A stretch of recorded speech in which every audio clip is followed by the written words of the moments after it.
Good evening, wherever you're joining us from around the world. Thank you to the almost 7,000 people who participated yesterday. We have got an amazing day 2 in store for you. Just as a reminder, AFWERX.com is your homepage for everything. We're putting up a poll right now to ask what you want to see during the week and what questions you want answered. We got hundreds of answers yesterday. We're adjusting the schedule, people's speaking points to make sure we take everything you need to see into account. So this is for you, the audience. But without further ado, Colonel Diller, the leader of AFWERX and the leader of this entire week, welcome back.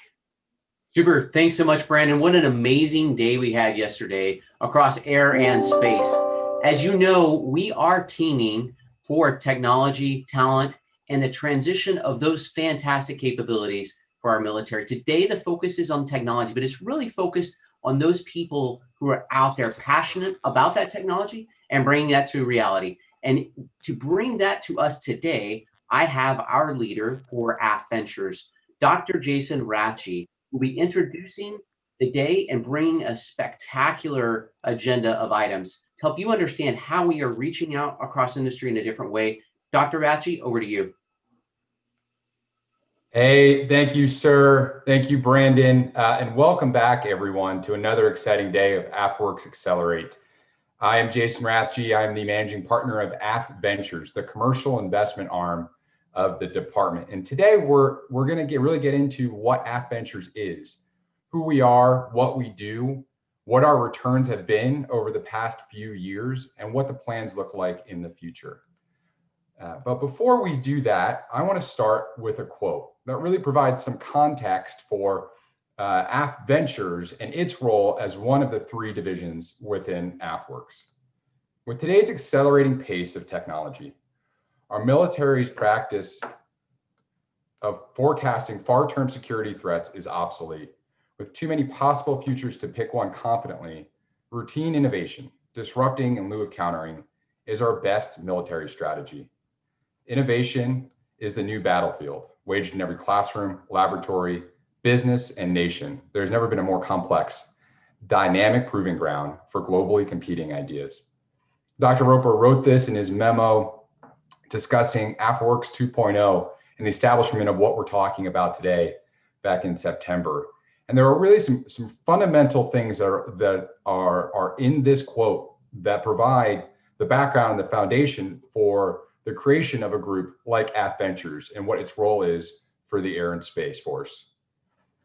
The 2 things that we like to talk about that provide those foundations that come directly out of this discussion are all related around R&D expenditures. When we think about funding, when we think about where funding is coming from for the development of innovation, of technical innovation, we first look at the funding of R&D.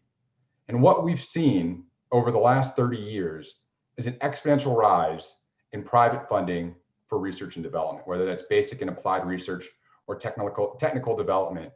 Ever since the end of the Cold War, the percentage of funds that the federal government is responsible for spending on R&D has taken a smaller and smaller proportional impact on total R&D expenditures as compared to where the private sector is. And what does this mean for us? What does this mean for the Air and Space Force? It means that innovation, technical innovation, is happening outside of our fence lines. It's happening in the laboratories, it's in the classrooms, in the businesses, and it's funded not by the federal government, but by corporations, by private investors, by not-for-profits, and by research institutions for the development of technologies, meaning other things not necessarily DoD needs. The other thing that provides a lot of the core foundation to what we do is that we know our defense industrial base has been consolidating. Since 1976, we've seen a consolidation over 225 companies come down to 5. And those 5 companies now maintain the same level of contracts and budget from the department as they did 40 years ago.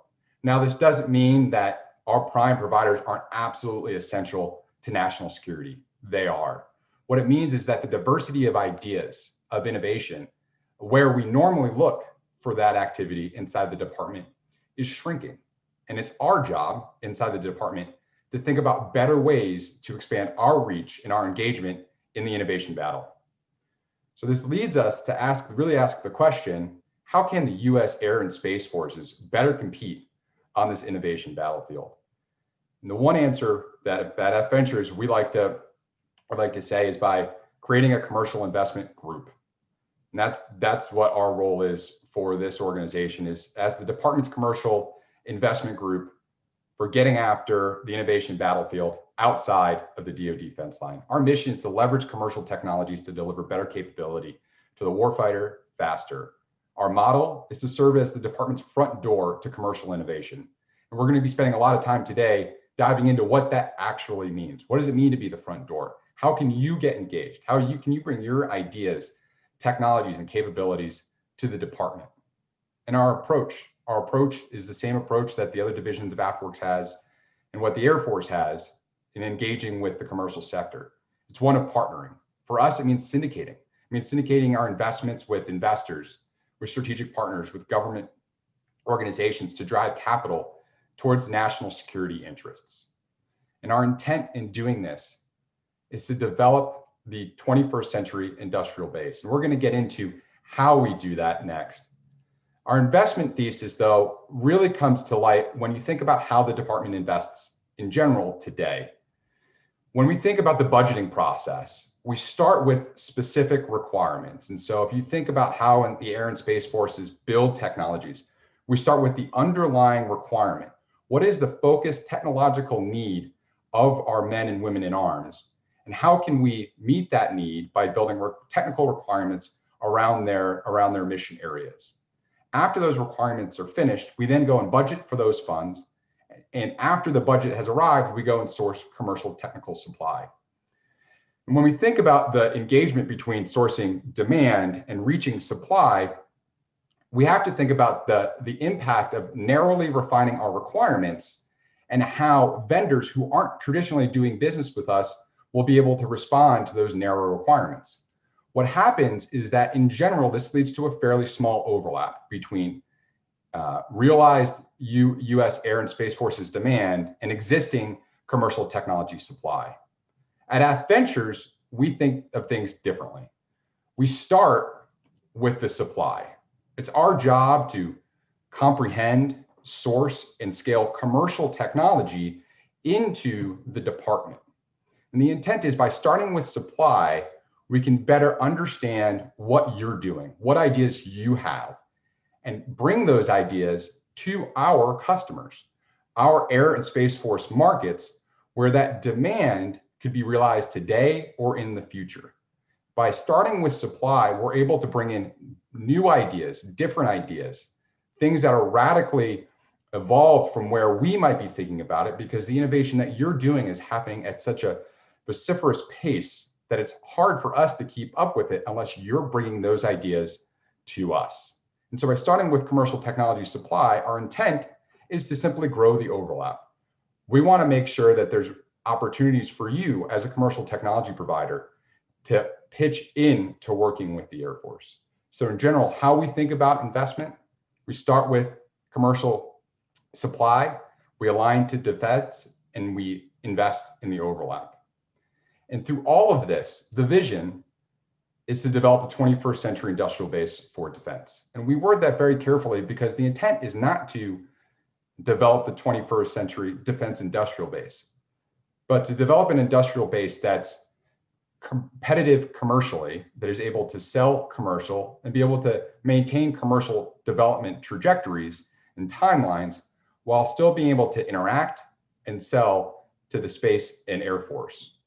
The way we plan on doing this is by developing a series of financial instruments that incentivize partnering between non-traditional companies, commercial companies, private investors, and Air Force organizations. And when we think about those financial instruments, the one that often comes to mind is the one that we've been working with for the last 2 years, and that's our Air Force SBIR and STTR program. But at AFVentures, our intent is to continue to grow the availability of different forms of government-backed capital to increase the partnering between all of the stakeholders that are critical to the development of new technologies and the scale of those new technologies to meeting Air and Space Force mission needs. The critical part of this, though, is to ensure that our investments are simply a stepping stone to transition and recurring revenue. The intent here is to create clear pathways to competition for market demand, where our investments are not just investments for the development of research that is going to, in the future, perhaps create a better capability for the Air Force, but it's for the development of technologies to become immediate capabilities for our women and men at arms. And when you think about investment in general, when you think about growth and ROI, for us, it's critical for our partners to understand that we invest, we're taking a bet that this technology is going to transition to the big air and space force markets that we cater to at AFVentures.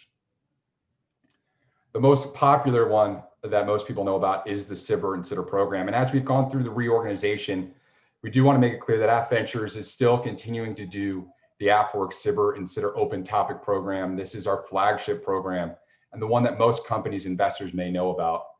And I like to use this as a way to actualize the processes that we use today. When you talk about creating an open front door, investing in commercial and scaling into defense, we start with the feasibility approach, where any company with any idea can pitch the Air and Space Force on how that idea impacts our mission needs. After evaluating those ideas, we'll award thousands of them a year to interact and work with our market, our customers, to see how that idea has feasible transition probability into becoming a capability for the department. As you go through your feasibility work, working with our customers, if there's a match between the company and the customer, we then invest in the overlap. And that's when phase twos come in for prototype activity and scale contracts, phase 2Bs. They come in where we think we need to really invest strategic capital behind those ideas, which are going to have game-changing impact for the department. And we're going to be talking about these in greater detail, and not to get ahead of Steve too much, who's going to be joining me here in a second. But today we have a great opportunity to discuss our STRATFI program, which I know a lot of people have been interested in seeing what we're going to do with that this year and how it might be different from what we did last year. A game-changing program where we've been able to invest in strategic capabilities for the department's needs. So for today, we're going to start, though, with the results for the last 2 years. How have we done? What our ROI has been, who have we reached, and how have we delivered better capability to the warfighter faster?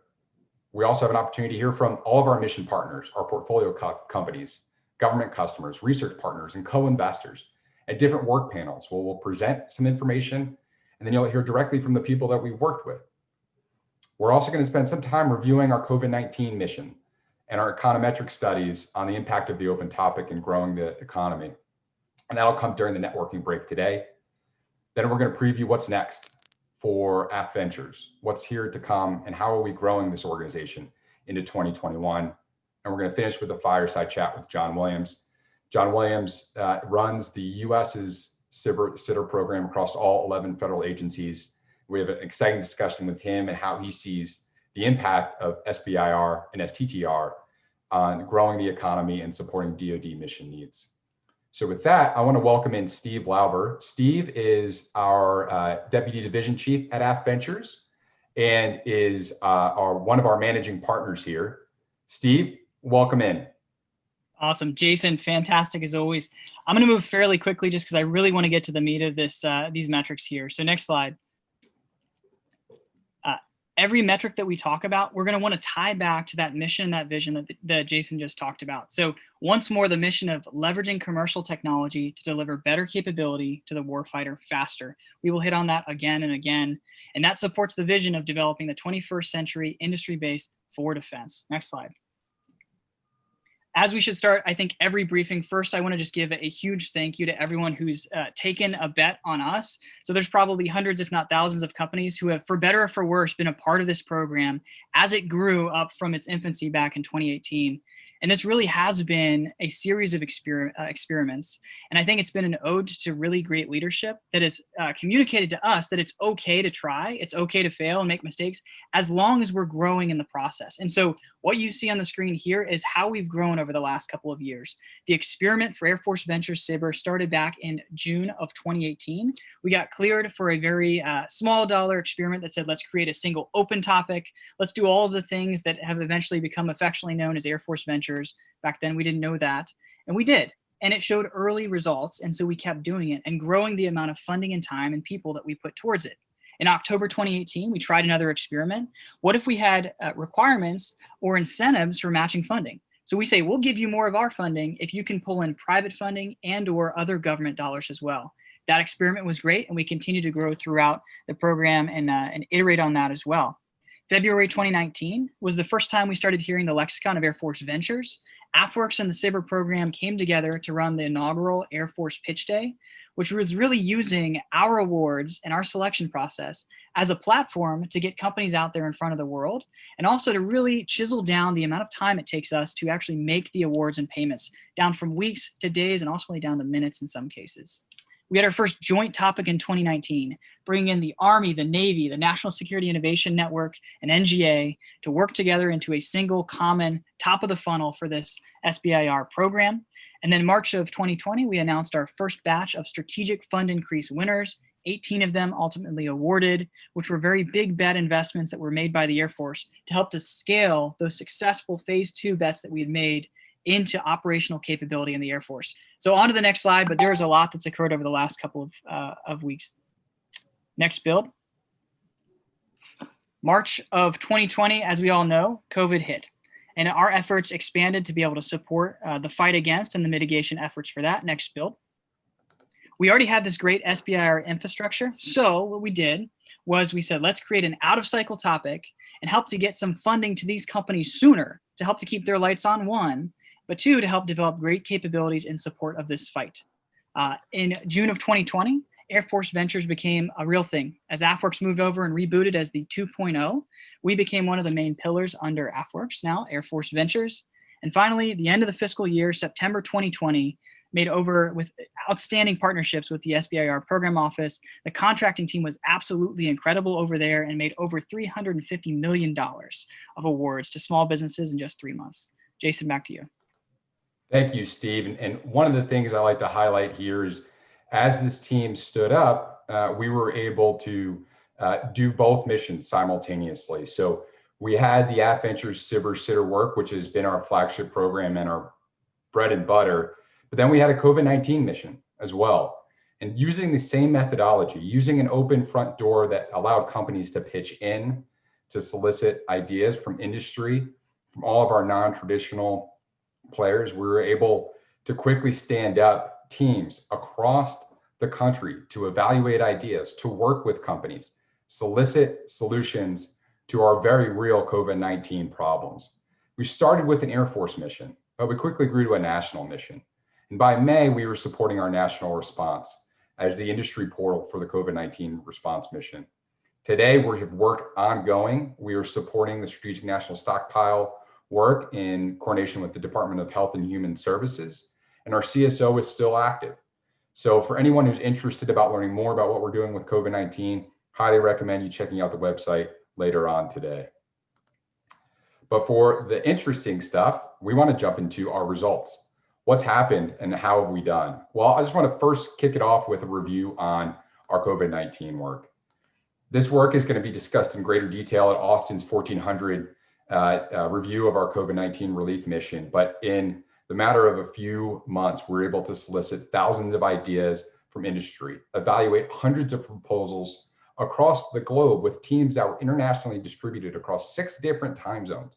So in March and April, the team, all volunteer team, was evaluating proposals 24/7, nonstop for our disaster recovery teams, leading to hundreds of millions of dollars in PPE being spent, resulting in 2 billion articles delivered to the American taxpayer.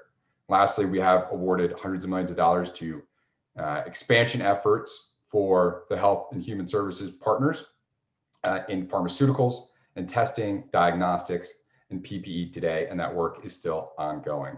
So just an incredible shout out here. These results come off of the backs of an all volunteer team of your Air and Space Force mission partners who all volunteered extra time working nights and weekends to get this mission done. And so a big kudos to them and their ability to respond in the national crisis. But from our investor perspective, we want to know, hey, we've spent significant money through the AFVentures process, and what has that return on investment been? Well, the first big number we like to talk about is, what is our ROI? For every dollar we've spent through our SBIR and STTR program, we've returned over $5 in future follow-on DoD contracts and private investment. Digging into this in greater detail, we've had spent to date over $700 million through the open topic process, and that's for both SBIR and STTR. That's resulted in follow-on investments from the private sector, over $2 billion, and follow-on government contracts, non-SBIR, transition contracts to the tune of $1.4 billion. Of those companies that have commercialized, they've averaged less than 6 months for commercialization.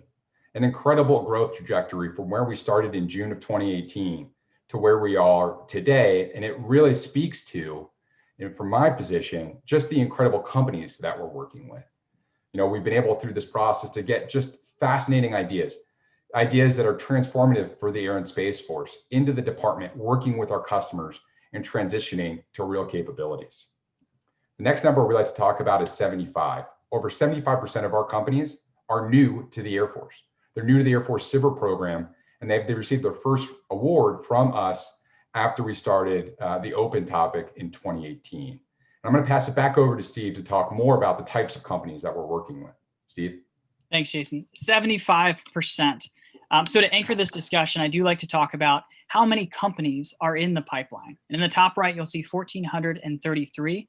All of the statistics below are based on those 1,433 companies. So first, 84% have less than or have 25 or less employees. So they're fairly young companies, fairly small. The average age is roughly 9 years. Again, that's an average. The median is a bit lower than that. Now, from the kind of subsectors within that, we do have 37.6% self-certified small disadvantaged businesses, 11.9% minority-owned businesses, and 7% disabled veteran-owned businesses. Bottom line with these numbers is these numbers are not just a snapshot that we use during this briefing and we throw them away. This is a benchmark upon which we can continue to improve over time. We have some programs that are going to be rolling out that help us to stimulate some of those numbers in the future as well. Jason already hit the 75%, which is really the showstopper, I think, for this slide here. But those 75% had never done business with Air Force SBIR prior to 2018. So this is new blood coming into the ecosystem. In the bottom left, we see the investment profiles for those companies. So what was the last round that they had raised before coming to work with us? And by and large, we see that seed is the largest of those groups, which makes sense with the age of the companies and the size of companies. And the takeaway here is, one, the trend analysis will be interesting over time. But two, all of those seed stage companies, if they continue to perform, will be growing into Series A, B, and beyond if that's something that they would like to do. And that means that more money flowing into capabilities that we have demonstrated interest in. Now, 10 of those companies have over $500 million valuations. And then roughly 30% of the overall batch are receiving private investments in general. Now that graph to the right is of those 1,433 companies, when were they incorporated? And you can see that there's a small batch back in the 90s. And we see a very steep increase between 2015 and 2017. Again, speaking to the fact that most of these companies are fairly new that are coming to work with us. Next slide. Without belaboring this slide, I want to bring up that these are fundamentally different companies that we're seeing coming into our pipeline. So what's highlighted in red is differences between the characterization of companies in the open topic and the conventional topic. This was a different sample size. So you can see an average age here of 9.8 years for the open topic as compared to 19 years for conventional, and then 25 employees roughly for open as compared to 52 for conventional. Next slide. And they're all across the country, 328 congressional districts represented and growing. Next slide. Now this is an interesting one. What are the types of companies that we're investing in? So artificial intelligence and machine learning had the biggest share at roughly 20%, information technology below that. And you can see it goes from robotics, autonomous systems and drones down through space and high altitude space, alternatives. If you go to the next slide though, we'll compare this to the actual Crunchbase data for all of the nation's investments. So next slide, please. Here we use the same taxonomy, so the same word choices to compare the metrics between the two. The blue is our portfolio and green is across the nation. And you can see some similarities here. Information technology for us at 17, roughly 3 times where we see that for the nation at 5.3. One of them, what was kind of interesting is that if you look at, oh, sorry, go ahead, Jason. Thanks. Some things, for instance, commerce and shopping, we wouldn't expect to see on ours, and we do not. So perhaps a subject for a longer discussion on these, but there's a lot of insights we can derive over time of how does our portfolio match up against the broader nation's portfolio from an investment perspective. Next slide. Average of 72 days to contract. Next slide. Now, this is not always a good news story here. We started with a very short timeline, and what we found is as the portfolio grew, and as there was more complexity around the funding situations on these, we had the timeline for award increased to at one point 155. We decided to still show this slide because it's very important for us to benchmark our progress. And so you can see in 20.1, it decreased back down to 23 days, extremely rapid. 20.R, that out of cycle at 77. Ultimately, what we are guiding towards as a steady state solution is going to be 60 days. So this is the growth of the timeline to award over time. Next slide. 538. This is the number of warfighter tested capabilities in phase 2. Next slide. And here you can see a distribution of the major commands that are working with us on those phase 2 efforts. So AFMC was the largest, which makes sense because they have a portfolio that spans many different mission areas and capabilities. Air Combat Command came in at number 2, AFSAC at 3, United States Space Forces at 4, and so on. And this is something where we will want to have some amount of parity and kind of similarity among the different groups. And this will help to guide our decisions about where we need to spend our time marketing inwardly within the Air Force and the Space Force. Next slide. Here you can see that within those, how many specific offices within each of those larger organizations are working with us. Again, as it makes sense, it's fairly in line with what we saw on the previous slide. AFMC coming in with 102 at the top, and then down the line, as you can see here. Next slide. Jason, back to you. Hey, Steve, phenomenal data. I think, it's critical for us to be critical of ourselves too. And I think where we're falling short, where we've been able to have an ability to learn from lessons over the past few months and years, and certainly COVID has provided nothing but opportunities to have good lessons learned. And so I think it's critical that we maintain transparency in the progress we've made or where we've had issues in the past and how we can do a better job moving into next year. The one thing that I like to end the discussion on today is a preview of a study that Professor Sabrina Howell is going to be discussing later on at 2:30. And so please tune in if you're interested in where this data came from or how we came to these conclusions. But one of the big things for us is comparing the open topic approach to what came before with the conventional, more focused topic areas. And I think the critical nature of this approach is looking at what is the causal impact. How can we relate the companies who've applied and worked with us on their impact in winning future DoD contracts, likely to raising future venture capital or producing patenting technologies. And when you think about these different aspects together, the important numbers for us is we want to see ever increasing year-over-year returns. We want to see these companies have a higher probability after coming through the open topic of winning a non-SBIR DoD contract, of raising venture capital, and of producing technologies that expand the technical knowledge of the country. And for this last few years, we've seen this in spades. So please, if you're interested in understanding more about these numbers, attend Sabrina's talk later on today. So want more? Check out the COVID-19 talk, check out Sabrina's discussion on the study, and stay tuned for our annual report, which should be out in the next month. I'll finish with our data sources as good keepers of data. All of the data that we had to derive these results is public information. And so we'll make sure that these are available to everyone who's interested in learning more about the data side. Colonel Dillard, back to you. Jason, fantastic. It's really exciting to see the progress that's been made, really the number of companies out there that have benefited from this approach And really, again, getting back to teaming, you saw a little bit of the decomposition of the types of technologies that we're able to see out there. We're going to continue to see that breadth of technologies, and hopefully we'll continue to see that breadth of teaming. So congratulations to you. Congratulations to all the companies out there. We are making ongoing process improvements. We love to hear your feedback. As you know, we've been over a period of transition with COVID this year. We are going to continue to take those lessons learned, as Jason mentioned, to make sure as we go forward, we have an open door to all of you out there who are ready to participate in developing great things for our nation. So with that, Brandon, over to you about the next section that we have, continuing to dive deeper into some of these different areas of partnering with industry. Yeah, thanks, Nate, and Steve and Jason as well. Partnering with AFWERX early on, being a commercial representative, and one of those numbers on your screens, it really is an amazing partnership that you guys have led. And I would encourage all the commercial companies out there operating, regardless of the size, to join in this week to take part, especially today with you guys, because you can learn so much to get involved.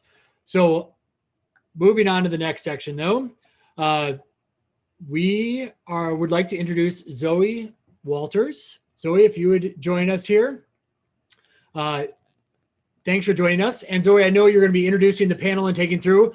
We want to make sure that everybody in the audience knows that at AFWERX.com, you can scroll down and see that there is going to be polls about what you want to see, what you want to hear from the speakers, different interactive elements, as well as many other additional options on the website. So as you're watching this on YouTube, please, or Facebook, please go to AFWERX.com, scroll down a little bit, and you'll be able to see all the different options that the speakers are talking about. But without further ado, Zoe, take it away. Thanks so much. It's great to be here, and I'm really excited about this next panel. Really, this panel is for companies. So if you are curious about the open topic process, about specifically, our current SBIR sitter programs, then this panel is for you, and you're in the right room. And we have 3 amazing companies that will be able to talk to you kind of about their experience in the program and what they've learned, how their company has benefited. So with that said, I was going to kind of briefly overview the process, just so you guys kind of understand, SBIR sitter wise, where our programs sit. So usually there's a phase 1 start. That's $50,000 for a 3-month period of performance. From there, you can move into a phase 2, which is up to 15 months and $750,000. You can also apply directly to a phase 2 if you already have an Air Force customer, which is the same funding, same amount of time. The underlying kind of factor in this is that anytime you could move to a phase 3.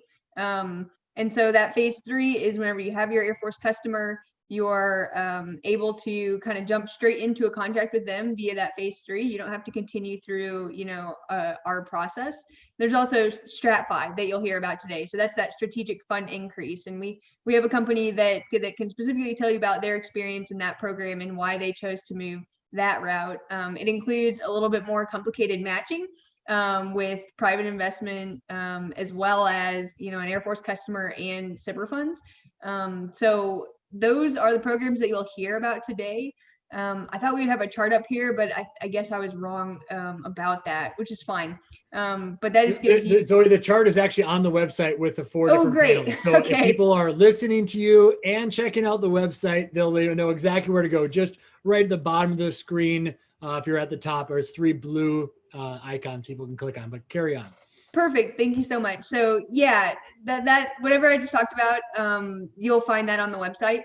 And I'll bring our panelists up here. I will let them introduce themselves because their companies are doing amazing things, and I don't want to take that away from them. So if they want to jump up on here, then we will let you introduce yourselves.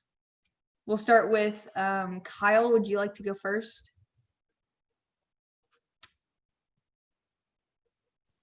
Yeah, absolutely. Thank you so much, Zoe. Pleasure to be here, everyone. This is a really awesome opportunity. I've been tuning into the YouTube comments, so I'd love to see more of those. My name is Kyle Gillis. I'm a recent graduate from West Virginia University. small business owner of Iconic Air. Iconic Air is the future of leak detection for the oil and gas world. And we won a phase 1 STTR through this AFWERX program, and then proceeded into a phase 2, finding a customer and getting matching. And right now we're ironing out phase 3. Excited to be here and to answer any questions. Thanks so much, Kyle.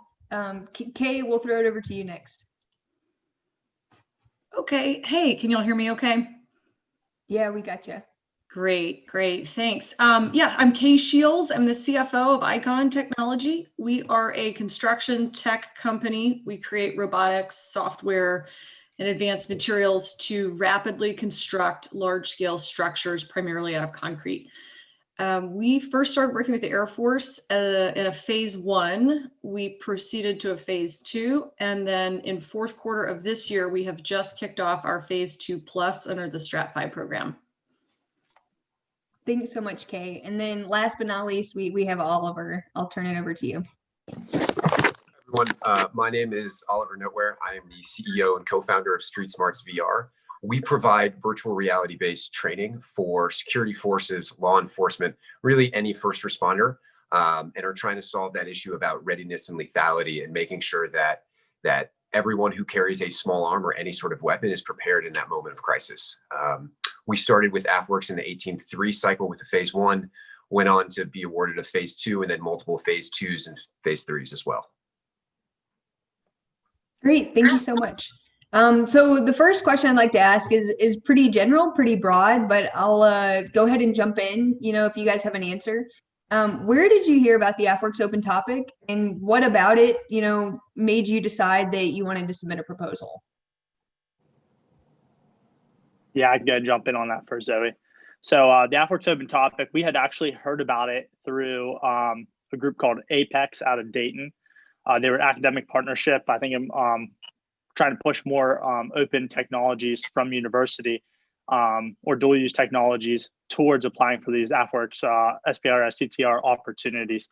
I was a senior in college at the time, getting ready to graduate, and we'd started the company that year and looking for funding opportunities. I'm sure like many other small businesses out there to continue on. And we were questioning on whether we raise money from private investment groups or find an SBIR STTR opportunity. When we found out that AFWERX had such a fast-paced system in terms of getting you feedback on whether or not you'd be accepted to a phase 1, to getting you that initial funding, to eventually moving into a phase 2 in almost a shorter time allotment than what you could do just to raise private funding. We were all in on that. We were all in on the idea of, wow, okay, let's try to skip this seed stage funding and maybe move into guaranteed contracts with MOUs, and then see if we can get the funding. And that's exactly how it went.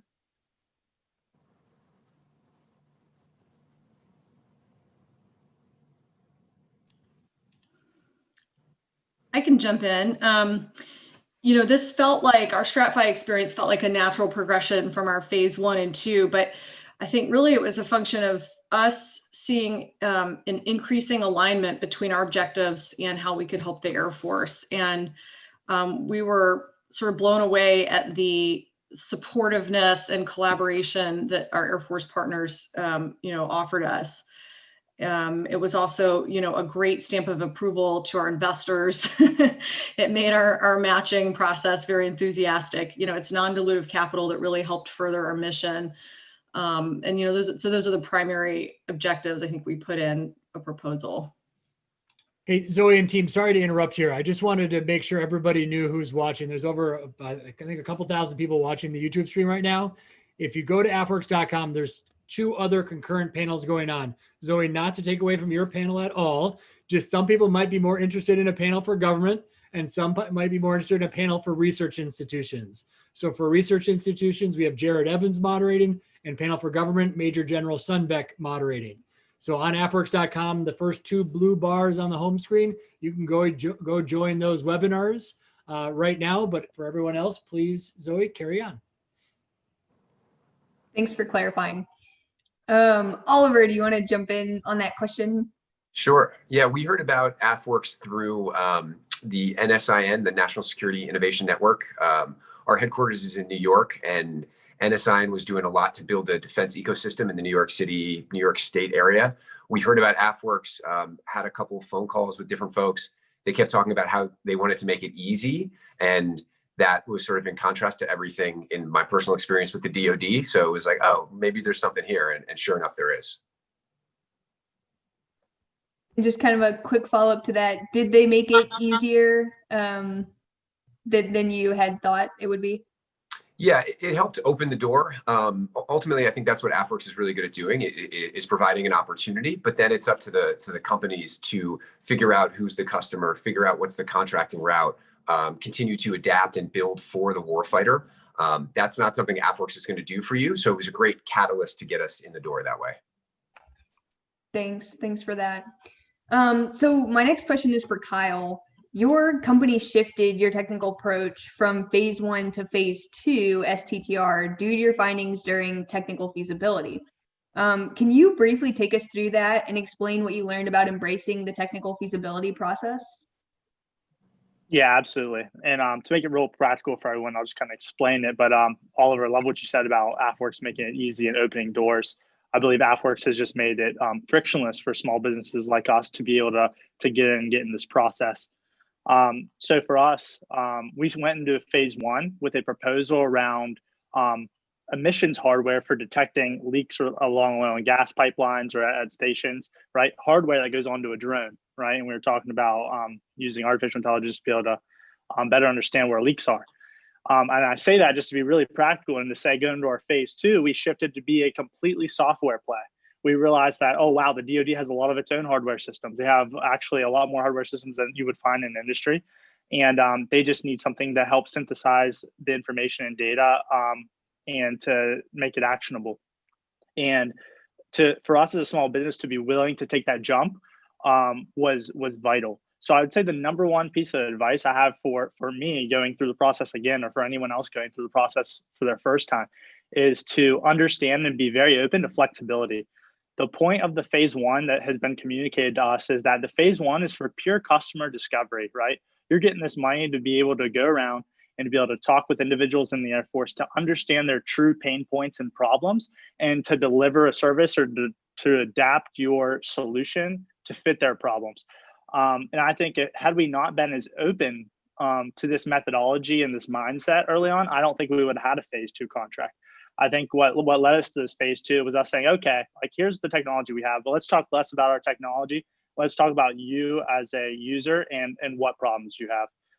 And by just being all ears and listening to them, I think it made them very open-minded to say, okay, how can we take what you have now and make some adjustments and get it to fit what we need?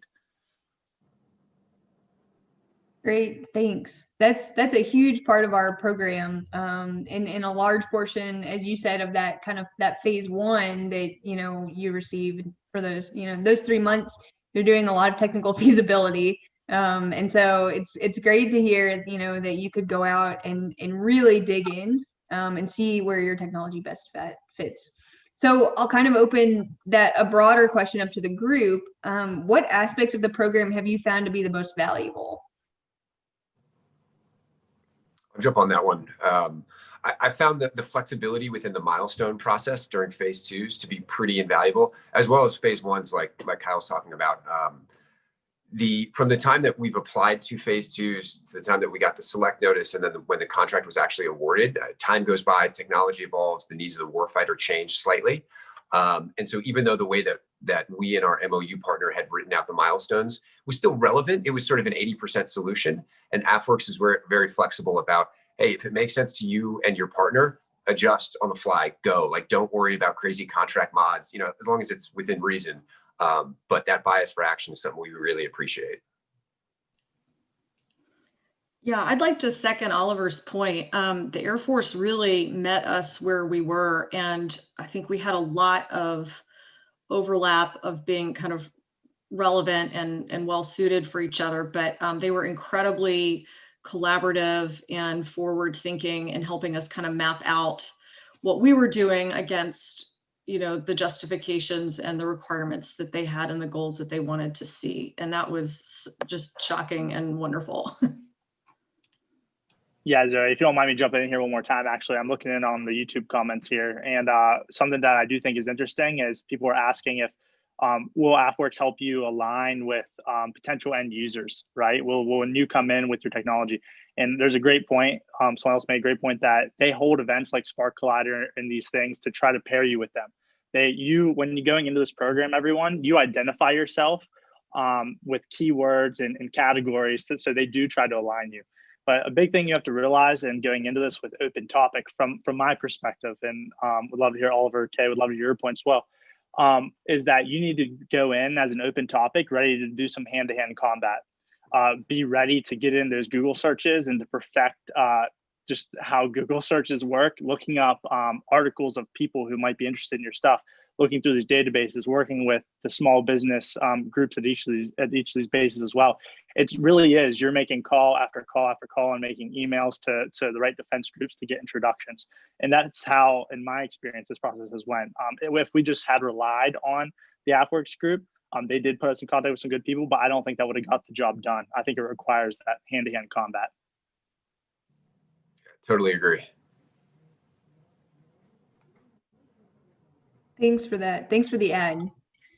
So the last formal question that I have, I'll ask, and then we will throw it over and we'll look at some of the questions in the chat. So I'll have to figure out how to grab those, or one of my teammates can help me out to look at, some of the more frequently asked questions, but we'll throw it over to the audience here in a few minutes. One more question though. So what time and effort, and this is for the group, did it take for your company to propose? So to be able to, kind of get that ground, that foot in the door of the AFWERX, process, the AFVentures process, to propose for, whether that's the phase 1, the phase 2. Oliver, you have a few phase 3. So if you could maybe talk briefly on that phase 3 process. And then Kay, if you could talk towards your time and effort put in towards proposing for STRATFI, that would be super helpful. So we'll actually kick it off. Let's go Kyle, Oliver, Kay, just so we can kind of step through the process from pretty much easiest to maybe more complex. Yeah. So from phase 1 to phase 2, we basically got that phase 1 to do all the customer discovery piece that I just talked about. But when going into our phase 2 and realizing that we had a customer that was wanting to move forward, right, and getting that MOU signed, our biggest concern was how do we maximize funds through some of these instruments that Zoe was just talking about? How do we make sure we give them a bang for every buck they spend, and how do we figure out something to actually get this entire enterprise software system built out? So we leveraged, and I think you alluded to this earlier, Zoe, but the matching program, which can get kind of tricky depending on if it's coming through private investment, or if you're going through an STTR or a sitter, where their matching changes. Sometimes it's 1-to-1 matching, sometimes it's 2-to-1 matching, sometimes it's 4-to-1 matching. And we ended up leveraging the matching dollars, which I think helped us the most. So just to be really transparent, we went in with winning a $500,000 for just getting the signature on the MOU. We got the $500,000 phase 2, but because they had such a big pain point and they were so interested in having it developed and a proof of concept finished, they put up and matched an additional $300,000. And because of how it played out, it was just 1-to-1 matching, which means they just had to put up the money, right? And it got bare minimum matching. But sometimes, guys, just depending on the incentive structure, sometimes it plays out to be 2-to-1 or 4-to-1, and that's stuff that you want to pay attention to. When the documentation comes out, that's going to tell you, do you want to go private investment? Do you want to go matching through the programs? That's going to help paint the full picture for you. And that's all I have. On the phase 2 front, we typically spend about 4 to 6 weeks prior to the deadline, kind of gearing up for it, like making sure, okay, what is it that the warfighter needs? Is that something that we can adapt, within the time frame of a phase 2, within that budget? What about matching funds, talking to investors, and then also getting that MOU itself is not as easy as it always should be. AFWERX is still somewhat new within the Air Force, so there are a lot of folks in uniform who think free money, it's too good to be true. I don't roll out recently, which is just, again, a testament to the innovators that are working within the Air Force, who are able to figure out, okay, what's AFWERX doing over here? What are our needs? Who are the vendors? Let's put it all together and push.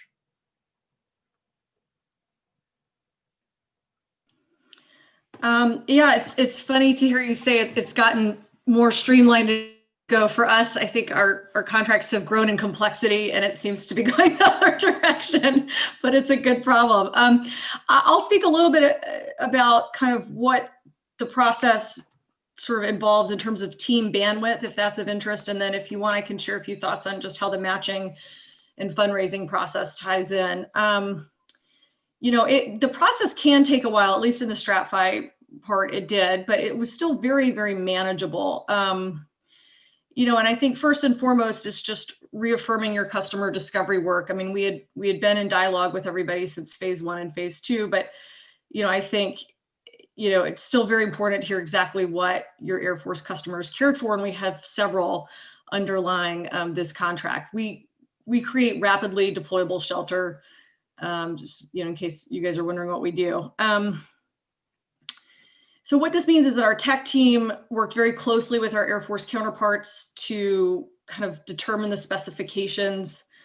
And then you get to the contracting phase where you have to articulate those goals on paper. You have to kind of map the milestones to fit not just the natural sequence of your deliverables, which in our case is predominantly R&D, but you also have to put, thread the types of funding, the sources of funding, and the fiscal years from each customer entity. And that does create a little bit of a jigsaw puzzle, partly because we do have several entities in our contract. But, our contracting team was fantastic, and it was a complex process, but we got through it really painlessly. And, we felt very supported.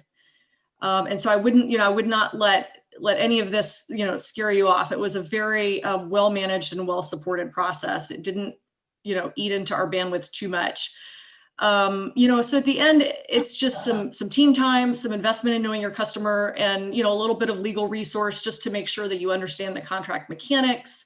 If you're new to the DoD world, understanding how to be in compliance with federal clauses and things like that. But it was a pretty light lift in that regard. And then on the matching side, it's such an endorsement. So many companies who are going to undertake this process, and us included, have a natural cadence of private sector fundraising anyway.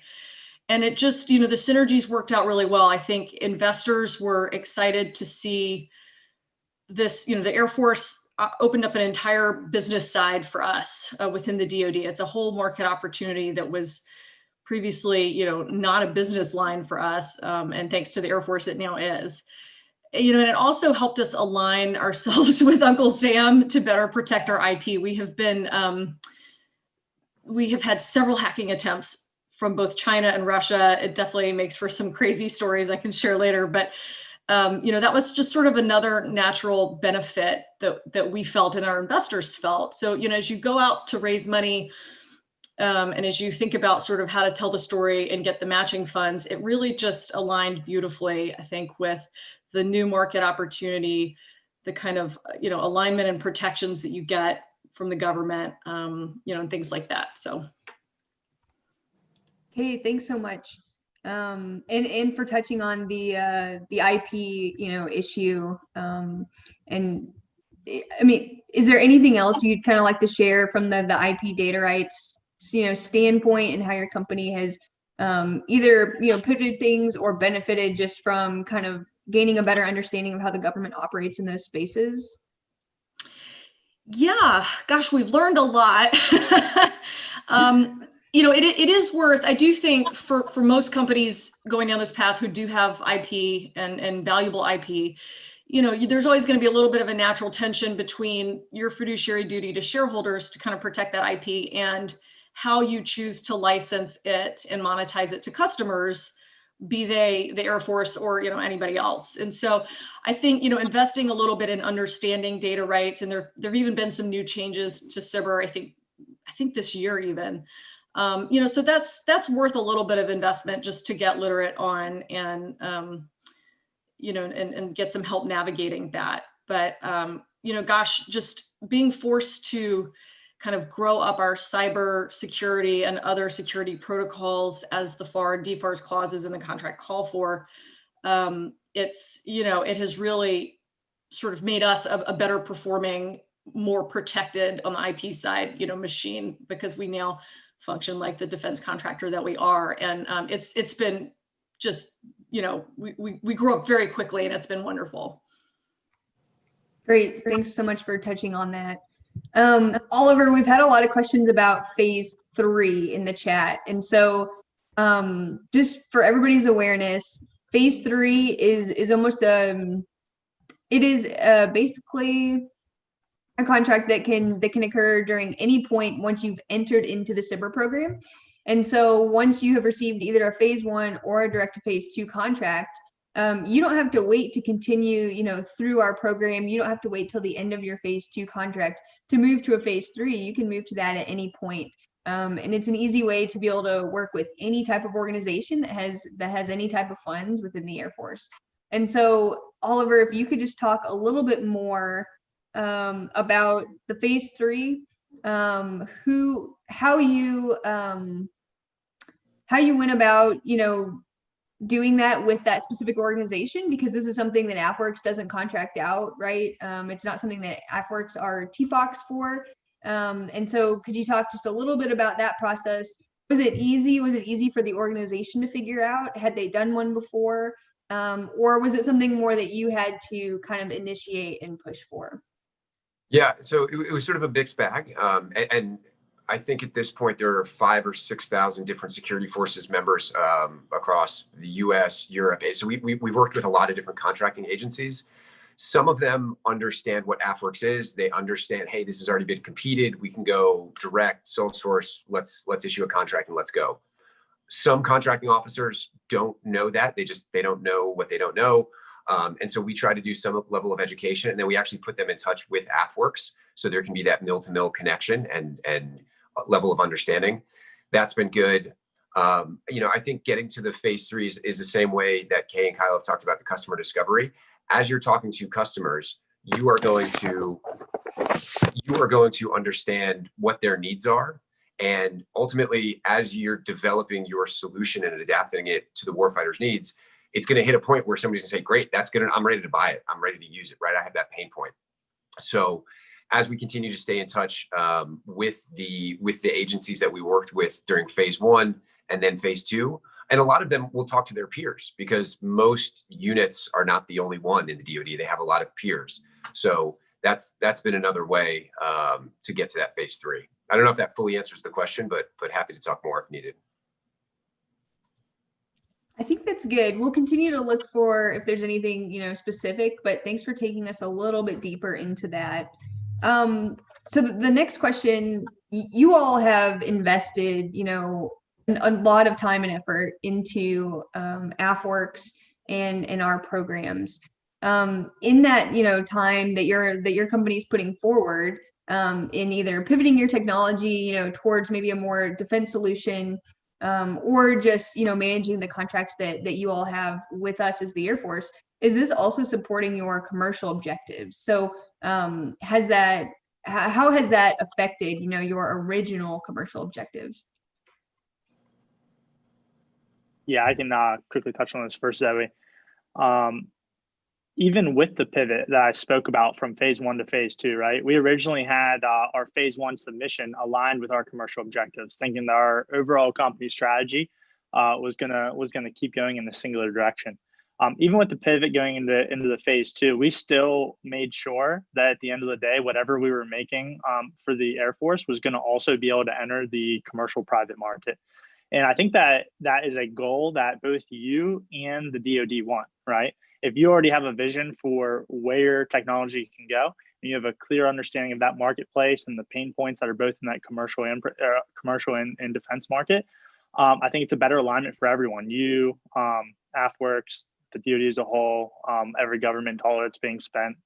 So I think taking that into consideration is a big deal, but also be open-minded. As I said earlier, flexibility is the key here. So if you talk to 2, 3, 4 different points of contact and go do a sole sourcing that Oliver is talking about, a phase 3 sole source with 2 or 3 different groups, there are ways for you to pivot your commercial market plan and make it all work at the end of the day. If you're a small business, I'm sure you're very much like me, and you're just making sure you can thrive over the next 2 or 3 years and stay alive, right? That's like your number one objective. and why a lot of us might get involved in AFWERX in the first place. It's like, hey, we have a cool technology now. How do I make some money from this thing? So yeah, I think that getting it all to align is very important in my eyes.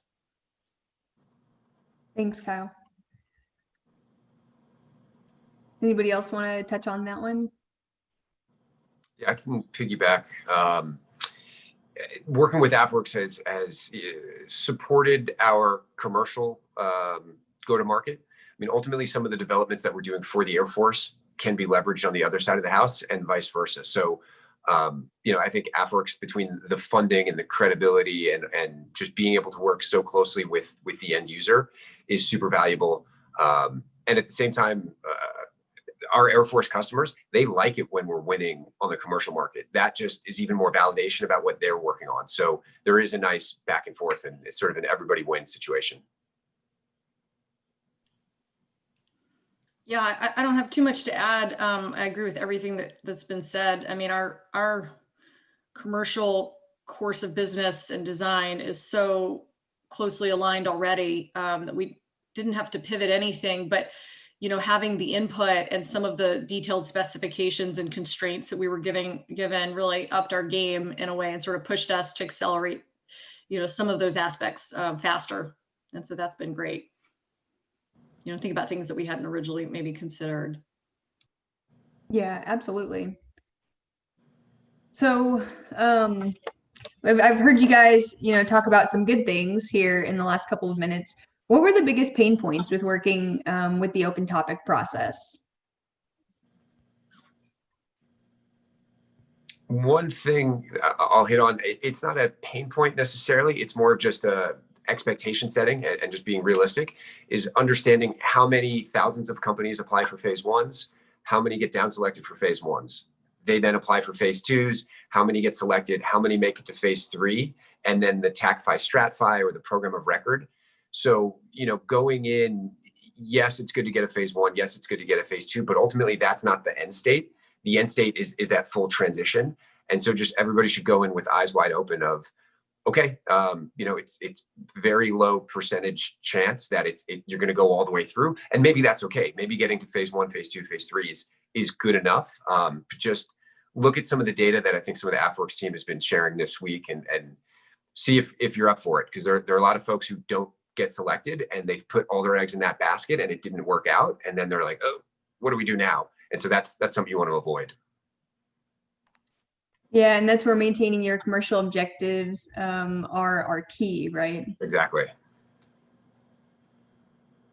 Yeah, Zoe, just to kind of follow up on what Oliver's saying around expectations. I give all the credit in the world to AFWERX as a early stage startup person for a while, and a first-time business owner, and someone who's just not familiar with how maybe business is operated in a day-to-day setting in the quote-unquote real world outside the startup sector, right? Working with the DoD traditionally is much slower than how I behave as a startup operator, right? Like, to me, I hear about something and I'm calling them the same day. Like, I just met Oliver 30 minutes ago and I already scheduled a meeting for him next week to help with the phase 3 process. But the point is, though, is that managing your expectations around adjusting from a startup and a small business owner to working with a very big enterprise like the DoD is something that you just have to remind yourself day in, day out, is they're likely to be a very busy entity. Your technical point of contact who you're talking about stuff with probably has 10 things on his or her plate and cannot respond to your email in 24 hours or 48 hours, or they can if they're really on top of it. And this to me was very shocking for me, or not shocking, but something I had to get used to, because when trying to negotiate the MOU and the contract and the money that they're going to put on it and what this means, it was just a process that I wasn't just quite used to. So something that is to really drive this home, something to keep everyone's eyes out for, is when you see the numbers come out that say the matching program, right? 4-to-1, 2-to-1, 1-to-1, private investment matching. Be conservative going into these conversations. I ran out the door and talked to my TPOC and was pushing this 4-to-1 matching idea and how we were going to help them spend the funds to get them X, Y, and Z. And that was very aggressive and not realizing that 4-to-1 might not be guaranteed given the new documents didn't come out. So go into that conservative. Be mindful that it might take a minute, and I think that they will be mindful that they might be more used to that type of environment. Great points. Thanks so much.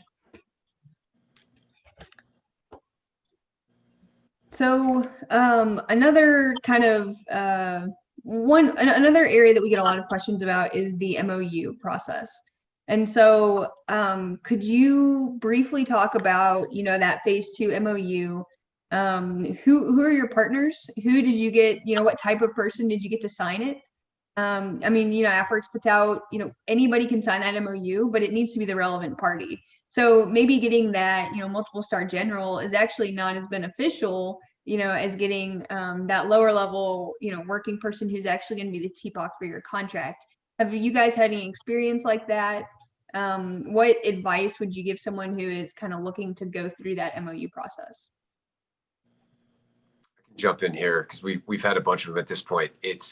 I would recommend that you as the vendor, as the company, understand that MOU inside and out and all the different things that it asks for. It has expanded over time. It's gotten a little bit longer and meatier. So just, understand that you do have to have, because the customer is going to be signing it. And, when they put their name on it and that, major or colonel or general, when they put their e-signature, that's something pretty serious. So be prepared to answer their questions and get them comfortable with what that MOU means. What are they obligating themselves to, and what are they not obligating themselves to? And if you don't feel comfortable answering those questions, send them to AFWERX. I mean, AFWERX is set up to talk about that stuff, or have their legal team or have their public affairs team take a look at it. But I would highly recommend start the MOU process early, because a lot of commands, it takes time to work its way, and you got to get a lot of signatures. So don't wait till the last couple minutes. Yeah, I can add on to that. I would say Oliver just hit on probably the number one thing. What we did that ended up really setting us up to successfully get an MOU is we literally just connected the people with the .mil email addresses. Like, people who have already went through the AFWERX process really understand this, and they know what was meaningful to them about it and what worked for them and the selling points. So literally just connect the people with the .mil addresses, the people who either are above you working for AFWERX that can talk about the program, or even better yet, if you know somebody who has signed an MOU as a TPOC and they can talk about the benefits of the program, and you connect them to the person you're talking to, that was what got us the MOU signed. And I'll say one more thing. You guys can either do the work, and including me, I mean, this is me going around this next go around, you can either do the work on the front end or the back end, right? And it's a lot easier to do the work on the front end, and you're gonna kick yourself in the butt later on when you're trying to get this MOU signed at the very last minute, right? And you're just looking for any signature at all. You're like, no, just give me any signature. And so you wanna do the front end work of taking it serious and being like, no, this, like, you are just putting a signature on it. We don't need you to put up money, but we need you to take this process serious.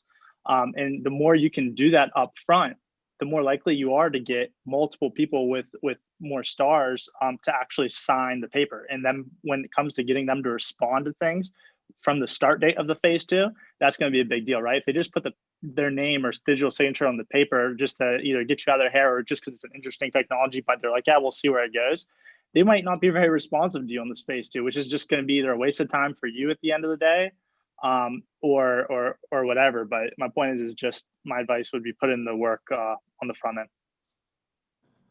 Yeah, I agree with that. And I'll add on, use the language that your Air Force customer prospects need to get support internally. There's a lot of, attractive ways we can all describe ourselves as fast growing startups, but make sure you put it in a language that smells and sounds like the justification that they have, or the goals they need to achieve, or the core elements that they need to see. And I think, sometimes it's having to force them to even do it themselves, because you can get folks, customers who are excited at a high level about what you're doing, and you both have to kind of get granular and kind of spell out exactly what you want it to look like. It's as much on both sides, I think, but that would be my advice. Thanks so much, Kay. And I'll actually kind of throw it back to you with a question, looking to maybe deep dive just a little bit into the STRATFI process in your company, as you guys have really kind of hit that, that ultimate point, within the programs that we currently offer. So can you share just a little bit about, again, kind of why you guys ultimately chose STRATFI over, other funding mechanisms that you could have. And then how you pulled together those 3 folks that need to put money towards the STRATFI contract. So, you got the SBIR phase 2 funding, but you had to pull them together, right? Air Force customer funding, as well as that outside, investment. So can you talk a little bit towards that?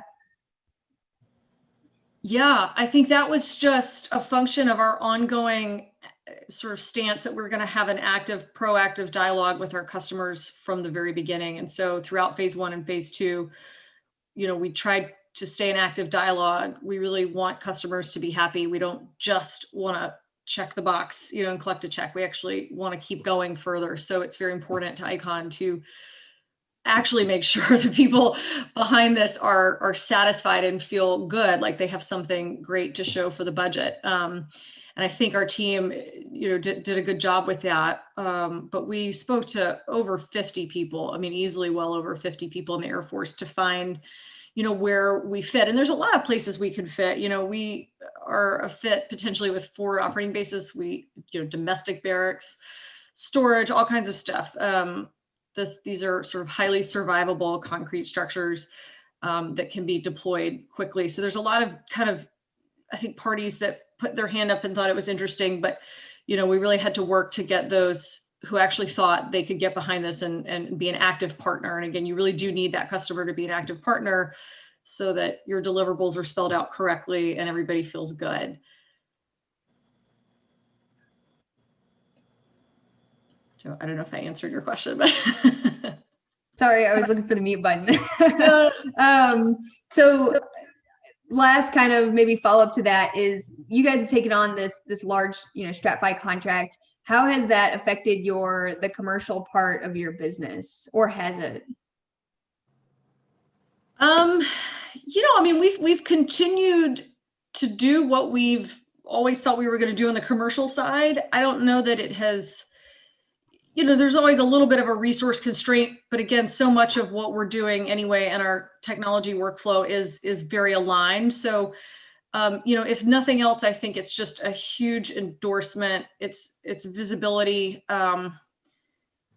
It just speaks volumes that somebody like the Air Force would take an interest and a bet on, at the time, very young, early stage company like ICON. So, they're a little bit sort of parallel paths, but the shared technology, I mean, it all gets advanced so much faster too, when you're getting the funding both from the private sector match and from the government. I mean, everything goes faster, and that is a huge win for everybody, commercial or government customer side. Yeah, and then as just kind of a follow up to that, have you actually seen more traction on the commercial side due to the government customer and the government funding being put towards your solution? Oh, for sure. I mean, I think the visibility alone is, has certainly helped. Residential home building is a little bit different than, barracks and so forth in terms of, your underlying customer process. But I mean, every rep we get, every print we complete, everything we do just, moves us further. So I think it's absolutely had a positive effect. Thanks so much. So we're out of time. Time flies whenever you're having fun and getting to talk with great people, great companies, great partners such as yourselves. So thank you guys so much for being able to be part of this panel. I'm sure for everyone out there, listening or watching, if you want to connect with any of these folks, you can do that through LinkedIn. They'll be available that way, and maybe later on this evening for the happy hour to answer questions if you have specific ones for them. But thanks so much, and I will turn it back over to Brandon. Thanks, Zoe. Thanks everyone on the panel. See you at the networking time or at the happy hour afterwards, right? So we just want to acknowledge, we know some of you had a little bit of difficulty accessing the Zoom links. One, they are all recorded, so you can do that. We think the problem is if you had your browser open from yesterday, we change the links quite frequently in the background. And so don't do it right now. But as we get to the networking or the other sections where you'll need to go to the links, just hit refresh in your browser and all those links will work this time around. But Nate, enough logistics. You've got another exciting commentator in store, right? Absolutely. Yeah. And I just follow up briefly on that last panel. One of the things that was mentioned is the engagement with the customer. And as was discussed, we've only recently gone through this transformation where we have now, again, this technology, the talent, the transition piece, that talent piece, and the ability to bring in Spark to make this a little bit easier for the companies out there to identify that end users is a place where we are looking to have more development. So look for opportunities in the future so that there's a better understanding. We can provide a better communication of that market need out there, hopefully making it easier for those companies with the technology to match that technology, to match that talent, so that together we're transitioning that to a commercial capability.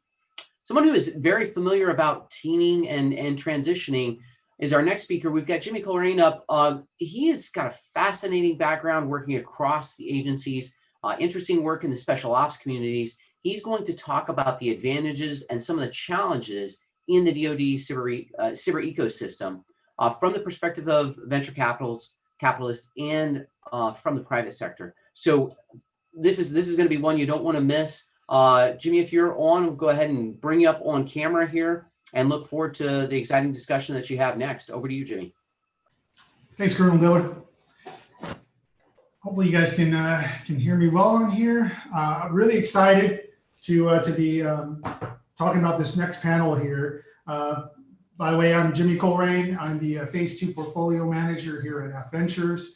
And this is really kind of an all-star cast we were able to bring, really representing a diverse cross-section of investors to really talk about how they interact in the ecosystem. And before we, and we'll get to them shortly here, but before we go to the panel, I would like to share my screen here and kind of run through basically a select few of the slides that Jason and Steve talked about earlier this morning, and really just kind of focusing on the investor side piece. So for the companies out there and for potential private investors, here are some of the things that we kind of want to highlight. First off, today, as I mentioned, this is going to be an all-star panel. It's really taking it from again, when a cross-section, we're talking people from the angel investing type network all the way up to a tier 1 general.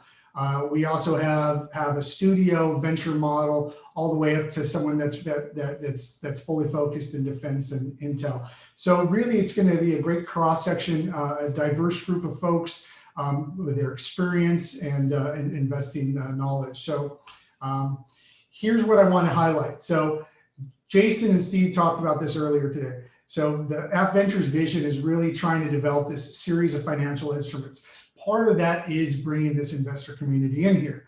And an idea is then that we need to help these companies partner with them and help them be a stepping stone to getting recurring revenue, which is very important for investors out there. And again, we're looking to basically merge supply and demand. And here's how we do it.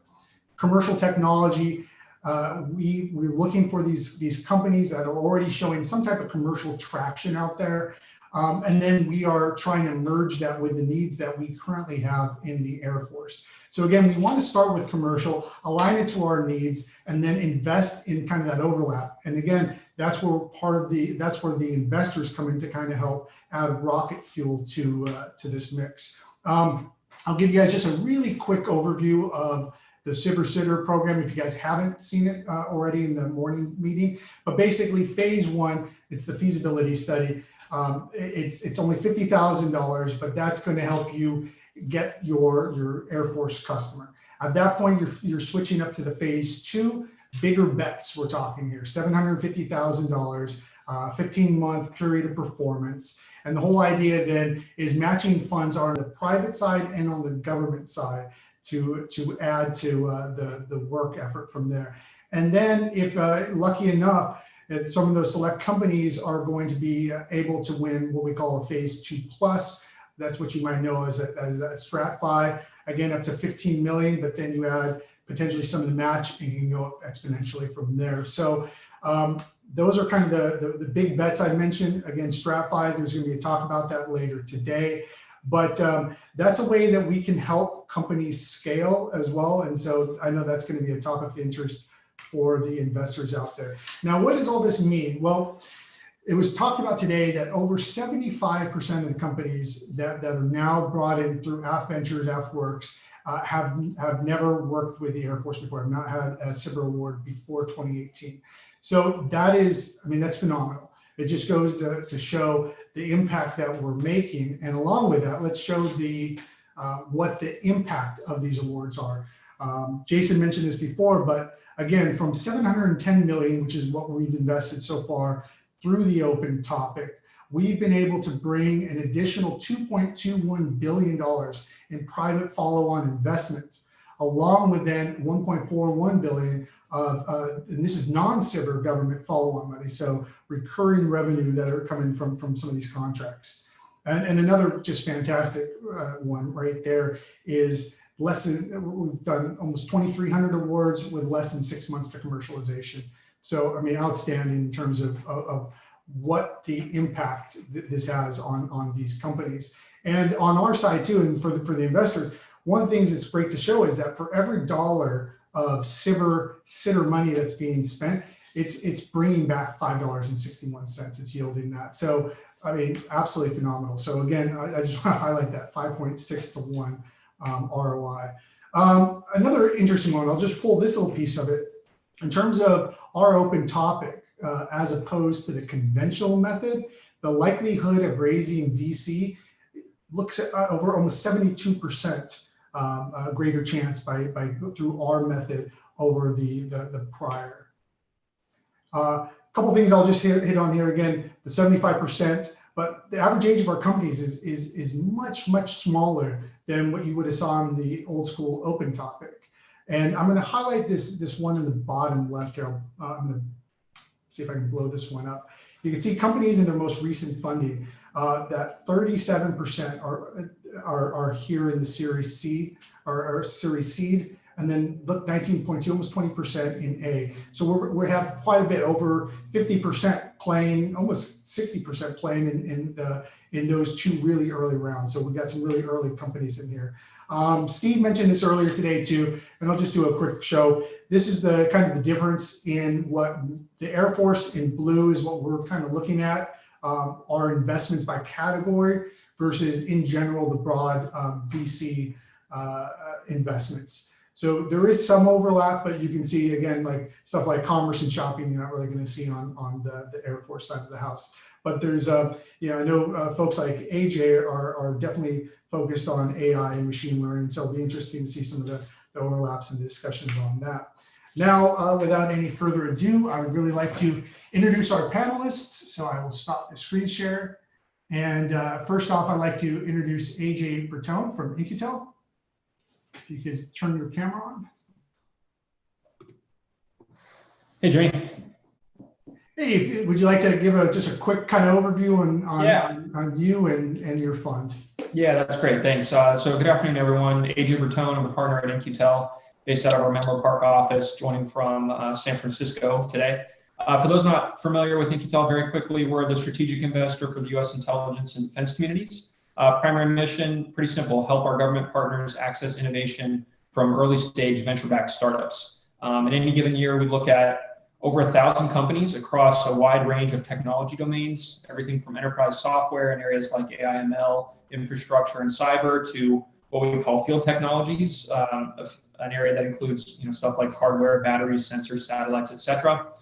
These conversations and subsequent diligence yields roughly 50 investments, the majority of which are oriented around providing funding to specifically adapt the company's commercial technology in ways that make it usable by one or more of our government partners. When I speak to founders, and I think it's relevant for this conversation here today, I like to make a very clear point that our objective and frankly our best work is done when there is very strong alignment between the company's commercial path and the needs or interests of the government.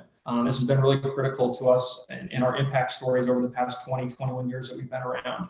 And I think it's something for both government and startups to consider when you think about what a productive working relationship might look like. Just to wrap it up, my areas of focus at InQtel, as I mentioned, or as Jimmy mentioned, are mostly on the AI ML side. I'll also say on a personal note, just given the audience here today, I'm an Army vet, served 7 years on active duty from 06 to 2013. Don't hold the Army piece against me. I'm privileged to be here though, and look forward to the discussion.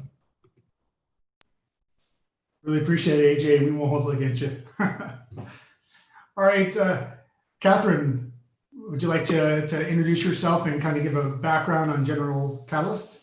Certainly. So I'm Catherine Boyle. I'm a partner at General Catalyst. We're a sector and stage agnostic venture capital firm with about $7 billion under management. We've been around for about 20 years, equal parts East Coast, West Coast, with offices in Boston, New York, San Francisco, and Palo Alto. And we also invest internationally. So we're sort of a jack of all trades venture capital firm. And in the last 5 years, we've made a number of investments in companies selling to the DoD and government. So everything from Anduril to Vannevar Labs to AirMap to Relativity Space, which was just announced. And we are very excited about companies that are working with the government, both dual use and companies that are selling solely to government. And I could talk more about why we've become really interested in that thesis. But we're also a generalist firm. And one of the things I think we're going to talk about today is sort of the pros and cons of being a generalist firm when you have this much capital under management and when you're looking for the best investments, but when you're also incredibly bullish on selling to the government and companies that are helping to remake defense. So very excited to be here. Really appreciate that. Samir, love to hear from you. Thanks, James. Yeah, really glad to be here. I'm an early stage investor, less on the institutional side, more on the personal side. So truly like an angel investor coming in, maybe when these companies are TRL1, TRL2, TRL3 level. Before some of my esteemed panelists are coming into these companies. And I spent 16 years in the hedge fund industry as a portfolio manager doing event-driven or special situations investing. I also was a generalist, like Catherine is, and so sector neutral, industry agnostic, and I've had some very good experiences dealing with AFWERX on some of my companies, which hopefully we can get into. Awesome, thanks, Samir. And Oren. Thanks, Jimmy. So early career started as a roboticist at iRobot and Endeavor Robotics, selling into rapid government acquisition programs and programs of record. Switched into CTO roles at Defense Innovation Unit back when it was DIU experimental. So got to see how the sausage was made inside the Pentagon on rapid acquisition stuff. And now I'm a venture partner at MIT's The Engine. At The Engine, we invest in tough tech, trying to solve the fundamental, several valleys of death. But at the early stage, answering the question of why so many breakthrough technologies sit inside research and government labs and don't get transitioned. And so under the leadership of MIT, the fund was stood up kind of in 3 parts. It is a patient capital fund, so an 18-year fund to deal with the timelines of a lot of these companies.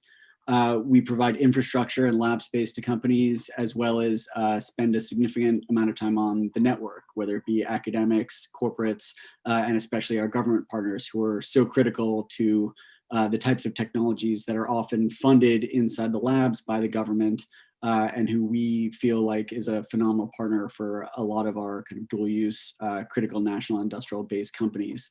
We generally invest in sort of 3 categories of energy, human health, and advanced systems. And most of our companies have a significant hardware element to them.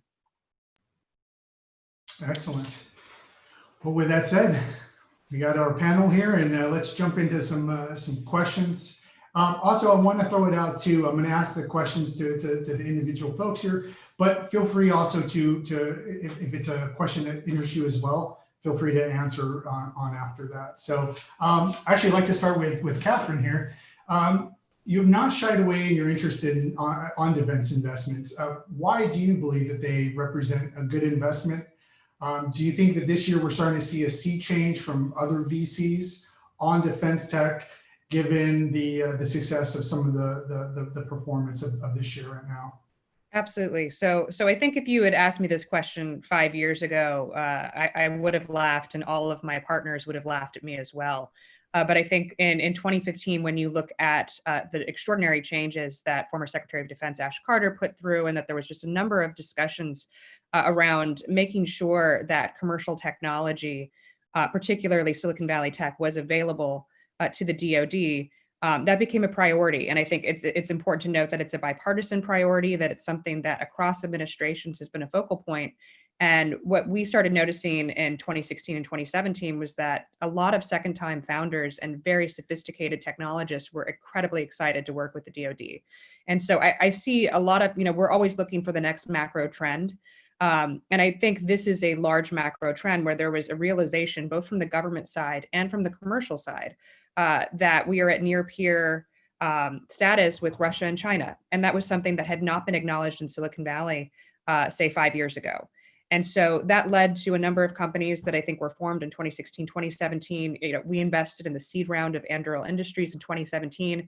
And at the time, again, that was sort of seen as, wow, that's kind of a weird out there investment. But 3 years after that, government technology has never been more exciting to generalist firms.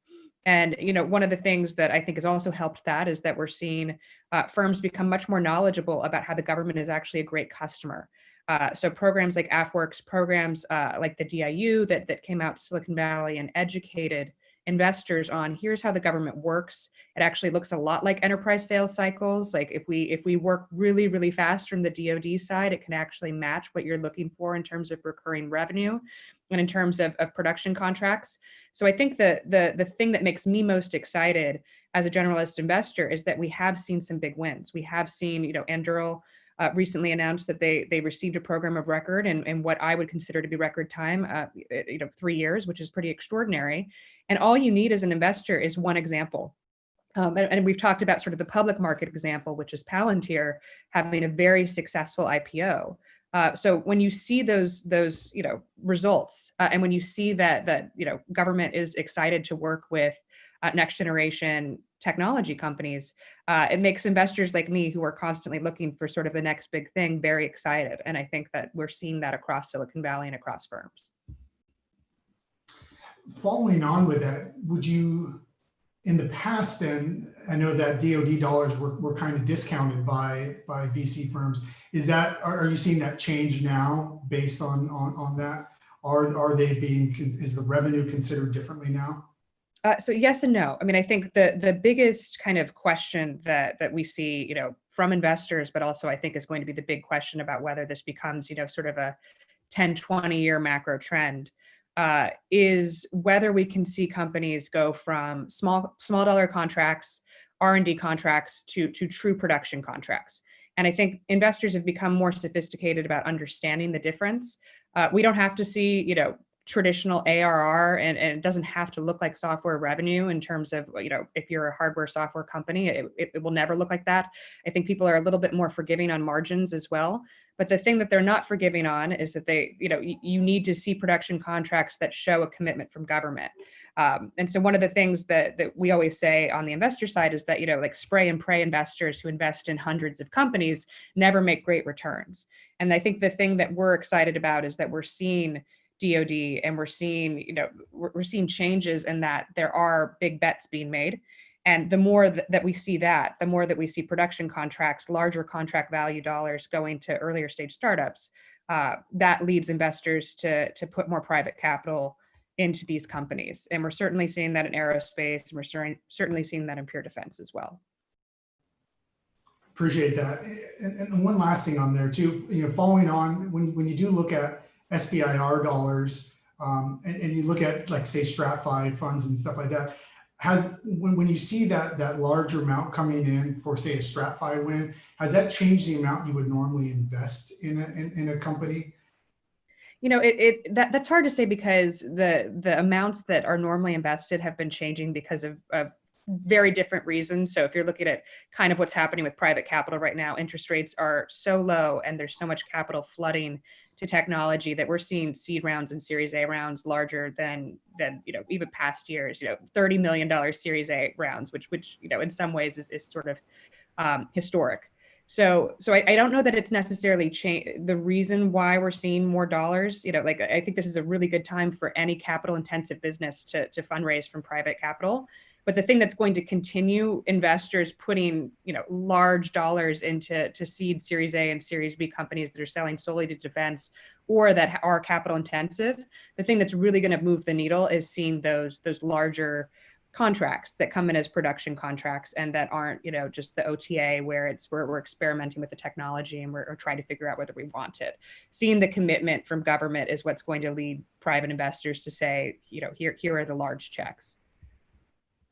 Appreciate that. And switching kind of over to Oren, speaking now kind of from on the hardware angle, software with margins at around 80% and obviously less capital intensive are definitely more attractive towards VC, while hardware being much more capital intensive with slimmer margins are sometimes not considered as much.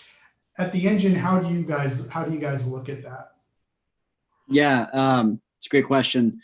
I guess first I would say is that, we don't view it as binary. There's not a lot of hardware out there today that doesn't have software in it with some of the software business surrounding it. But look, at the end of the day, it is true in the near term that software certainly eats hardware, but in the long term, we believe that hardware eats software. If you look at the largest kind of acquisitions of the 2020s, the majority above 20 billion were involved in hardware, right? And so we believe that these dual use companies that are creating foundational technologies that have, obvious global disruptive influence, those can be enormous businesses that are somewhat more immune to the fast follower dilemma of software. And so there's a lot of advantages in investing in, the right kind of hardware companies, but the timelines are certainly longer and the capital requirements on these companies is certainly a lot larger. And that's where sort of government as a partner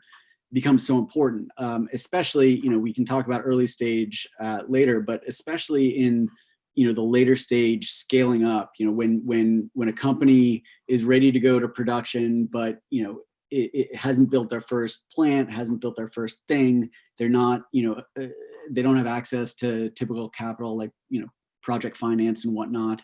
That's where the government can really come in with things like STRATFI and fill in that, valley of death, if you will, where, unlike in software where you can just sort of, keep pushing out software once it's gone to product, for hardware companies, once they reach a TRL that is sort of product ready, there's often a huge capital expenditure that our current financial system is not totally equipped to support, which is why so many of these companies kind of die on the vine at this stage. And so, again, I think things like the STRATFI program where, the government has been following these companies up until a point where a significant government injection of capital at the right stage can make the difference between whether that company reaches scale or not is so important and has been such a win for AFWERX. Appreciate that. And following on with that, what do you see kind of the value of the investor matched funds with the SBIRs? Do you guys find that to be extremely helpful in terms of this idea of helping to scale up some of these companies? Yeah, I think it's incredibly compelling. I mean, it is funny when I hear about kind of VCs discounting government dollars. VCs discount government promises. VCs generally don't discount government dollars, right? I mean, it's the problem with government as customer is, budget delays and program cancellations and bid protests and sort of binary outcomes of programs. It just is sort of a very complicated customer to depend on from a market perspective. But, once a company has a sticky government contract that is the right business model, I mean, that's a phenomenal signal for investors. So I see, early stage matching funds as a great tech validation for investors. I think government can provide much more than just funding. There's resources, there's engineering staff at government labs that can really bring, motivational things to companies where a small company might not have those resources available. So I do think it's a great signaling function. Where I think we would like to see kind of improvement there is in the timelines, right? We're still in this little bit of chicken and the egg where do appreciate the government's desire to kind of shift the aperture of private capital through this matching funding, but figuring out mechanisms where, you know, companies at their early stage, when they need to be focused on raising kind of private capital and figuring out, you know, building their business and, you know, getting real estate and hiring marketing managers and all the stuff that an early stage company needs to do, not focused on government as a customer. How do we get the government and private capital to kind of better align in this public-private partnership to launch these early stage companies?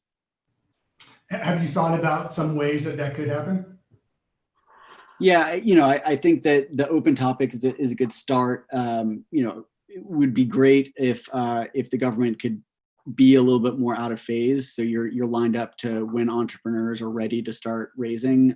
You know, there's a lot of, you know, having been on the government side, there's a lot of kind of wonky contracting stuff that we don't have to get into. But I think, you know, using OTAs to sort of support a cadre of companies in the early stage that are sort of viewed as critical national security industrial based companies, and they can go out and focus on raising private capital with the promise that by being in this OTA consortium, the government will match investor capital if they prove successful in raising capital. I think concepts like that sort of take the current AFWERX matching funds program and just expands it to make, really it's about reducing friction and matching up with timelines for early stage investors that we see as critical. Definitely. Switching over, Samir, as you probably saw from that data earlier, what 37% of the companies are looking at that seed stage, which is very popular, I know, amongst for angel investing. Looking back on your experience though, as an angel investor, you've gone on, I think, with Vita and Clinata as one of the phase 2 companies. How did your journey begin in terms of getting into defense tech, and what have you kind of learned from it? Yeah. Thanks for mentioning Vita. Yeah, that was one of my actually when I was transitioning away from the hedge fund industry, that was actually my first angel investment, and I think I was actually their first outside investor too. So I would even say that was the pre-seed stage. So, you know, the issues Oren and, you know, Catherine have talked about, which come much later, and are definitely issues, and definitely not trying to discount those at all. But at the earliest stages, I would say the support that DoD, you know, Air Force provides through phase 1, phase 2, phase 3, even it's hard to replicate that. You know, I mean, when founders have to, as an alternative, you know, go out and try to find dilutive capital from, you know, talking to a bunch of angels they may not know, having that support and partnership from the SBIR process is almost impossible to replicate. I'm surprised that we don't see more startups that have dual use capability, particularly, you know, the ones that, you know, angels will be attracted to the total, you know, addressable market and commercial, which will be big as it was in Vita's case. But to get funding partnership when the technology could also be used by warfighter and DoD, and getting that in a non-dilutive way to build out what turns out to be a world-class engineering team. Boy, that's hard for a standard traditional startup that's just doing software or whatever, trying to find that kind of capital. So I would say, you know, in the earliest stages at TRL1, TRL2, TRL3 for angels, for SBIR, for companies, it's the best thing that can, you know, the issues that I think are more relevant for what, you know, Oren and Catherine are talking about come later when, you know, when companies are trying to raise that scaled capital, need to plan, you know, building out teams, building out supply chain, a manufacturing plant, as Oren mentioned. That's when the need for enterprise contracts and stuff do come up. But I think at the early stages where I get involved, it's a perfect partnership. In terms too, when you did get involved in this, in your first one, did it follow a portfolio thesis, or was it just that it represented kind of a new opportunity, or perhaps something entirely different on that in terms of how? Yeah, I mean, yeah, at that earliest stage, it really was the founders. I mean, they, you know, I connected with the two founders, Caleb and Derek. They actually flew out to New York to meet with me, compelling, mission in terms of the origins of the story. And at the end of the day, when you're a seed stage investor, you just got to think it's a big market. And between, in the Vita's case with the life-saving aspect and the DoD, I felt instinctively there would be a market there. And then the big market for us there is, and I know the Air Force, AFWERX focuses on the dual use technologies for the companies they continue to support. If you feel like there's a pretty big market in the commercial area at the seed stage, that's, the combination of founder plus big market is kind of what made me invest in the earliest days here at Vita. Awesome. Thanks, Samir. Yep. AJ, kicking it over to you. Trey Stevens yesterday during that investor panel, he made the mention that top tech talent, they're working on projects such as ad optimization instead of potentially some of the big, hurdles that we face here in government. How do you think, especially, working at InQtel, how do we encourage and incentivize talent and companies to try to tackle these difficult national security and defense problems? Yeah, unfortunately I missed Trey's panel yesterday, but I think I know what he's scratching at here. And there may be two themes. One is this bigger picture, strategic theme of the relationship between government and Silicon Valley or the tech community writ large, which has soured in some ways over the past few years. That's probably a meatier topic than we can unpack in the time here today, and is a bit of a minefield. So I'm going to wave off of that one. There's the second theme I think that he's getting at is just a bit more tactical, which is how do you convince company X, a specific company with limited resources, whether that be time, talent, finances, to orient that precious time and resource towards national security and defense problems. And I don't mean to simplify this, but I think 80% of the solution for government is just to look as much like a commercial customer as possible. So what does that mean? I think the first thing is make yourself accessible. We encountered this a lot at InQtel. Our primary relationship is with CIA. You'd be crazy as a founder to catch a flight from SFO to Reagan, drive over to Langley, and knock on the door at CIA saying, I've written some code, will you take a look? I think it could solve your problem. That conversation is probably going to end with you in an interrogation room. That's a bit of an extreme example, and I'm saying it tongue in cheek, but like the point is there are actual physical and other barriers that make it difficult for startups to just establish a line of communication with government. Assuming you can get through that, I think the next thing is, for government, you've got to clearly articulate your pain points in a way that a startup can understand, right? And provide details where you can. And I realize, there are regulations and sensitivities around mission applications and data and all these things that make it challenging. But you've got to stretch out of your comfort zone where you can.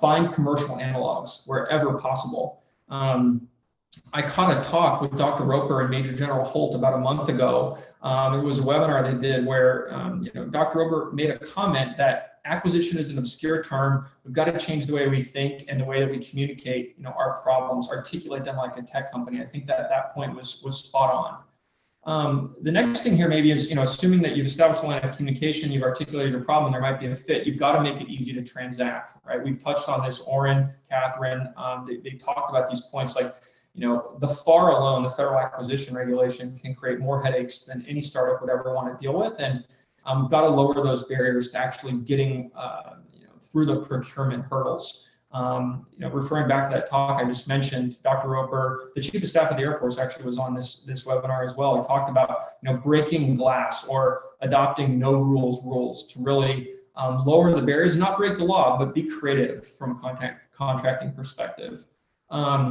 The last thing perhaps, and I think that Samir was scratching at this a little bit, early stage companies in particular, I think, are starving for input. A lot of them, depending on stage, are looking for design partners more than they're looking for, just another transaction with the customer. And so to the extent the government can provide feedback on how end users are experiencing the company's technology, whether good or bad, I think that really goes a long way in building, not just that direct relationship, but broader rapport between Silicon Valley and the tech community. Can I jump in and AJ touch on the thornier issue you didn't want to touch on, because I think it's really important from my perspective. Maybe I can say things others in the room can't. But I've actually seen the opposite happen, which is I think it's never been cooler to work for companies selling to government. There's nothing cool about ad optimization. It is the lamest thing. If you say you work for Google now in Silicon Valley, people's eyes glaze over. But if you work for SpaceX, if you work for Anduril, if you're building really, really interesting, like technical, you're working on very difficult technical problems, but you're also working for people who are extraordinary founders. I mean, no one is cooler than Elon. And so I actually think there's been a sea change in how engineers in Silicon Valley view their time and what they want to work on. And, I think we can look at the politics and say that, certain policies are things that have made people maybe slightly reluctant in the last few years. But I don't think that's the broad, the broad consensus in Silicon Valley. I think people understand that this is a bipartisan, important issue to work on, and it's never been cooler to work on aerospace and defense. So I'm actually very excited about kind of the engineers that I talk to. There's a small minority of people who don't want to work on defense, and they get a lot of airtime from the New York press. But everything that I see in terms of the people I meet with daily, engineers want to work on the hardest problems, and they are sick of working on boring problems like ad optimization. Yeah, I think it's a great point. I don't disagree. I think, if the peak of the sour relationship was the Project Maven Google fallout, or, the Amazon employees penning a letter to Jeff Bezos, I think we're definitely on the downslope from there, and things seem to be improving. But at the same time, I think, venture capitalists are looking to generate a return. These are for-profit businesses, and structurally, government market dynamics can be much more challenging than commercial ones. And so, back to my first part of the point, which is like the more the government can look like another commercial customer, I think the easier it is for those companies to find product market fit, and for the investors around the boardroom to feel comfortable with spending those limited resources on government-related opportunities. I totally agree, Catherine, on what you said. At the end of the day, you'll see that in exit multiples, and those should start going up for government and defense-related aerospace defense versus some of the software stuff over time. You would hope if all this falls into place. Yeah, just to add one piece on this, and Catherine, thanks for saying what you did. I think it's an important point about kind of engineering culture, and I couldn't agree more. I think for our portfolio companies, what sours folks on working with the government is less kind of what you think would be the prickly issues, and goes more to what I think folks have talked about, which is the government not acting like a commercial customer. I mean, there's, in the lack of negotiation and feedback and whatnot, I mean, for a company to spend a bunch of time putting a solicitation together and going through the just ass backward website to submit it and figure out what overhead is and, blah, blah, blah, blah, blah. And then to get, a one sentence line back saying, you've been denied. It's very easy to say, look, I don't have time to deal with this customer. I'm moving on with my commercial roadmap. And so I think I would just urge the government folks listening to this that it is easy to get very mission focused inside the building. Was there and totally sympathetic, but just understand the constraints that these founders of these companies have. And even if they really do want to work with government, there's only so many calories they can expend trying to work with an intractable customer. So, do no harm, and there's a limited amount of shots on goals that a founder can take. So, treat their time and energy and brilliance like the treasures that they are. Just to add one thing, just one last thing. Is that okay, James? Yeah, please. Just to add, from the earliest stages, when you see angel deals, I would, and you're talking about government involvement, one thing I actually don't know the answer to that, so I'll just throw out a question, is when you see health tech oriented deals, therapeutic, from where you may get non-dilutive funding from NIH, I do see, at least, sentiment wise, angel investors, early stage seed investors often ask founders, like, can we seek this, kind of funding out to help with those capital intensive sort of research aspects early on in a business. But I rarely see, angels, early sophisticated investors asking if, we can seek DoD funding. Now, I've actually personally benefited from that. And so I'm trying to figure out ways to bring these kinds of opportunities to that early, pre-seed and seed stage investor. But I do see it, with the NIH and NSF type funding. So I don't know what the answer to that is, but hopefully we can all work on that together. Are you seeing any angel syndicates that are trying to focus into that world? Yeah, I mean, there in healthcare, there's a handful of like angel groups that I know of that, you know, a large part of the early partnership is, you know, NIH funding related. So Great.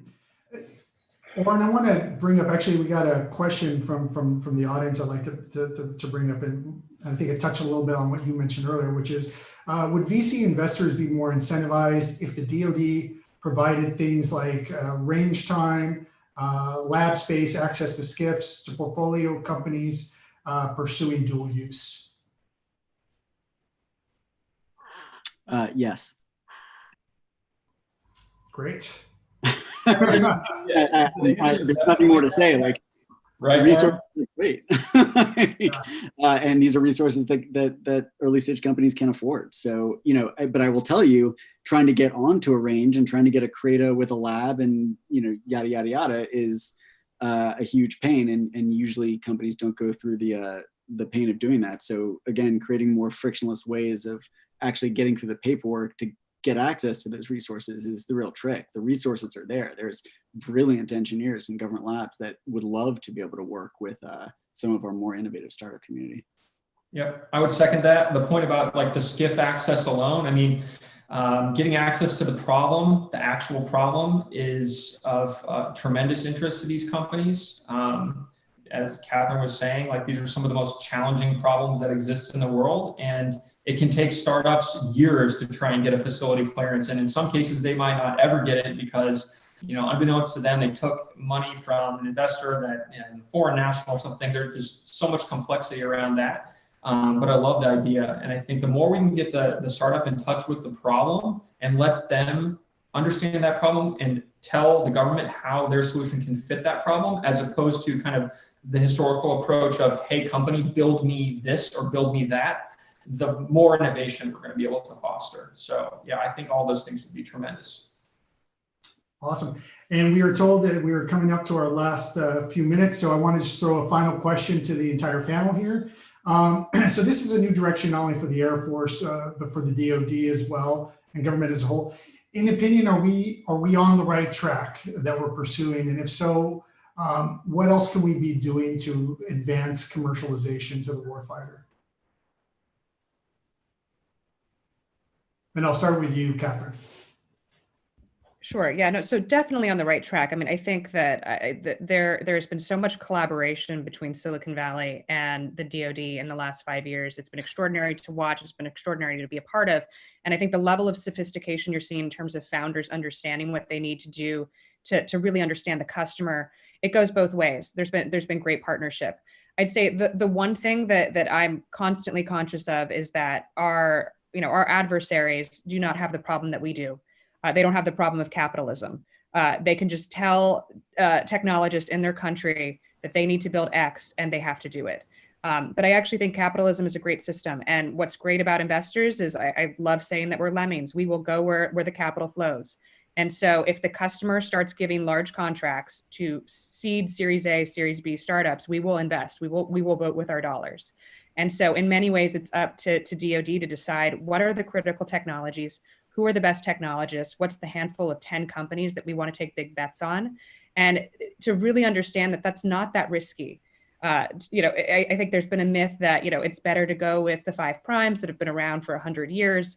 And I think that's not the case, given that we have a new way of company building and a new, very new asset class in many ways that's willing to support defense investments and that thinks that government's never been cooler. So I'm very excited. I think we're headed in the right direction. And the more times we can see companies go from production contract to program of record, the more private capital that's going to flow into the sector over the next 10 years. Thanks, Catherine. AJ? Yeah, I don't have too much to add. I think that was well said. I mean, the one thing that kind of stands out to me is that stat that 75% of the companies have never worked with the Air Force before. And in the back of my head, if there's some reason for concern or caution, just as this scales, it's going to become increasingly important for government to help these companies qualify these opportunities, right? It can't just be innovation for innovation's sake. Government will need to say, this is a great opportunity for a startup, this is a good one, and this is a bad one. So yeah, I mean, I think the efforts are definitely on the right track. I mentioned Dr. Roper, the chief. There's clearly support There's interest in breaking glass and doing things differently, and this is absolutely the right attitude that needs to be adopted. And really, it's a cultural change management piece that's at play here, and I think it's precisely the right one to encourage more innovation and greater collaboration between these two very important communities. Thanks, AJ. And with a minute left, Oren and Samir. Sure, I'll just echo the what we said earlier in the panel of removing friction. Early stage companies spend a lot of time building investor pitch decks and telling the narrative of their company, and the more that the Air Force can receive that information from companies and be more of an interchange and negotiation with more kind of pathfinding support to kind of show them the road, the more innovative, non-traditional companies the DoD will have access to. But I think it's a great start over the last couple of years. So hats off to you. Thanks. Yeah, I couldn't say it better. I mean, I think your stats show that there's lots of great progress being made. At the end of the day, I think investors just crave predictability, and I think as we get into those further stage TRL levels, I think getting enterprise level contracts is the kind of predictability that I think venture investors crave. So that's about it. I want to thank my panel here. You guys were great, and I hope the audience took a lot from this. So thank you again, and turn it back now to Colonel Diller and team. Thanks, James. Thanks, all the panelists. Nate, any thoughts on that before I talk about the logistics for what we have coming up? Sure, absolutely. Thanks a million. Really to follow up at the end, I think most importantly, this idea of scaling as we're going through the week. Today, we're talking, again, technology and these small starts. As we get onto the primes, you're going to see now a path where we're doing everything we can to listen and to act based on these folks that are here.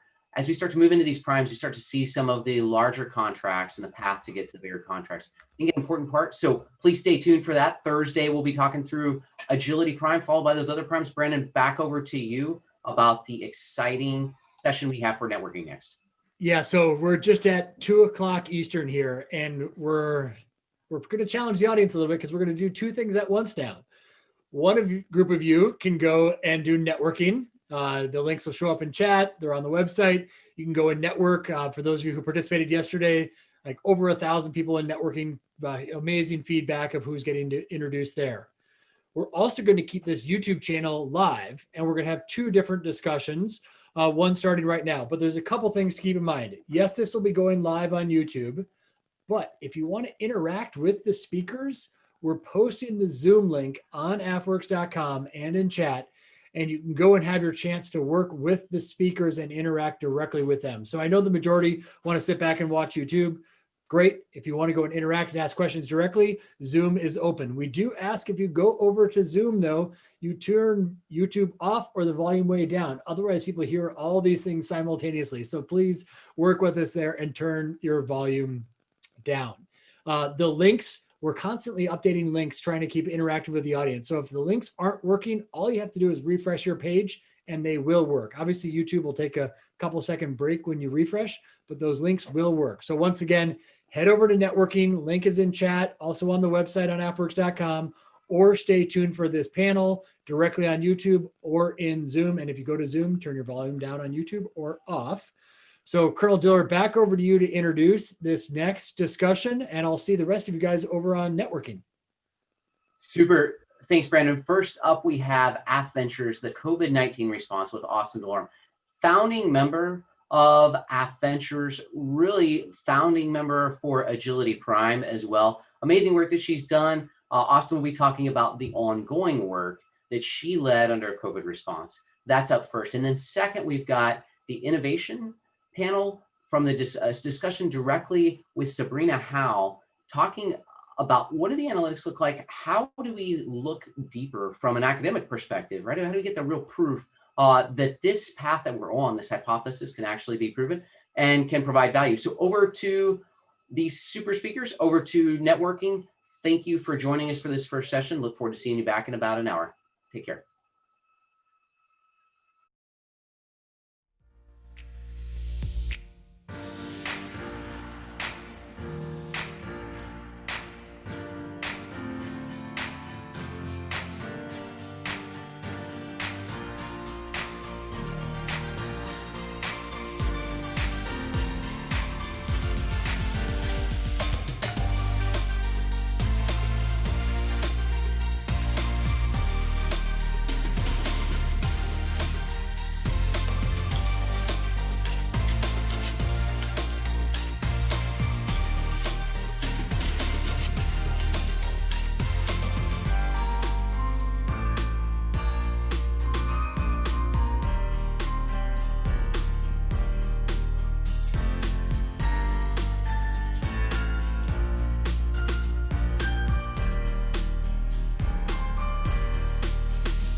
another 15 seconds or so for more folks to join in. And then after we get the full audience up and running, we'll jump into the conversation.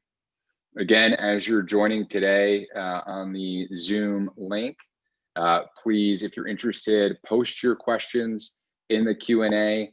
I'll be joining Austin at the end of the discussion for a fireside chat where we'll detail some of the ongoing work as well as bring up audience questions. So with that, without any further ado, I wanted to introduce Austin Delorme. She is a founding member of AFVentures, of AFWERX. We've been working together. Austin and I's partnership on this work goes back years, but man, has it accelerated over the last 7 months. She is going to be discussing our COVID-19 relief work, how it started, how it grew, and where it is today. Austin, thank you so much for joining us, and it's great to have you back with the team. Thanks, Jason. Super excited to be here. Definitely, this has been one of the most rewarding and best experiences of my career to date, and so super excited to jump back and talk about really a couple things. One, the great work that the Air Force did in response to and continues to do to the COVID-19 crisis, but two, really this incredible story of what I would say, rapid innovation and scale, and how the foundation that we were able to build within AFWERX and within AFVentures was able to step up to the plate, scale, and support the nation at large. And so I'm going to pop up just a few slides here and walk through what I would say is the abbreviated story of how AFWERX played a role in COVID-19 crisis response, how we got started and how we scaled, and what was so appealing about our structure as we did so. And so I'll start with, March, and I'll tell it as the story that it was. So back in March, of course, this whole couple-week lockdown hit, and discussion started to jive around, and we started to see all these news headlines, and what was this kind of distant COVID thing started to get bigger and bigger and bigger, and we started to realize it was impacting folks at home.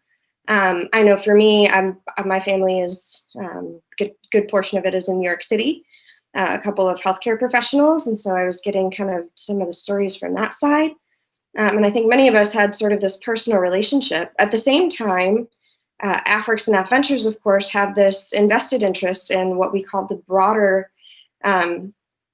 industrial complex, really that core business base that enables our defense industrial base and, of course, our national defense posture to be successful.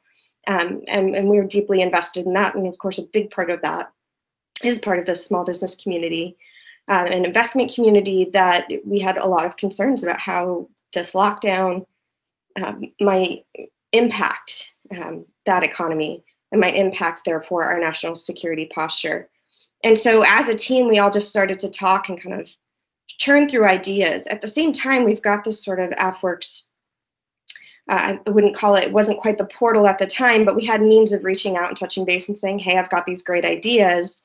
And we were working some of the SBIR work too as well, and we were getting some of these SBIR companies reaching out and saying, hey, we've got some ideas that we think could maybe help this COVID crisis thing that seems to be happening. And so everyone was reaching out from the businesses that we worked with to folks across the Air Force that were a part of this sort of grander network that makes up AFWERX.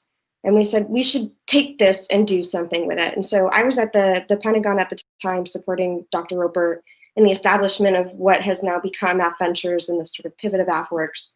And advise just on how to think about commercial relationships a little bit differently and how to think about a different segment of the commercial sector than we historically have done.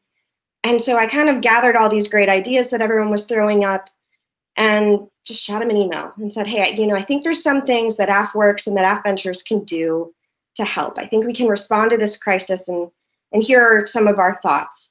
One, we have money, we have SBIR dollars, and who better than the government to step in and support when there's a time of economic uncertainty. We know we can move fairly quickly. We'd like to see if there's something we can do to sort of expand and support companies that make sense for our industrial base through, pushing out more aggressively through SBIR.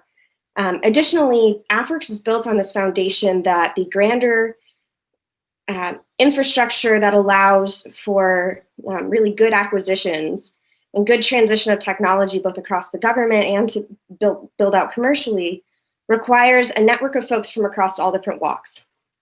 And right now, a lot of your best and brightest folks are stuck at home on quarantine. They're not allowed to go into work. They work in SCIFs and in other places where they can't necessarily access their work from home, and so they're sitting around bored.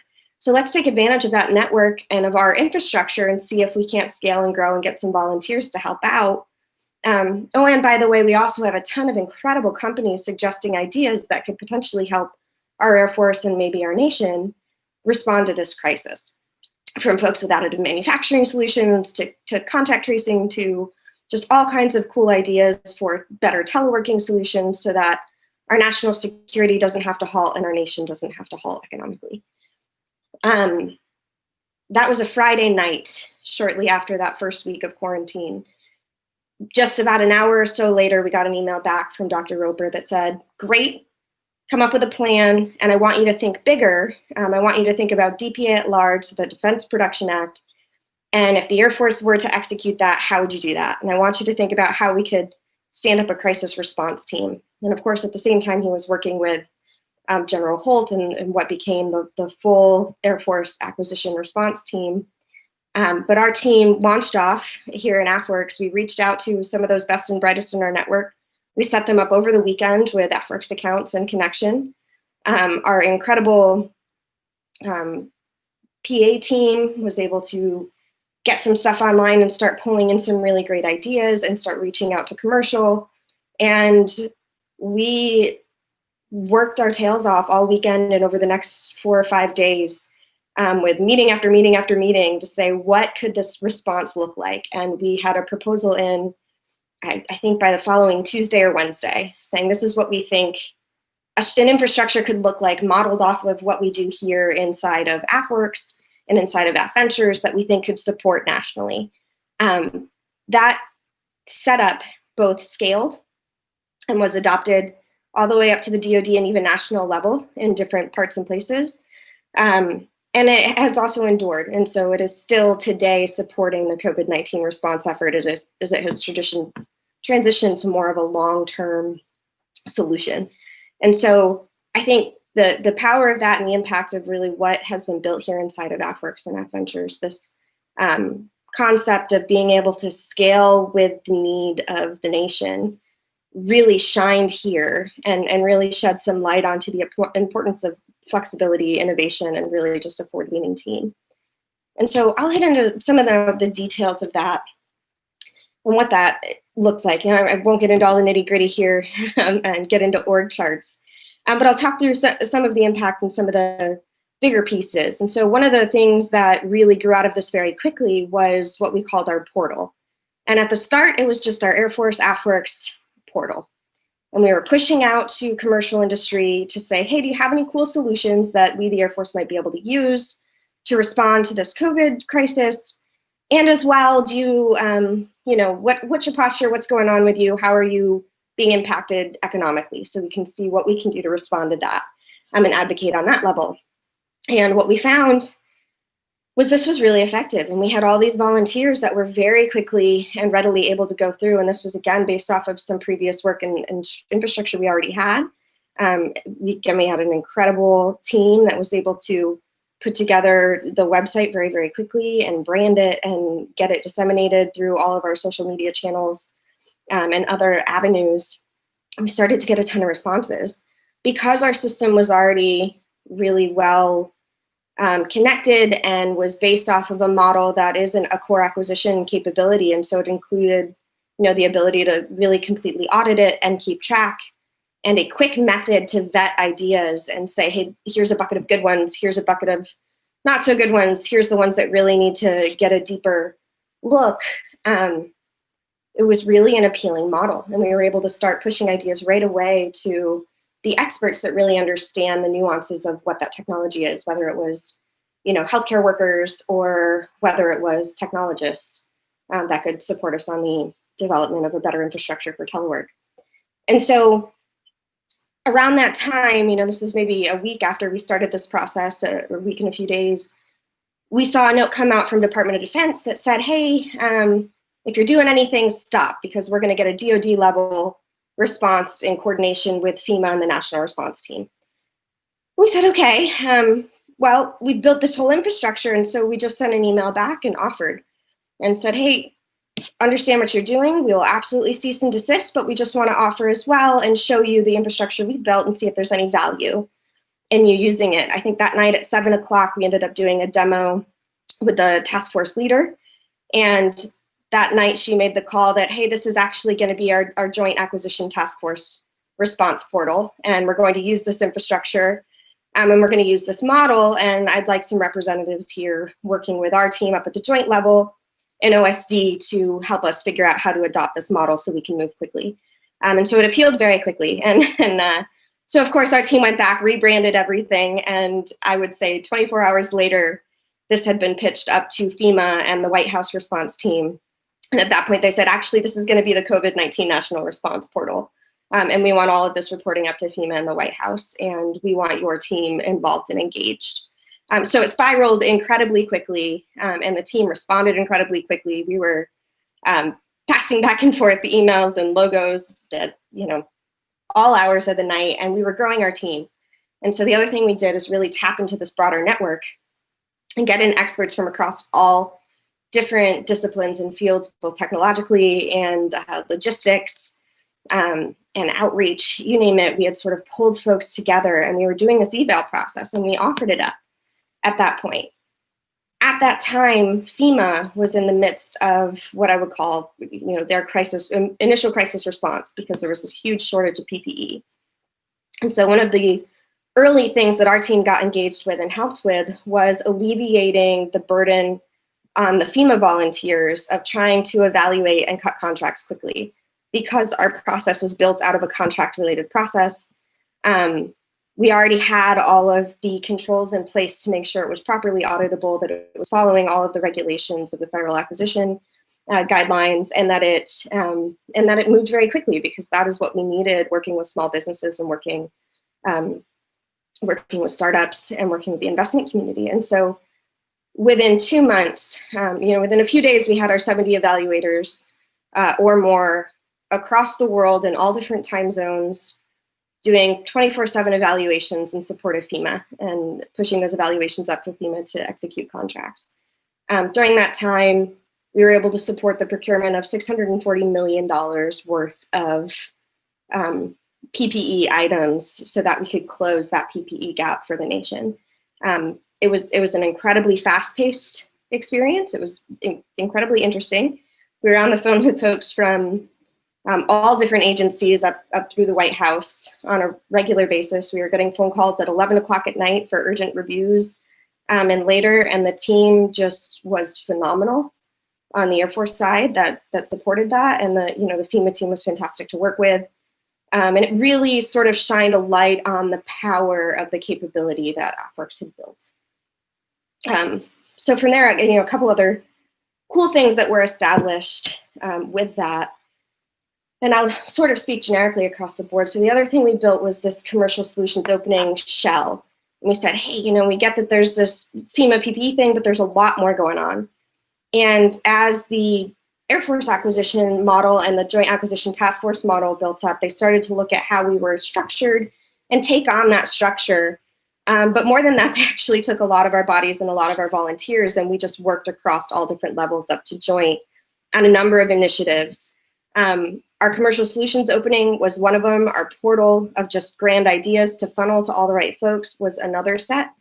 The commercial solutions opening supported what we called areas of interest. So if anyone across any agency had an area of technology interest that they knew we needed solutions for, from pharma to screening and diagnostics to more opportunities for masks to gloves and gowns, we were able to open that up and get quick solutions in that could go under contract review and get contracted quickly. And so we received close to 400 submissions through that CSO, and multiple awards were made across those 4 different areas of interest that got pushed out from these agencies. In addition, we are also putting in support for the Defense Production Act to say, hey, there's a bigger play here beyond just our major prime partners. We want to make sure we're supporting some of our small businesses and non-traditional partners as well through these difficult times. And from that, were born a number of different initiatives, some that remained at the Air Force level, some that grew to support that sector and continue to help folks thrive, to include just speeding up and rushing some of the contract delays on the cyber side and other efforts. And then I think the other thing worth mentioning that is really great about this team is, while this was all happening and this team was supporting, there were in sum total over 235 volunteers across 6 time zones supporting here. And there are a number of really impressive, incredible efforts that happened at the Air Force level that have also had a huge impact and have allowed the Air Force to continue and help support national security posture across our service, and bleeding into some of the joint environment here as well. And so one really cool model was this Rapid Agile Manufacturing Platform, or RAMP. And that allowed us to reach out to US-based manufacturers rather than reaching out and buying masks from China and other countries like that, and get COVID-related products. We got over 100,000 COVID-related products, from masks to face shields, et cetera, sourced and delivered. It included a full logistics network so that you could get products delivered within days. A lot of the overseas timelines we were seeing with the world in this global pandemic crisis were months out to get these products. We were able to get some of these things in the hands of our airmen within days. So it was a really powerful process to watch. There are also other solutions. So the pandemic case management suite, which really allows folks that are leading national security response teams, that are leading the operations of the military, the ability to really see what's going on and make sure that we can continue to function safely, that we have a good sense of what's going on within our units, the spread of COVID or other issues, and make sure that we can maintain readiness. And so it's really an integration and analysis decision-making platform that was built bringing in some of these new technologies and ideas, especially in this odd telework community where a lot of our flyers were on hard crews, and there's just a lot of uncertainty going on and challenges with continuing operations as usual. So that allowed us to make sure that we were continuing to keep our country safe and secure.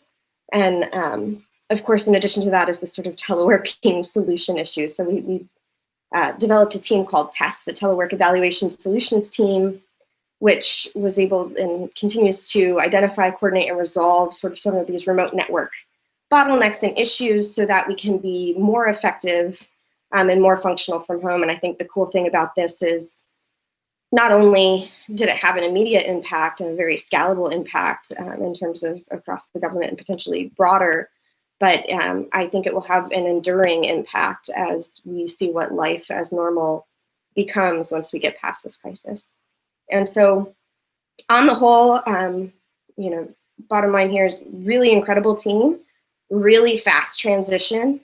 But Jason and his crew really led something impressive here. And although we talk AFVentures and we talk AFWERX, the impacts of that we're seeing really all across the entire national response team up to the White House, and we were leaned on very heavily over the last year to make that happen.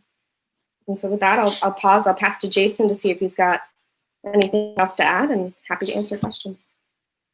Hey, Austin, incredible discussion there. One question that I have for you is, what are the big takeaways that you were able to glean from this? First pandemic that we've seen in 100 years like this. So first time the Air Force has been able to combat a pandemic. What are the big things that you think are that you'd want to take away, you'd want the government to take away, companies and investors to take away from how we work together to defeat these types of pandemics in the future? Yeah, great question.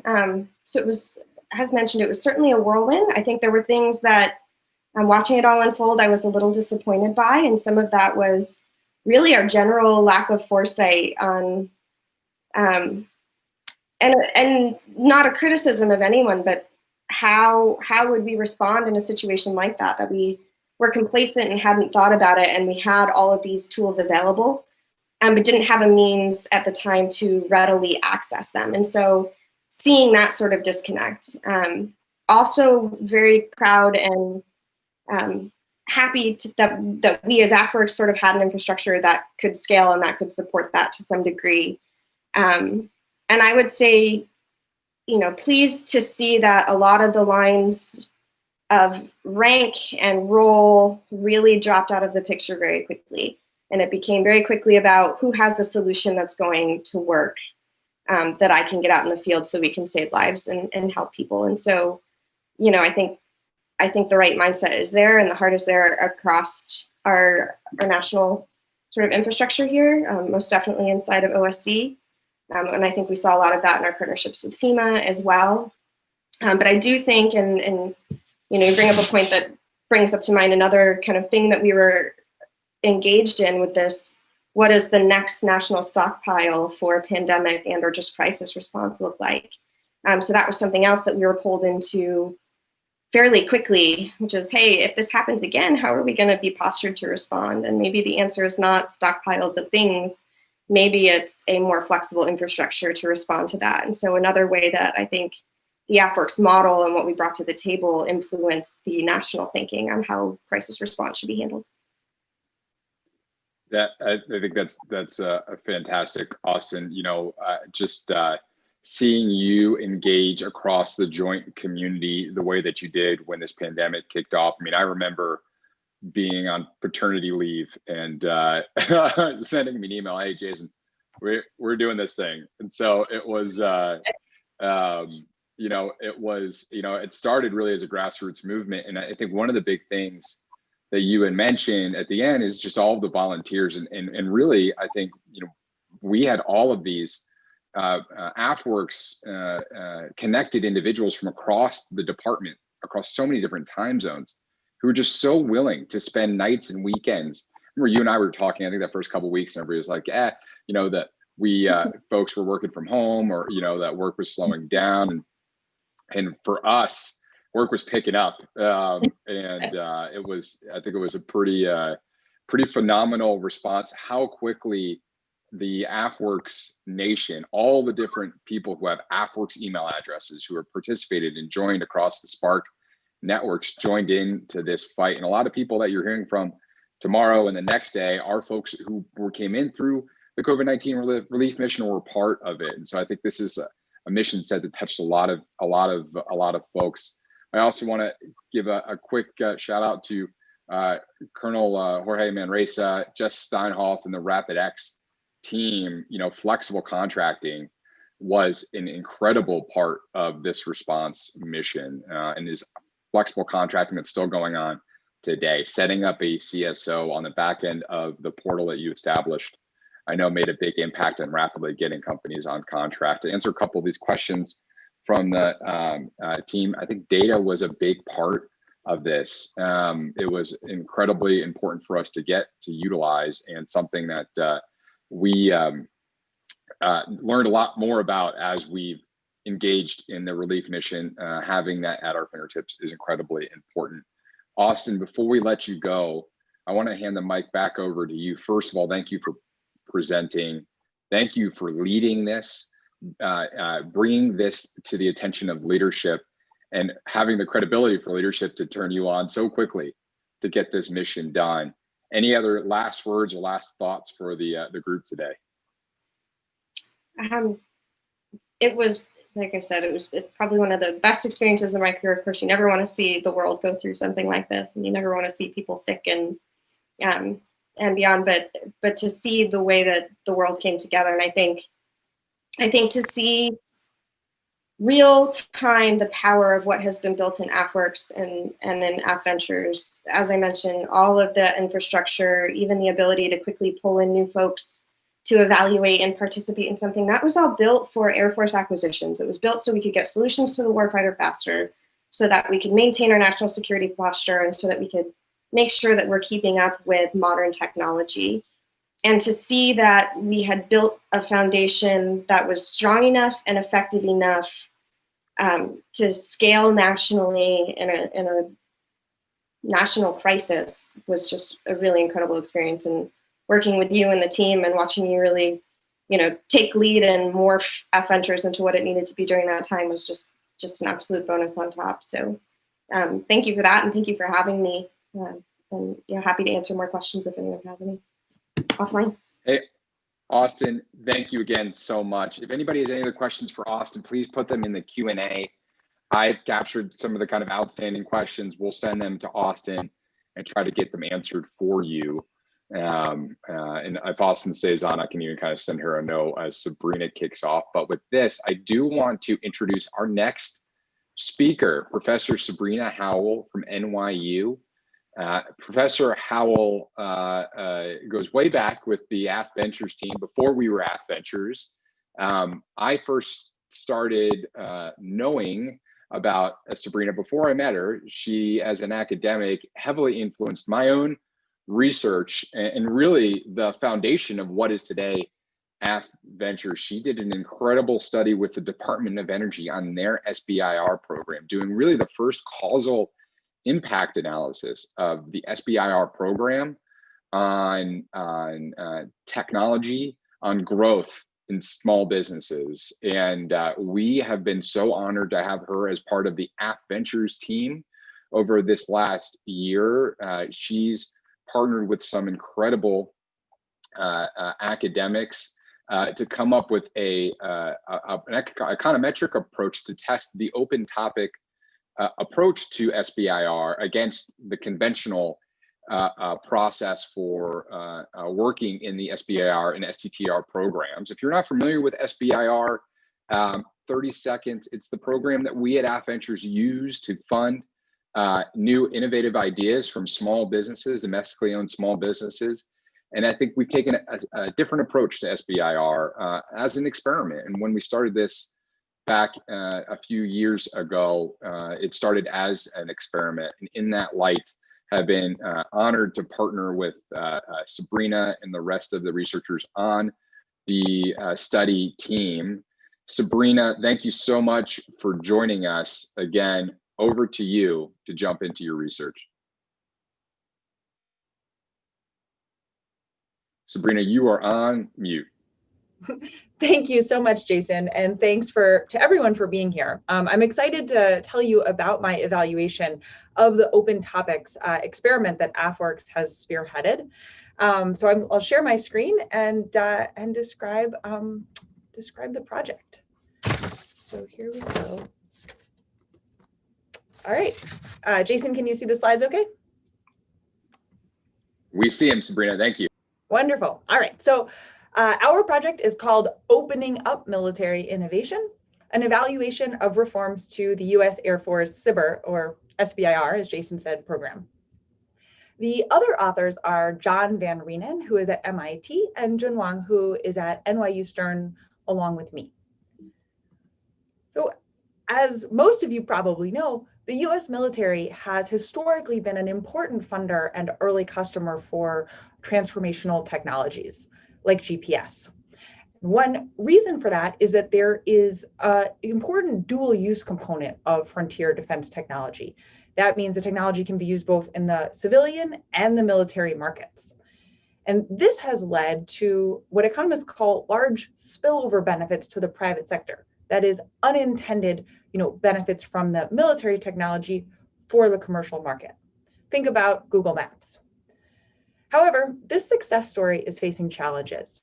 There is a perception among senior defense policymakers that we've found in, for example, many examples of congressional testimony, that the US defense sector has gotten less innovative over time. We couldn't find any systematic evidence of that, so we start our project by showing that, in fact, this does appear to be true.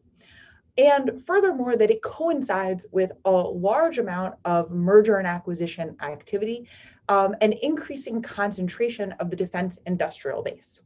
So let me show you one example of what that second point looks like. So we created this graph by starting with the 8 prime contractors who've been the largest single recipients of defense contracts over the last 20 years. And then we look back at all of their acquisitions of other defense contractors since the late 1970s. And the blue line shows the number of unique firms in this exercise. So in 1976, we have 225 firms. That's the 8 primes and all of their previous acquisition targets. And they got about 35% of total defense contract value in the 70s. They consolidated down to just 6 firms as of 2020 with these two big mergers here. And today these 6 firms continue to get about 35% of total defense obligations. In 2019 dollars, this is roughly $75 billion in 1976, now about $119 billion. So this consolidation has coincided with declining innovation, using what the sort of best quantitative proxy for private sector spillover benefits that we have, which is patent citations. That is, when future patents reference prior patents as having contributed to their invention. So this graph takes the same set of firms as the previous graph and plots the citations to their patents relative to the average patent in the same technology class year. That's like a specific field. And we see that these prime contractors have gone from being more innovative than the average firm in the economy in the late 1970s to being considerably less so today. And this is extremely dramatic, which you see in the blue dashed line, when we only count citations from outside the defense contractor base, which is really trying to get at those private sector spillovers. This suggests that the prime contractor's innovation has gotten more insular over time, where citations to their patents are really mostly coming from themselves. One possible reason for falling defense innovation that has been cited is that there's been less reliance on sort of more bottom-up innovation with broad private sector collaboration, as perhaps characterized key inventions in World War II and the subsequent decades, and more emphasis on top-down, narrowly specified procurement siloed in a small group of defense specialist firms. What we're going to do in this project is study 2018 reforms to the Air Force SBIR program that are trying to take a sort of a first attempt to address this issue. The SBIR program is a useful venue to experiment because it's flexible, you can do rapid staged financing, and it also faces a related challenge to the overall procurement challenge that I was just describing, which is that a large share of the award dollars go to firms who have many SBIR contracts and who appear to rely on SBIR for revenue. And the idea was that if this is successful, then the bottom-up approach could potentially be brought to bigger acquisition programs and be used to try to attract large tech firms to the defense market. So specifically, the reform goals were to reach non-traditional firms with frontier dual-use technology, to source ideas for the Air Force that it may not yet know it needs. The solicitation explicitly described unknown unknowns, and to revive DoD's historical role as a large early customer for risky new technologies from new firms. So we're going to compare the conventional topics in the Air Force SBIR program, which specified narrow technologies for firms to work on. For example, safe, large format lithium-ion batteries for ICBMs, with the open topics, which invited any technology so long as the firm could claim that there was a potential Air Force stakeholder need. The open topic also reduced the amount somewhat and made the contract process a bit less onerous. What we do is we use administrative data on applications and evaluations of Air Force SBIR proposals from 2003 to 2019, and we focus on the 2017 to 19 period when the open and the conventional programs were run simultaneously, more or less. We ask 3 related research questions. First, was the open program successful in attracting new entrants to the overall market in the sense of young firms, as well as new entrants to the defense SBIR market? Second, what is the causal effect of the two programs on innovation and contracting outcomes? When I say causal, I mean that I'm going to approximate a random experiment where we give awards to some applicants and not to others. So we'll test whether the programs are effective at stimulating the outcomes that we're interested in, the same way we think about testing the efficacy of a vaccine. So specifically, what I'm going to do is compare winners and losers right around the cutoff for winning an SBIR contract. And the third question is whether the focus on new entrants was justified in the form of differentially larger effects for that group. So let's answer the first question, which is about selection into the program. So this shows how the applicants to open programs in the blue dots compares to applicants to the conventional programs, which are benchmarked at 1. So we see, for example, here that open applicants are, much like 80% less likely to have above median firm age in our overall sample. We also include here 2 other DoD SBIR reform programs, NSIN, which is out of OSD, and the Air Force Pitch Day programs. I'll come back to those later. Perhaps the most striking difference is that the open and pitch day applicants are about 4 times as likely to have previous venture capital investment as the conventional applicants. So in general, the open applicants are a lot younger, about half as old. They have about half the number of employees, and they are much less likely to have previous DoD SBIR awards. These maps show the geographic dispersion of applications. The size of the bubbles is the relative number of applications to the program, with open on the left and conventional on the right. And how dark the bubble is reflects the number of VC deals in startups in that city in 2018. The big picture takeaway is that both of these programs are getting applicants that are really diffusely distributed across the United States. And that's also true when we look at awards. It looks just the same. However, there is, as you saw in the previous graph, which was sort of more precise logit regression results, that there is like sort of more of a correlation between being from a VC hub city and the open applicants. For example, you can see that here in the San Francisco Bay Area than there is in the conventional program. For both programs, we see a marked correlation between applying and being located in a county with an Air Force base. So for example, in the conventional program, we have as many applicants from the Kirtland Air Force Base area in New Mexico as from Seattle. And I can tell you that, there really is not the same cluster of high growth startups in Albuquerque as in Seattle. So now let me get to answering the second question, having established that indeed the open program did attract markedly different applicants. So here to answer the second question about causal effects of the awards, I'm going to show you a bunch of pictures. Of course, in the paper, we have a lot of boring regression tables as well. But what you're seeing here on the left is the probability that a firm gets venture capital investment after the award decision is made. And on the x-axis is the firm's rank around the cutoff for an award.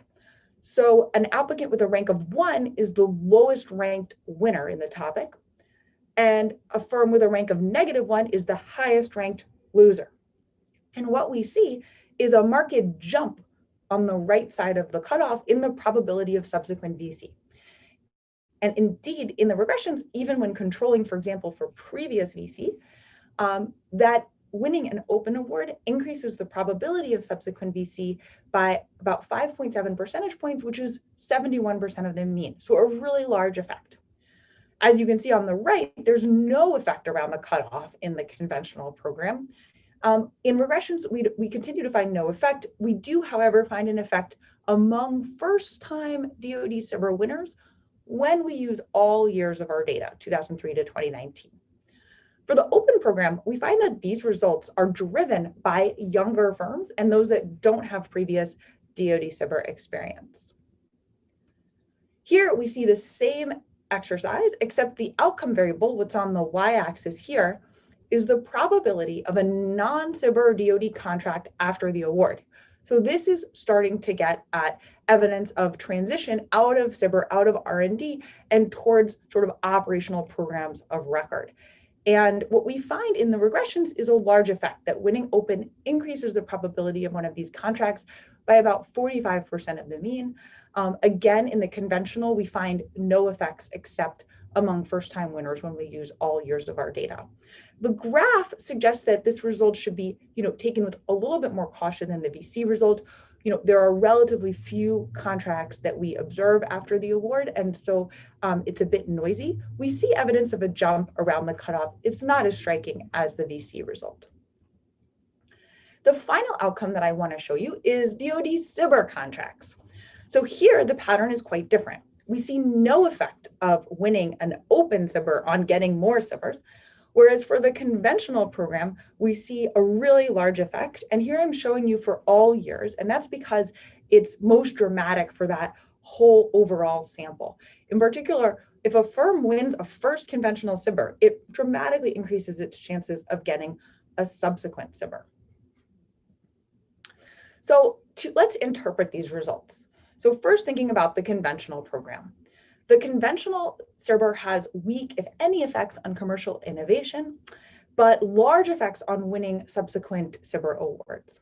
It seems like high-growth startups are poorly aligned with the conventional SBIR, which requires awardees to produce, these very particular ex-ante specified technology. And both programs appear most useful, especially in the long term for conventional, for firms that are young or new to the SBIR program. And that is consistent with what I found looking at quite a different program, but also SBIR at the US Department of Energy. Now let's think about the open program. So the open topics may work because they're giving firms an avenue to identify Air Force customers who didn't previously know that they needed the innovative product. These firms are bringing an existing idea oriented primarily to the civilian market to the Air Force. And we hypothesize that they may have such a large effect on VC contracts because they represent an entry point to much larger DoD contracts. So you may be thinking, is this much sort of larger effect of the open topics? Is it about the bottom-up openness aspect of the topics, or does it reflect that really different selection? Is it about the composition of applicants, or perhaps some other feature? So we can't fully answer that question, but we can probe the composition hypothesis using those two other DoD SBIR reform efforts, NSIN and Air Force Pitch Day. So these were not open, but they did attract firms with features closer to open than to conventional, sort of a more high-growth startup profile. In these other programs, we don't find any positive effects, although it's important to note that the samples are smaller. So in sum, this experiment is really speaking to a trade-off in innovation investment more generally between sort of decentralized bottom-up and centralized top-down strategies. Our results are pointing to benefits from the bottom-up approach, at least in the context of the US Air Force. The results also are speaking to the changing market structure of the defense sector, especially the growth in concentration and decline in innovation, which relates, beyond defense to concerns of the role of superstar firms in the economy and whether they may be inhibiting innovation and entry from new firms. And finally, I think the most important takeaway, particularly for this group, is that the open reforms do seem to have reduced barriers to entry into the defense market, and the persistent dominance of incumbents, especially in the DoD SBIR program, for whom we find that winning a contract really has no positive effect at all. So thank you so much for having me, and I look forward to any questions that you may have. Hey, Sabrina, incredible work. Again, thank you so much for joining and discussing that with the group here. In the research, you discuss a significant amount of theory and reasoning behind lock-in and what we think that does from an effect perspective. Can you talk a little bit more about what your research shows regarding lock-in in relation to the outcomes you presented? Yeah, so we compare all of our results across two different groups of applicant firms. Those who are new entrants to the DoD SBIR program who've never before had an award, and those that have multiple awards.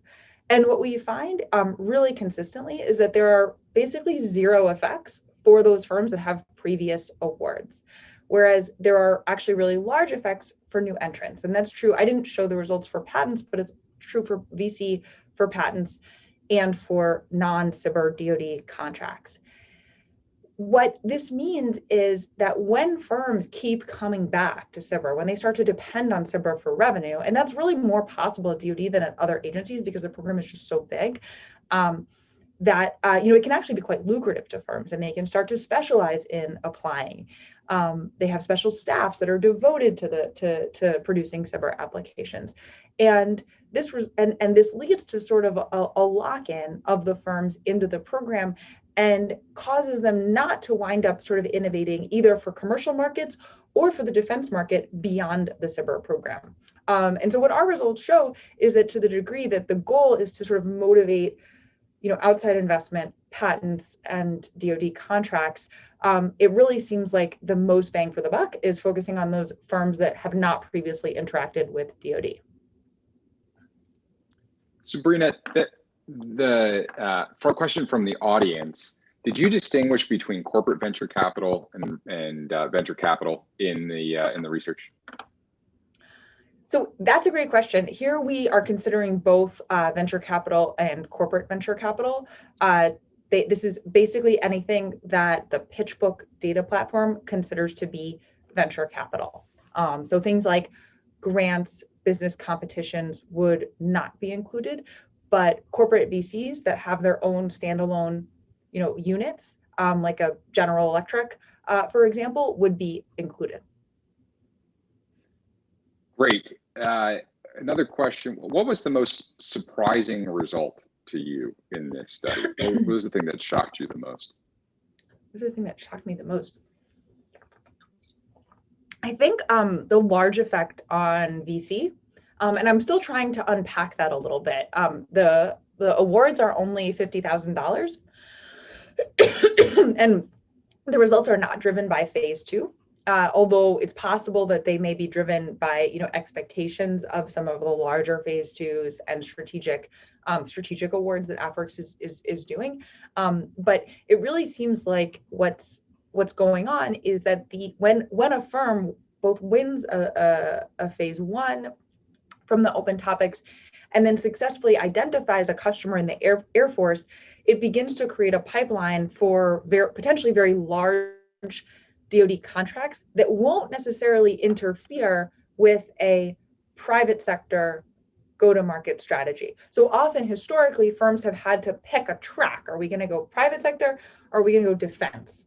And particularly from a venture capitalist perspective, defense contracts are probably not going to lead to an IPO level set of returns.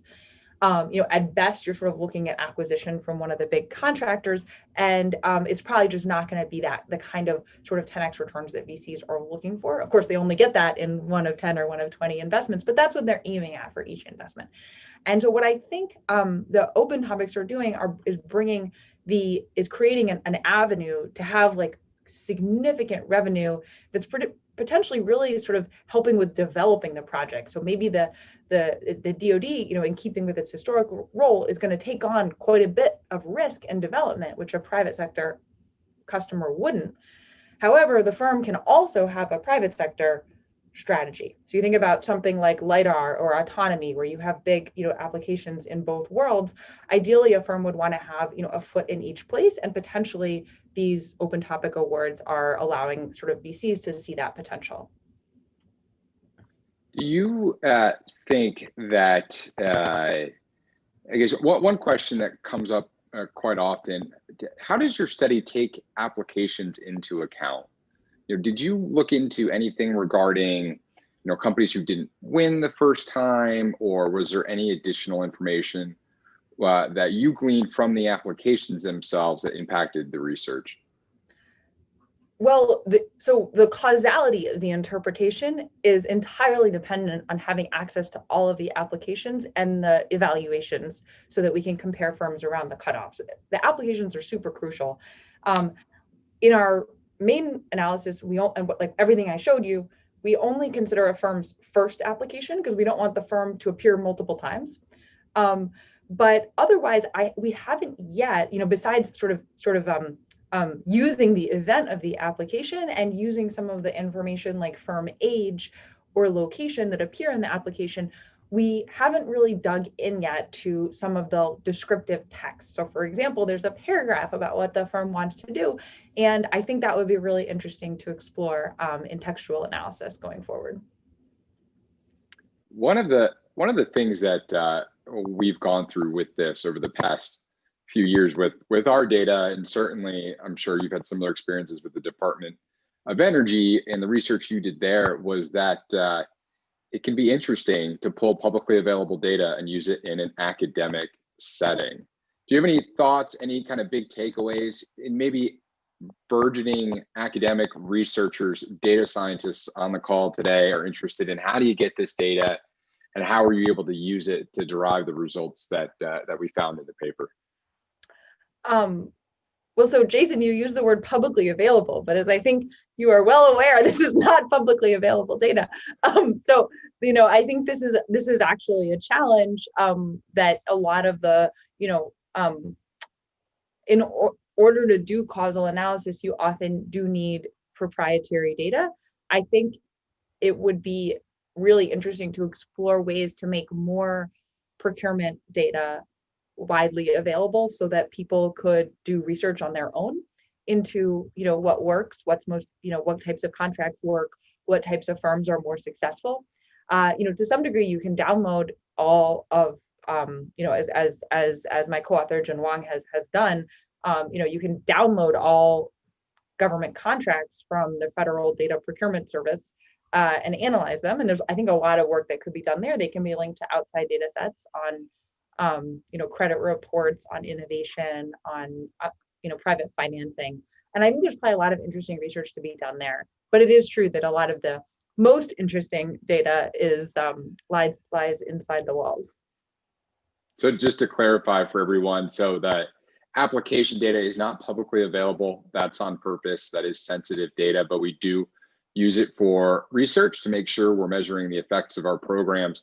But the vast majority of the outcome data is publicly available or was purchased through a third party. So that data is not data that comes directly from us, but from external places. And I think, Sabrina, some of the most interesting research that came out of this, outside of the open topic stuff, was the discussion on the primes. I mean, I think, June did an incredible job of pulling that publicly available data and really providing us the first quantitative approach on the effect of consolidation within the defense industrial base and its impact on innovation.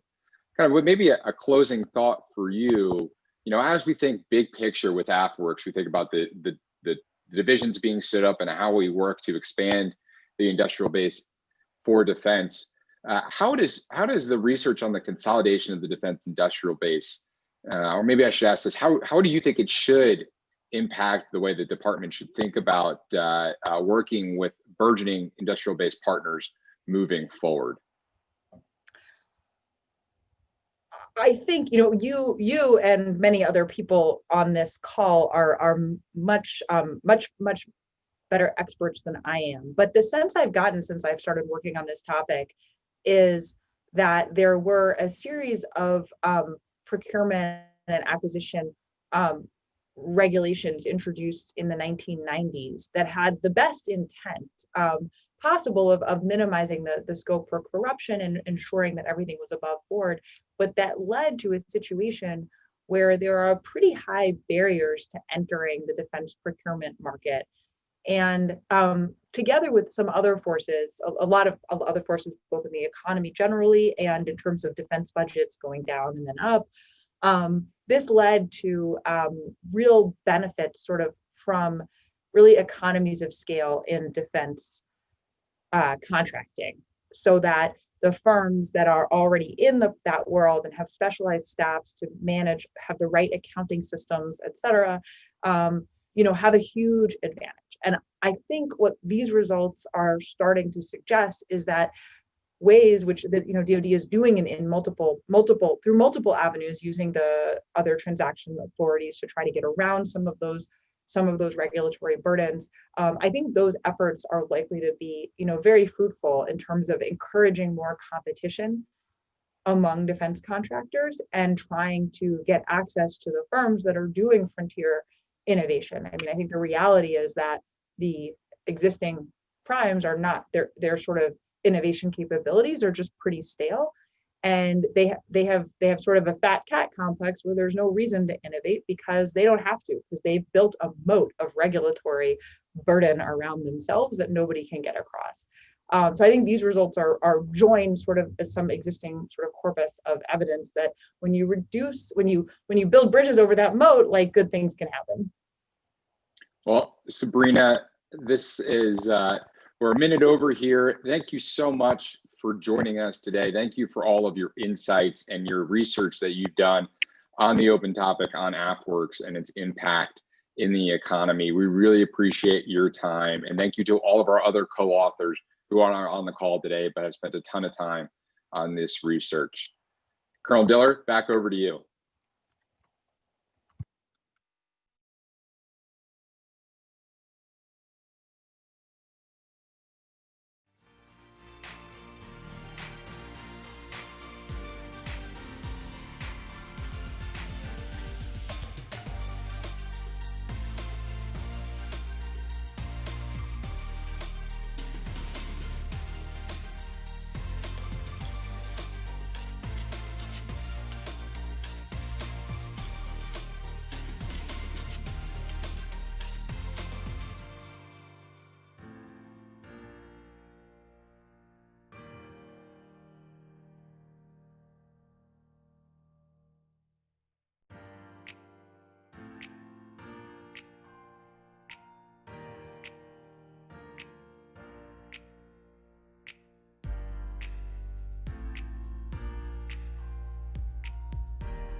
Welcome back, everybody.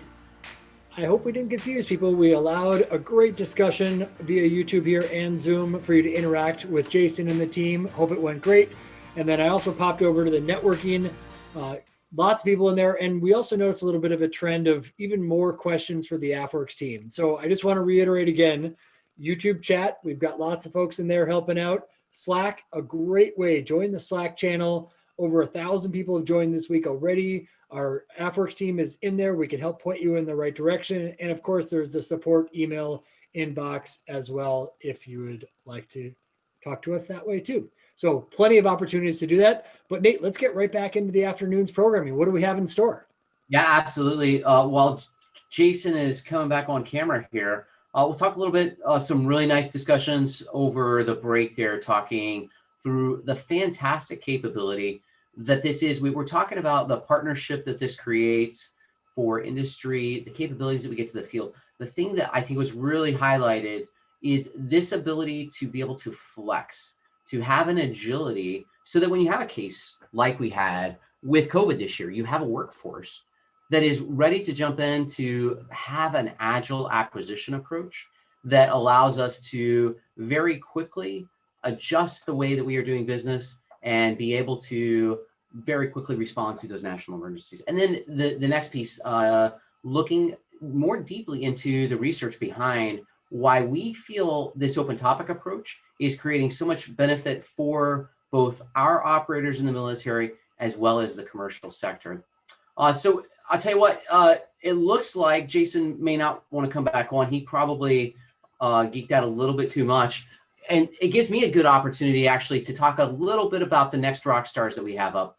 John McKinney, if you can come on, and Sarah French, if you go and come on video now. We have recently been teaming up with the SBIR Center of Excellence now with AFVentures for some time. We have two of these stars, John McKinney, an award winner very recently, leading multiple awards, leading hundreds of awards, thousands of awards of contracts, but recently winning an award as one of our outstanding contracting officers. We also have Sarah French, who works in our financial management. You really cannot imagine, and we talked about the 1,400 contracts that were done earlier. This is the team that makes that happen. It's really, it's phenomenal. It's an entirely new way of being able to get through a capacity that really no one else has done. So we've got John and Sarah here from our contracting that goes and actually writes the words that gives a reason to transfer that taxpayer dollar to the industry partner out there. And then we've got Sarah French, who is actually making those transactions. A lot of great lessons learned that we've had over the last year, some process improvements that we all as a team have come to. So you're going to see even greater things in 2021. But with that, I will go ahead and hand it over to our experts, John McKinney and Sarah French in the SBIR Center of Excellence. Thank you both for joining us. Thanks so much, really, for the heroic work that you've done over the last year, in particular with some of the challenges that COVID brought, and you being able to bring our capability in contracting and financial management right to the front to confront those challenges. Thanks so much. Oh, thank you, Colonel Diller. Thank you for inviting both Sarah and I on today to talk. This is a fantastic forum. I was able to tune in yesterday and witness a lot of really great stuff. And I think Jason and the team, Steve, everybody that's been involved with AFWERX and specifically the AFVentures group, as it relates to the SBIR COE, really over the last year or so, we've just seen some fantastic explosion. Obviously, I think there's been discussions today about the number of awards and how we're working to drastically cut down on the timing behind that, which is really, I think, helpful for industry. It's never good for anybody when proposals come in and it takes an extended amount of time to get on contract. We're actively looking at ways that we can continue to slash those timelines, but also build in with the speed, build in that discipline, right? That rigor that we owe the taxpayer. Contracting specifically, I'll speak to that. That's my functional area. There's a lot of regulations and there's a lot of rules, specifically within the SBIR program. There's a lot of eligibility requirements that, quite honestly, we have to look at on a case-by-case basis, and we're looking at hundreds and hundreds of times over and over again. We can automate a lot of things, we can develop efficiencies, but we ultimately have to ensure that we are following that law, right? That we're following the regulations, we're complying with statutory and regulatory compliance, even when there's times where we don't all love it. So with that, one of the other things that I always like to talk about that we're doing is we're developing those mission-focused business leaders, right? The goal of an ancillary goal of what we're doing here is to develop those MFBLs, those acquisition ninjas. You'll hear all those great buzzwords about PK individuals. And in tune with that, we're developing and continuing to foster this collaborative relationship. So you're right, the contracting sprints that we've executed over the last year have been tremendously successful. Hundreds of contracts awarded over the period of 5 to 10 days, where historically, though that work could have been decentralized out amongst a number of places, difficult to manage, difficult to understand what's going on and who's at what point in the process. So there's just been some tremendous gains on that front. What I'll do now is I'll take a step back. I want to bring in Sarah, who's the CFO of AFWERX and the COE, and she can talk a little bit about the tremendous strides that we're seeing on the FM side of things too. So over to you, Sarah. Thank you, John. I appreciate that. So as John mentioned, I'm the Chief Financial Officer of both the COE as well as AFWERX now.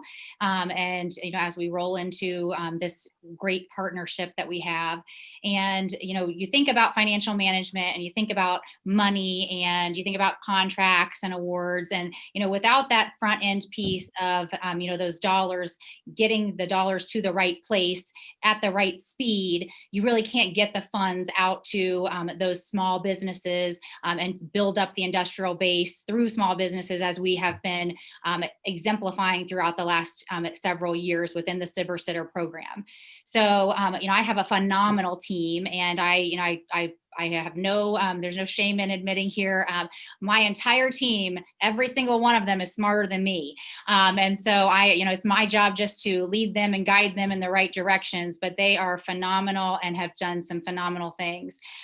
So one of the biggest things that we've done within financial management over the last year, when the SBIR office stood up as a center of excellence, if you will, is centralizing everything. So John talked about, hey, removing some of those barriers and really taking out a lot of those stovepipes that have been in the government in different various places.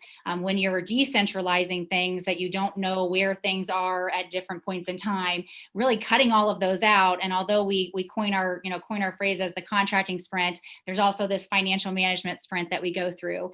And at phenomenal speeds, we are ensuring there is absolute rigor in our processes, that every single penny is accounted for, because we owe that to the taxpayers. And so we take that very seriously. And we also ensure, obviously, all fiscal laws are followed. Now, we push the bounds and we make sure that, hey, does this make sense? Or is this something that we need to relook at and go and work with Congress or work on the Hill to make some changes? And, that's a lot of what, AFWERX has kind of brought into this picture of, hey, we need to be pushing things and it needs to make sense. And so, we have really pushed the bounds in a lot of areas. I'm always staying and following within that law.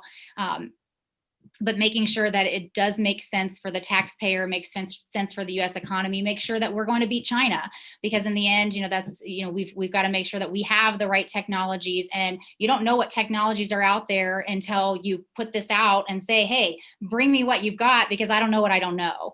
And so without those dollars being put into the right hands at the right times in the right speed, you really can't get to that end result and end goal that we have as an AFWERX team, as SBIR, STTR, COE, and as a country as a whole. So it's really important that we take a look at all of that information, and that's what we've done in financial management.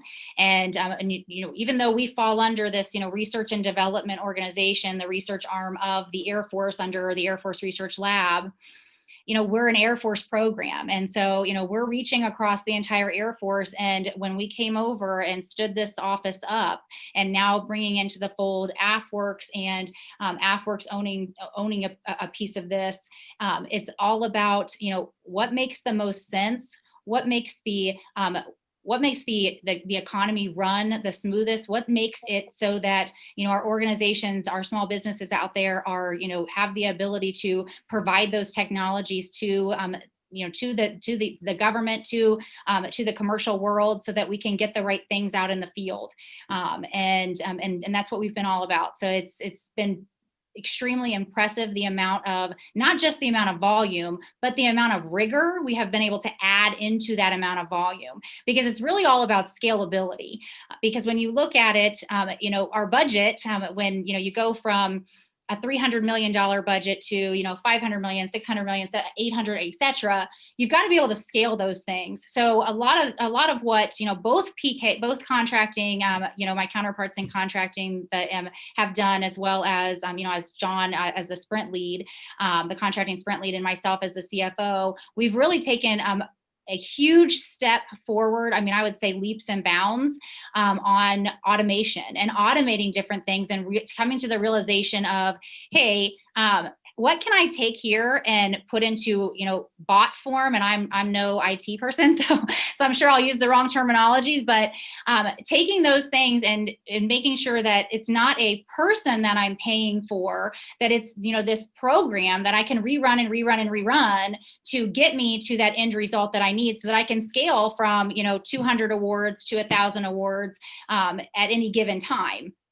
And yes, do we need, the resources and all that kind of stuff, but that's that brain power that I need. I don't need that brain power for, cutting a funding document or, sending it to the right location. I have, mail merges, and I have automation and all that good stuff that I can, get there. And I've gotten there with those kinds of processes and building those into our processes and procedures.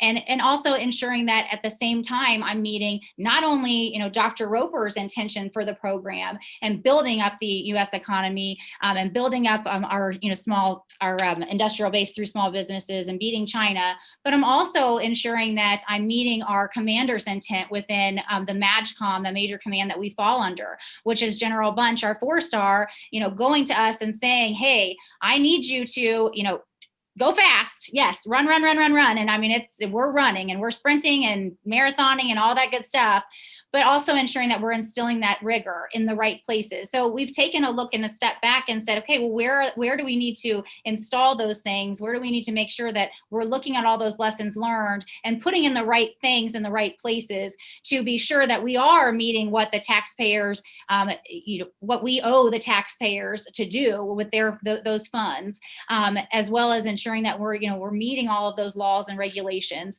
And that's really what we've done within financial management and within PK. So with that, I believe I'll be turning it back over to Colonel Diller.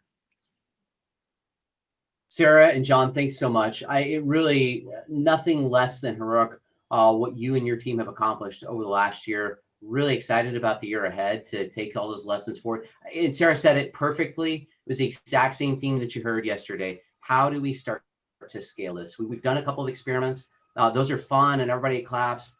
Boy, when you get to scaling, that's where the hard work comes in, and that's where John and Sarah and the rest of the team there has really come through. So thanks for that. Jason, I think maybe we have you up now. We'll bring you on and look forward to the rest of this afternoon's discussion as we continue to look across the landscape of collaborating with industry, looking in particular in 2021 at some of the other things that we are going to have on the horizon here. In particular, as we mentioned, taking some of those lessons learned from 2021 and being able to look to see how we scale those lessons. Jason, do we have you up here? Hey, sir, I'm here. Excellent. Over to you. Thank you, Colonel Diller, and thank you, Sarah and John. It is incredible to hear you discuss all of the work that's been done over these last few years. We've had the opportunity to spend countless hours together figuring this out. I think really incredible changes to how we think about working with our industrial base. How do we think about working with small businesses? How do we scale and grow and beat those previous records, make ourselves better every step of the way?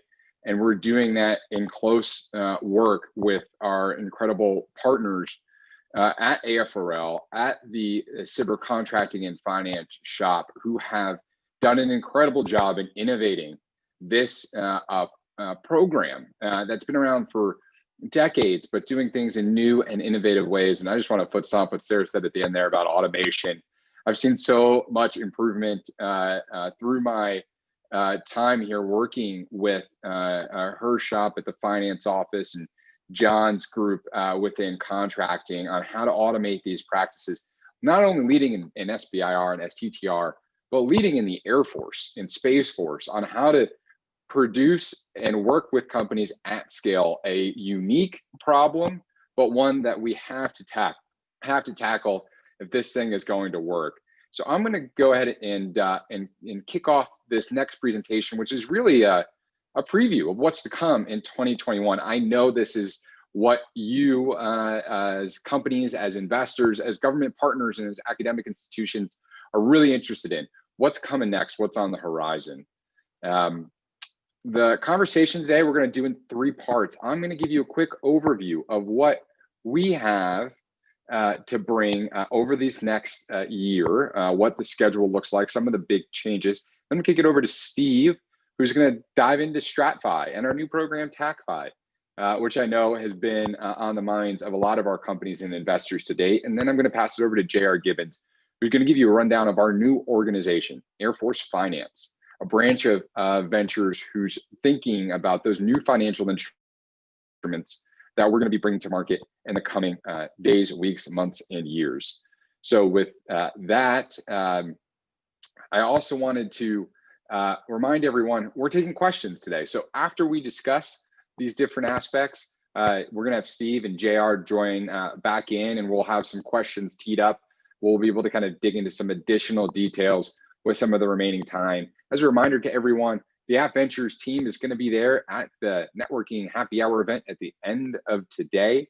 And so if you have questions that don't get answered, please attend, and we'll be on for that hour to talk with anyone and any ideas that you have or any questions that you'd like to see answered. So what is our schedule next year? Well, just like last year, we've got 3 topics. We are planning to do a release of 21.1, 2, and 3, and our STTR programs A, B, and C. For those of you who aren't familiar with working with us through the SBIR and STTR programs, we do a tri-annual release in coordination with the Department of Defense every year. Pre-release for our first solicitation that's being released next year, but the pre-release for that happened today. So we're live today. You should go to the DSIP portal where all of our Department of Defense solicitations lie. You can check that out. You can see how to work with us, how to engage in phase 1, direct to phase 2, and the STTR program, the Small Business Technology Transfer Program, phase 1s, all through that portal. That is open today. The big change for those of you who have done phase 1s with us in the past is we've adopted an innovation from the STTR program. Jared Evans has put us one level forward, and we are only requiring a 25-slide slide deck now as our only application requirement for review in phase 1. So we're making it even easier to enter in with the phase 1 program, and that is all available today. You can go on that site and find our pre-solicitation. We're going to release that formally in January, and then that closes in February. We're going to do that 2 more times this year. You can see the dates on the calendar that relate to those different focus areas. Remember, SBIR, small businesses, domestically owned, 51% has to be owned in the US, under 500 employees. The STTR program, the only real difference is that 30%, a minimum of 30% of that contract has to go to a partnering research institution. Both programs use the open topic process and model that I'm about to kick off. We got some other exciting opportunities. We're cultivating communities of interest, working with our colleagues in the Prime division, focusing on developing focused solicitations and activities to support our new Prime programs, which we're going to be talking about later this week, as well as some other emerging technology sectors centered around where the laboratory thinks we have strong overlap with the commercial sector. We're also facilitating deeper access to a research community via our research institution network. It's a network we've been building out with the STTR program, and we will continue to build out with our friends over in the Office of Scientific Research, another AFRL organization. Last year, you saw a process that looked quite like this. So we had our phase 1s, phase 2s, and direct to phase 2s, and our enhancement programs, our STRATFI programs. The process is staying the same. We're going to have our phase 1, our open front door. Any company with any idea can pitch in to working with us. There's a lot of opportunities to find out what markets your technology might apply to. You can go to our website and look at our mission focus areas, but you don't need to. If you've got an idea that the Air Force it doesn't have a demand today for, but you think it really needs, pitch in anyway. The application process, solicitation, pre-release is open today for you to go check out how to apply to our phase 1 effort. Going through being accepted into phase 1, you have an opportunity to do 3 months of technical feasibility and customer discovery work with the department.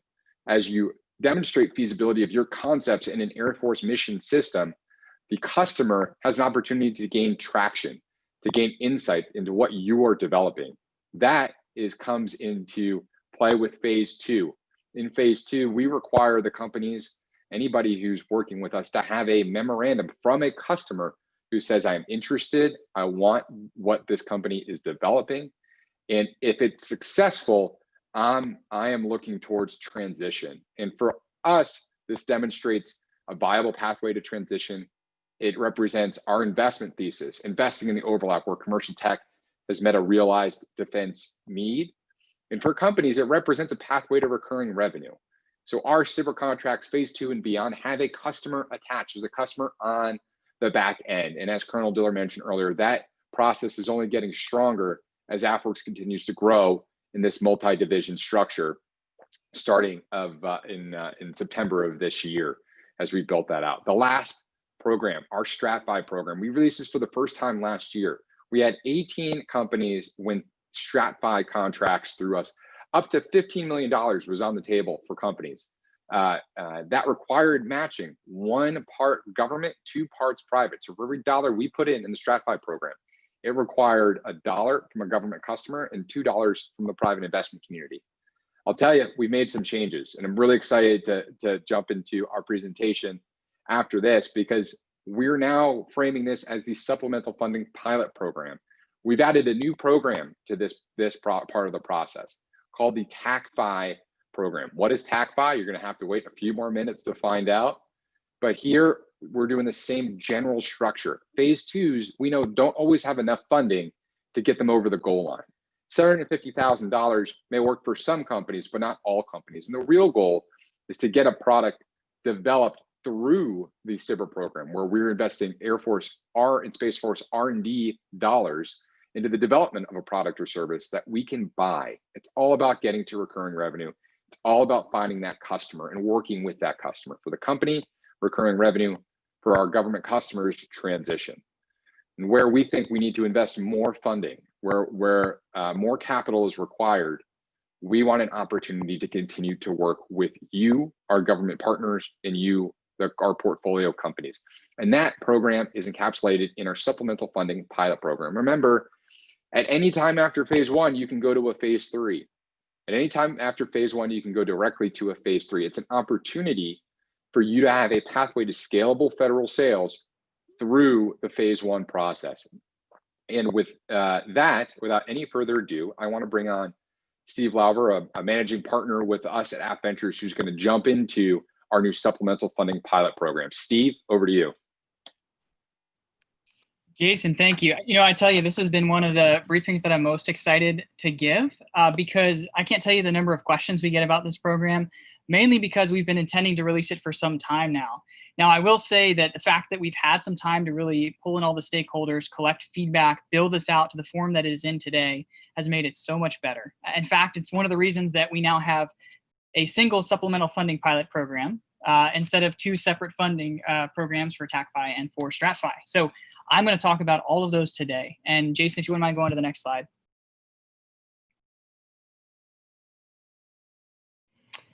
Okay, so foot stomping here, supplemental funding pilot program. When you hear that, it includes both the tactical fund increase, or TACFI, and the strategic fund increase, or STRATFI. We're going to talk about the purpose of the program, the results of last year's STRATFI program to say, hey, did this work? Why are we choosing to do it again?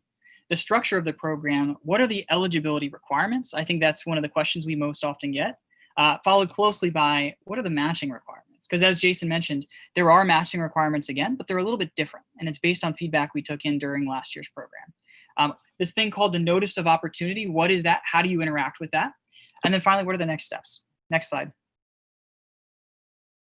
Big, huge disclaimer, you know, the reason I can talk about this today, even though it is still only in draft form, I repeat, is not on the street, it is a draft, but the reason I can talk about it is because we are putting out this pre-release to say, hey, if you have any feedback for us, we are 100% open for hearing that and potentially implementing changes. So this is a chance for us to learn from you. I'm going to talk at the end of the call, one, where you can access the actual products that are defining all the things I'm going to talk about. And 2, how do you provide that feedback to us, which we will take into account and we will take seriously. So none of these things constitute an actual commitment by the government. This is fully in draft form at this point. Next slide. What is the purpose of this program? Now, Jason hit on this a little bit already, but the bottom line is, 1, we are trying to catalyze relationships between the key stakeholders in the system. And that's the Air and Space Force end users and acquisition professionals, aka the customers, the private sector innovators, and the investors. So we want to get them working together in such a way that it is mutually beneficial for everyone. And then second, and honestly the most important part here, is bridging the capability gap between phase 2 efforts, those medium-sized bets that we've talked about, and the phase 3 efforts. Really the long-term, you have a company who is working with the Air Force, funding has been secured for the long haul. This is no longer just a developmental effort. In phase 3, it is now becoming an actual scaling and or procurement effort where we are using the technology that you built with us. So those are the goals. Next slide. FY20 STRATFI results. Again, we announced these winners in March of 2020. Ultimately, 18 were awarded. And of those, that included $101 million of SBIR funding spread out over the 4-year period of performance. That was the maximum amount of time that could be proposed against these efforts. $102 million in government non-SBIR matching fundings. So some government customer who was interested in the solution provided their own funding, their skin in the game, against the funds that we were putting in the pot as well. And then finally, $342 million in private matching funding. And so you'll hear these called third-party matching funds, but that can be a number of things. That can be actual equity investments, revenue share agreements, pre-sales. It is not limited to a certain type of investment, and we saw across the board on this, but $342 million of private over the 4 years. And that funding came from, on the government side, 31 separate government organizations. On the private side, 67 different sources. The average per award came out to $5.6 million for SBIR, $5.6 million for government, and roughly $19 million for private. Next slide. Okay, this program is structured under what we call a notice of opportunity, which again, all of this is in draft form. You'll see that disclaimer at the top.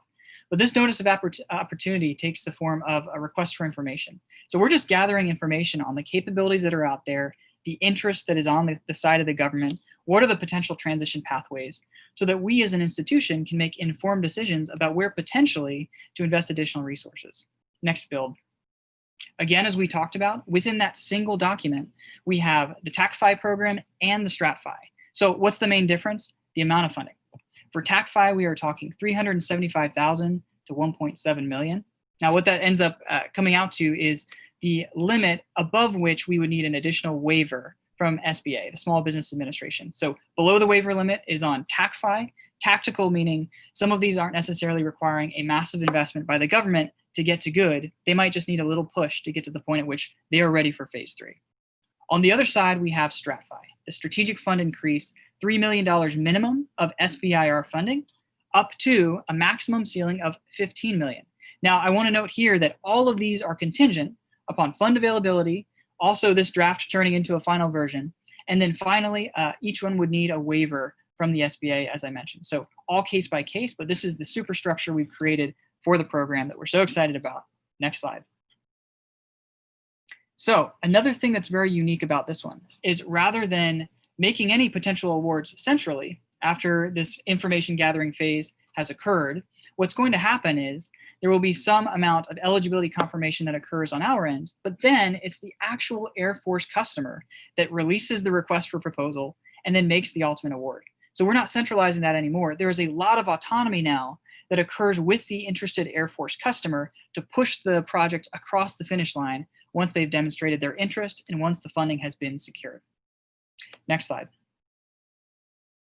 I do want to note along those lines, a big thing that wasn't represented on that previous slide that is very important is that this is now a continuous submission program, meaning there's not set dates at which things need to be submitted, except to say that it can happen at any time until June 30th of 2021. And that gives us 1 quarter till the end of the fiscal year. So that, that doesn't exist for any reason except to give us 1 quarter to get our affairs in order for the closeout of the fiscal year. Before that point, you can submit at any point, and we will be doing we will be taking into account all of the things that you submit to us on a rolling basis. So eligibility, who is eligible for this program? We've expanded the eligibility significantly, but you must meet all of these criteria. So 1, you're either on an active Department of the Air Force, SBIR, or STTR phase 2. So there's a lot of qualifiers in there that actually make this broader than not, right? So Department of the Air Force, Space Force, and Air Force, right? SBIR or STTR, and then phase 2. Or you've completed one within 3 years. right? And so we've actually looked backwards now and said it might make sense to consider other members of the Department of the Air Force, SBIR, STTR portfolio than just those that are in our portfolio right now. Right. And so that includes not only the Air Force Ventures topics, but also those that were awarded via the conventional process. Second, there needs to have been at least 90 days that have passed since the start of phase 2. And so phase 2, really, we need to have enough confirmation during the course of phase 2 that you're delivering successfully and the Air Force customer is continuing to get value from the relationship and from the potential solution. So 90 days minimum in phase 2. Third, you can't be executing a prior STRATFI effort. So that is something where if you have a STRATFI, by the way, it doesn't mean you can never get one again, but they are a 4-year period of performance. So we just say, look, during those 4 years, we're not going to award another one. And again, every year we'll make decisions on what those eligibility requirements are for the following year. But as of now, that is the draft rule that we have on the table. Fourth, the minimum investment or matching requirements. I am going to have a whole slide that talks to that in a moment, but those must be met. And then finally, there's something called the customer memorandum. I think most people are probably familiar with this at this point, but those who are not, we differentiate the end user is whoever operationally benefits from a proposed solution. And then you have the customer, and that's the organization or individual that's responsible for acquiring that solution, right? Two separate entities that are very important to each other and work together. We have a memorandum from each one of them that says, I am the user and I am potentially interested in this solution to solve this problem for me. If these funds are provided, this is what we think we'll do together, right? And so it's showing that there's an actual bona fide interest and need from that end user and that customer.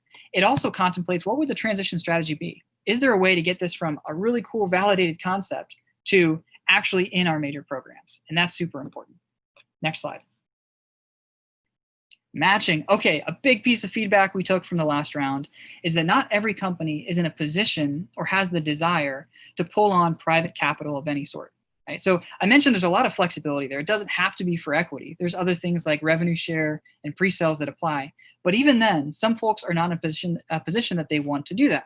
So we created 2 tracks, one for defense only, meaning there's not a private component, and one for dual use, meaning there is either both a government and a private or just a private. And I'll talk about that in a second. It's also distinguished by TACFI, which is again the smaller dollar figure from a SBIR perspective, and then STRATFI, which is larger. So next build. For TACFI, this one requires either $1 of government non-SBIR matching funds for every $1 of SBIR, or $1 of third-party private investment for every $1 of SBIR. What's really unique and exciting about this is now as the technical POC on the Air Force side, you can either try to secure government funds to match against this effort, or you now have another option too, of encouraging the company to say, look, if you want to go a private route as well, you don't necessarily need funds from my defense organization if you can secure that private funding. So that, catalyzing relationships, this is a deliberate play to try to do that while also providing additional flexibility. Next build. STRATFI. Now, this is more money, so the requirements are more significant and stringent. So it's $1 of SBIR, it's $2 of government non-SBIR funding for every $1 of SBIR STTR funding. So a 1-to-2 instead of a 1-to-1 like it was for TACFI, or 1-to-1-to-2. And you will recognize this from the last year's STRATFI program. So for every $1 of SBIR, there needs to be at least $1 of non-SBIR government and at least $2 of some private third-party match. Next build. Some caveats here. A lot of questions we will get are, okay, when can we have received the funds for it to count? So the first one actually has to do with phase 3 awards. We do intend to allow for phase 3 awards awarded by the customer for that particular solution that occurred within 24 months of submission to count towards that non-SBIR government match, i.e. they don't have to be necessarily setting aside funds for that phase 2B or that whatever that effort ends up being. Rather, if they make a phase 3 award coming off of the solution that's in development, that might be able to count towards the match as well. So that is still on the table. SBIR and STTR funds do not count. So if you have another organization that wants to put them against the effort, that's great, but it doesn't necessarily satisfy that matching requirement. Okay, the next one, the double asterisk there, is eligible third-party funds received after the start of the phase 2 and within 24 months of submission can count towards private match. And so again, it has to be after phase 2 started, and it has to be within the last 2 years of submission for it to be eligible, and in order for it to still be relevant, and to it to conceivably be against the effort that you began with phase 2. All right, so those are the 2 rules for that to potentially count. Again, the eligibility rules will be highlighted here, actually in the documentation as well. Note, for TACFI, all private investment has to be received and confirmed prior to any awards that are made. For STRATFI, though, if it's received during the course of the award, that's okay. We just make sure that that either 1 to 2 for government or defense only, and that 1 to 1 to 2 for dual use is maintained at every point during the course of those 4 years. Next slide. Okay, this is just a preview of what you're going to see when you follow the link on the next couple of slides to get to those documents. And there's actually several of them, but don't let that be too daunting. Some of them are templates to make this easier. So the first one is the notice of opportunity. This has the full instructions. I think it's only 11 pages in its draft form that describes the process. How do you engage with it? What are those eligibility requirements? The next document is the matching funds guidance. And so that goes into the full details of what, the ratios that we just talked about, when funding can have been received, who qualifies as a qualified third-party investor, frequently asked questions, what investor arrangements might be applicable. Those can be found in the matching funds guidance. We pulled that out because it was commensurate in page size almost, and it's a lot more in the weeds. There's the 2 memoranda that I talked about, the end user and the customer memoranda. Each one of those is required to be able to submit against this. One note, you see the asterisk there. For TACFI, we don't require a certain rank to sign that form. We just ask that it's the appropriate level for the effort in question. But for STRATFI, it needs to be at a minimum an 06 or GS15. And this really gets into when the bigger dollars are at play, we want to make sure the right people are involved in that decision-making and that thought process. And then finally, the private funding letters. We created a template that your investors, if you choose to have them and they choose to have you, can provide as part of this package to say, look, we do intend on investing at this time, and here are some details around that. And then finally, the fund matching form. This is where you can capture the totality of all of those investments, government and private, that are coming in to communicate those effectively and concisely to us. Next slide. Capability package elements. So when you submit this to us, it is called a capability package. There's a number of things in here, and this might, again, look daunting on the slide, but I wanted to throw out there everything that we have so far in the draft form been asking for. And very quickly down the list, who are your stakeholders in the existing phase 2 or the completed phase 2? Who is the potential end user and customer, which really link back to those memoranda that we talk about? What's the strategic Air Force need that you're solving? Tell us about the technology solution. Identify the technical risks. What is the transition or integration plan, which is so important. We want to know what is successful that's already occurred in phase 2 that demonstrate your ability to execute. What is the contemplated scope? If there was going to be more work, what would it look like? An additional look at the regulatory or schedule risks associated, other award history, pending awards. Supply chain is another interesting one because we find that it has a lot of downstream effects that need to be taken into account. Private and government and matching, investments, key personnel, and shareholders. Those are the things that we look at. And then, oh, by the way, those documents that I already showed you, the memoranda and the investment documents. Next slide.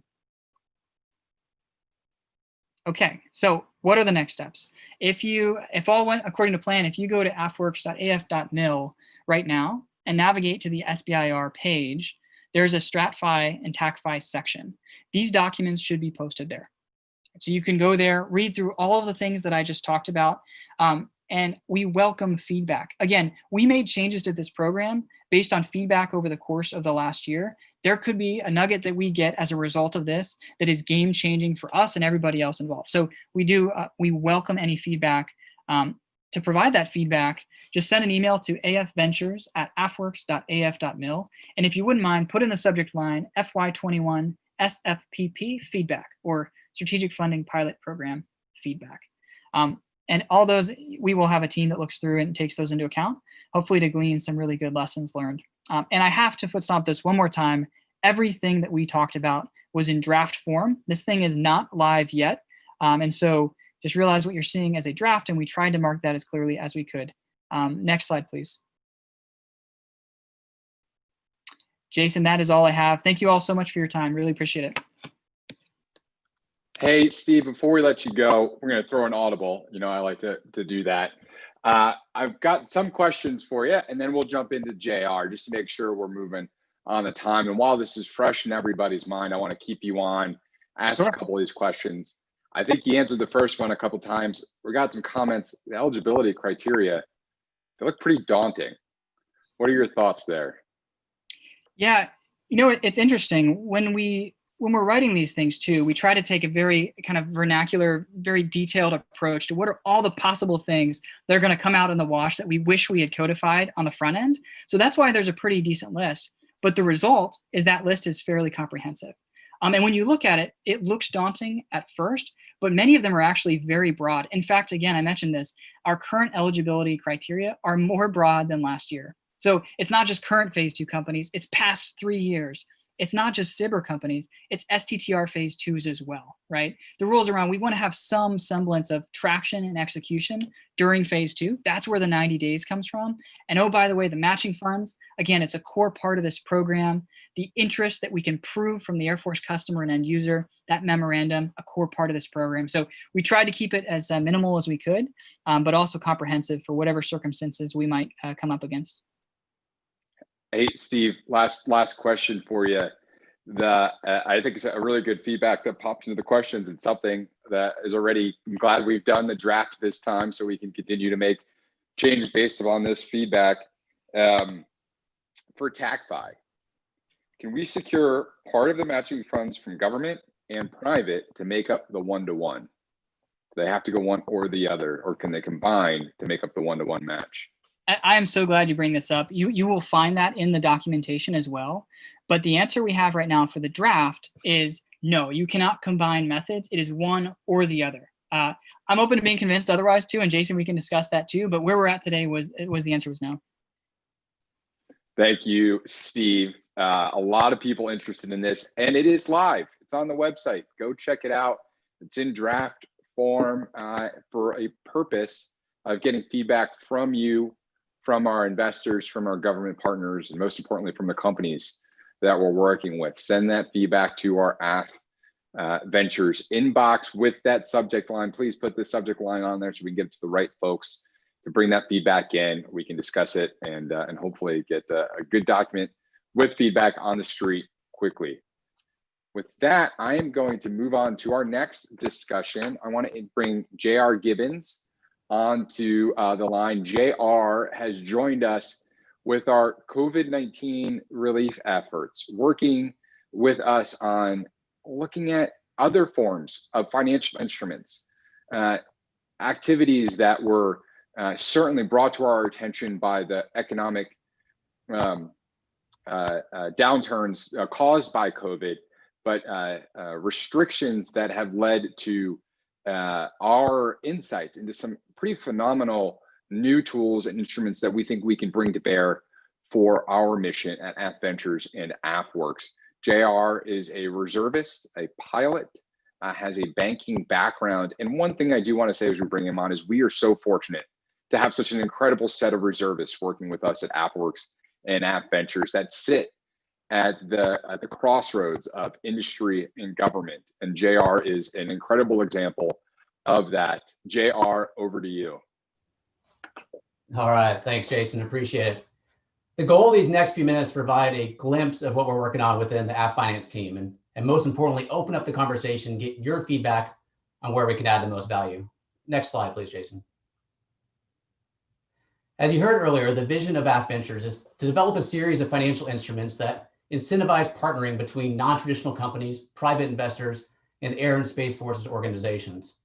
Well, the goal of our team is to expand the capabilities that AFWERX and AFVentures has built over the past several years and develop and deploy new financial tools for us to both be more proactive and productive participants within the commercial markets. Next slide, please, Jason. All right, and so far today, we've discussed the amazing advancements that we've seen within the Small Business Innovation Research and Technology Transfer programs. AFWERX has taken a program that has been around for decades and transformed it. In doing that, they have taken those early steps to learn how the rest of commerce does business and built a process that's much easier to work with and more aligned with commercial practices. Next slide. As Steve talked about earlier, we have seen today that those important initial steps have been taken, and we're bringing in more and more non-traditional companies into the ecosystem, providing pathways for the air and space forces to more easily become a customer. And those first steps are incredibly important, but it's just the beginning. In looking at the data, we've continued to identify gaps in the system. While we have done a great job of providing a way for non-traditional companies to engage with the air and space forces on more commercial terms, we still lack the tools to affect scaling. So our job within the finance team is to identify and create new tools to help with that. Now, it's important to highlight what I mean when I talk about scaling. We're not talking about scaling companies where the government is their only customer. We're talking about scaling not just companies, but the key markets to a level that makes their products and services more competitive and accelerates the maturity of their sector. So we're interested in your feedback on how we can help do that. This summer, we had the benefit of watching the DoD launch its first significant credit program in response to a mandate in the CARES Act. The CARES Act funded the Defense Production Act loan program, and in partnership with the Development Finance Corporation, they're deploying much needed capital to help scale businesses that are critical to fighting COVID and ultimately our national security. While the Department of Defense has always had the ability to do grants and purchases, we're seeing that those do not necessarily help companies build critical manufacturing capabilities necessary to scale. These loans, on the other hand, are allowing companies and investors to make long-term investments in these critical areas. Jason, next slide, please. With that as a guidepost, we are exploring other options for AFWERX, but we want to ensure our approach is framed appropriately. In the world of finance, there are a lot of very creative financial tools available, but there's probably a much more limited universe of financial instruments that make sense for the air and space forces. We think it's important to not get involved in areas that are already highly efficient. For example, if you have a high quality SaaS or AI platform in a sector with a large addressable market, there's probably already venture investors who would invest in your company. If, on the other hand, your company is more mature, generating healthy revenues with good margins, there's an entire commercial banking system who would love to underwrite and loan you capital. Where we need to focus is on addressing those inefficient areas of the market that intersect with the needs of the air and space forces. We aim to be a catalyst in those sectors that have technologies and capabilities that are critical to national security, but for a number of different reasons are not attracting enough investment. This could be due to large capital expenditure requirements like we see in manufacturing, or it could be that there isn't enough visibility on near-term recurring revenue. Agility Prime is a great example of this. If you read the market research, there is a reasonable expectation that urban air mobility is going to be a significant market. But due to the early stage of the technology and emerging regulatory pathways, it makes it difficult for both venture and commercial lenders to deploy sufficient capital. Agility Prime is taking meaningful steps to address some of those issues and act as a catalyst within the ecosystem. But it's an example of a sector where strategic capital can be deployed to incentivize investment, create a more efficient market, lower the cost of production, and more quickly mature an ecosystem so that the Air Force ultimately the commercial sector has safer and more affordable systems, and we can all gain access to the benefits of urban air mobility. The goal is to be a strategic investor in highly strategic sectors. From a program like the DPA loan program to something similar to HHS BARDA's Ventures, there are a number of creative financial instruments in use throughout the government that we're exploring with our interagency partners. Next slide, please. As you can imagine, there's been a lot going on behind the scenes for the past 6 months, and we look forward to sharing more of that in the future. But now is the time we need your inputs. So please post your questions and comments, and the next slide will share our email address where you can reach us directly. But as we explore and build these important capabilities, not only in AFFinance, but across AFWERX, we also need to build a great team. And so Jason will talk a little bit about what we're doing on the hiring front. Jason, thank you.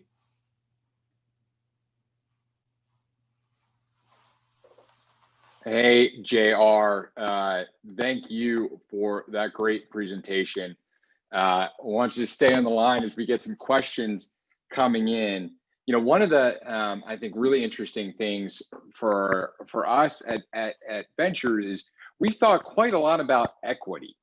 You know, we talk with and work with hundreds of venture capitalists and private equity investors. Equity-based investment is a big part of the high growth ecosystem. One thing we hadn't really thought about before our COVID-19 relief mission was debt. I think thinking about debt as a mechanism to help scale capacity for strategic needs for the department is something that's a pretty new concept. You know, in your work with the COVID-19 relief mission, with OSD's office that's working with the DPA program to do our first DoD loans, what have you learned about debt, and what do you think debt, having an option for debt lending would do for the department? Great question. And so debt's actually, and credit's a fairly common tool used across the federal government. So I think if you look at FY21, there's, I think to the tune of 82 or 86 different federal credit programs that will be lending out in some capacity about $1.5 trillion in FY21. And up until the Defense Production Act loan program, that's not a tool that the department has leveraged. And where debt makes sense, it's not, just like equity investment, and Steve kind of touched on this a little bit ago, where there's some companies that don't want the equity investment. Well, equity is not perfect for every company, and same thing where putting on additional debt or any debt's maybe not appropriate for other companies, especially some of the real early stage companies. But from a corporate finance perspective, debt can be really, really powerful. It has the ability to kind of lower your cost of capital. There's kind of levered rate of return component. There's a lot that it can do to increase your valuation. So debt's pretty powerful. But one of the advantages we have in kind of federal government is that we have access to really cheap capital. So working directly with the Treasury, we have the ability to put in some additional kind of flexibility you wouldn't necessarily see in the private sector. So it could be lower interest rates. There could be a longer forbearance or interest only period. We can have flexible amortization. I mean, there's a number of different things that we can do. And from an appropriation standpoint, obviously we can't do any of this without authorization appropriation from Congress, but it's a really efficient tool from a department standpoint. JR, I think one of the big things that we see in working with the venture community is that the raising of venture debt is becoming a more attractive thing for companies as they engage. Can you tell us a little bit more about what your thoughts are for how do we integrate kind of all these different funding opportunities, whether it's debt, equity, or procurement, investment contracts, which is really our bread and butter today, in order to support the growth and scale of the companies that we're working with? Yeah, great question. And that's why we're kind of looking for that feedback is, the one point I brought up kind of earlier is that we don't want to engage in efficient markets. There is a huge part of our ecosystem that works really, really well. And that's not where we want to spend our time. But there are certain areas, and I used Agility Prime as an example, where from a time frame standpoint, venture debt or even commercial notes with kind of longer durations can be really, really great when you need that patient capital. So we need something that extends beyond that 5, 6, 7 year horizon, that may be a 15 or 20 year program. And so debt's great for that. It's great for kind of CapEx and different projects. And so it doesn't solve everything, but we are seeing a significant emergence of, right now, not only the venture debt, we're also seeing kind of additional kind of distressed vehicles that are out there just in response to COVID. But it's one of those things, as these funds are coming along, we don't want to do this in a vacuum. We want to look for those areas that, hey, we're going to put in, kind of that marginal contribution that makes this ecosystem more attractive for the private sector. So we can kind of, just like, Prime alludes to, we can kind of prime the pump, get this ecosystem up and running, and then get out of the way and allow there to be kind of a larger commercial market that then we can draw from when it comes to kind of technology and capabilities and talent. JR, final question for you. You said we're hiring. When you're looking at building out the finance program, what are the types of backgrounds and experiences that we're looking to bring in? Yeah, so when we talk about this program, a lot of times we're briefing leadership. We talk about within the DoD, there's a bit of a kind of competency gap and a capability gap. So currently there's certain capabilities we don't have, as far as it comes to interacting in commercial markets. But there's also a big gap in competency, as far as, not that we don't have competent people, but they don't understand the commercial finance sector. And there is a big difference between how finance works in corporate finance than it does in kind of DoD economics. And so what we're looking for is kind of the intersection of people that understand DoD, how the Pentagon works, how the importance of national security, but also understand corporate finance and where these tools are most valuable. I put on kind of one of the slides of where should we be engaged, but maybe most importantly, where shouldn't we be engaged? And so it's people that have kind of the context and understanding around that. Hey, JR, just wanted to give you a comment that we've gotten from our group here as we spin into the next part of this, is that somebody's already commented, particularly debt in the form of manufacturing loans for products would be great. That there's some commercial options available, but having an option, a department option, would be absolutely fantastic and a great add. So feedback already coming in. Excited that you were able to discuss this with a broader audience. I know we've been working on this for the last many months here, and there's still more work to come. But I think it's a great representation of where AFWERX, where AFVentures is going for investment, working with our commercial partners and getting from the startup stage where we've been for the last few years to the scale up stage, building out our bench, our capacity bench, our capability bench of incredible talent that we're bringing in from across the commercial sector and from the government, pairing them together and really creating, I think, a pretty special place as an investment organization to get after expanding the industrial base for defense. So we're hitting that time. I'm going to introduce the next group. We're going to bring Steve back. Steve has an incredible panel of government and investors, private investors. We're going to do a rapid session. Steve's going to dive into the context, the polling. It's going to be incredibly interactive. I think a great opportunity for you to engage with concepts, ideas, with investors, with government partners and stakeholders to really kind of dive into how do we work together on emerging technologies and emerging technology markets in a rapid feedback session. Steve, welcome back. Over to you. Awesome. Hey, Jason, thanks so much. And if you wouldn't mind, I think you're sharing screen. If I could take that back. Thank you.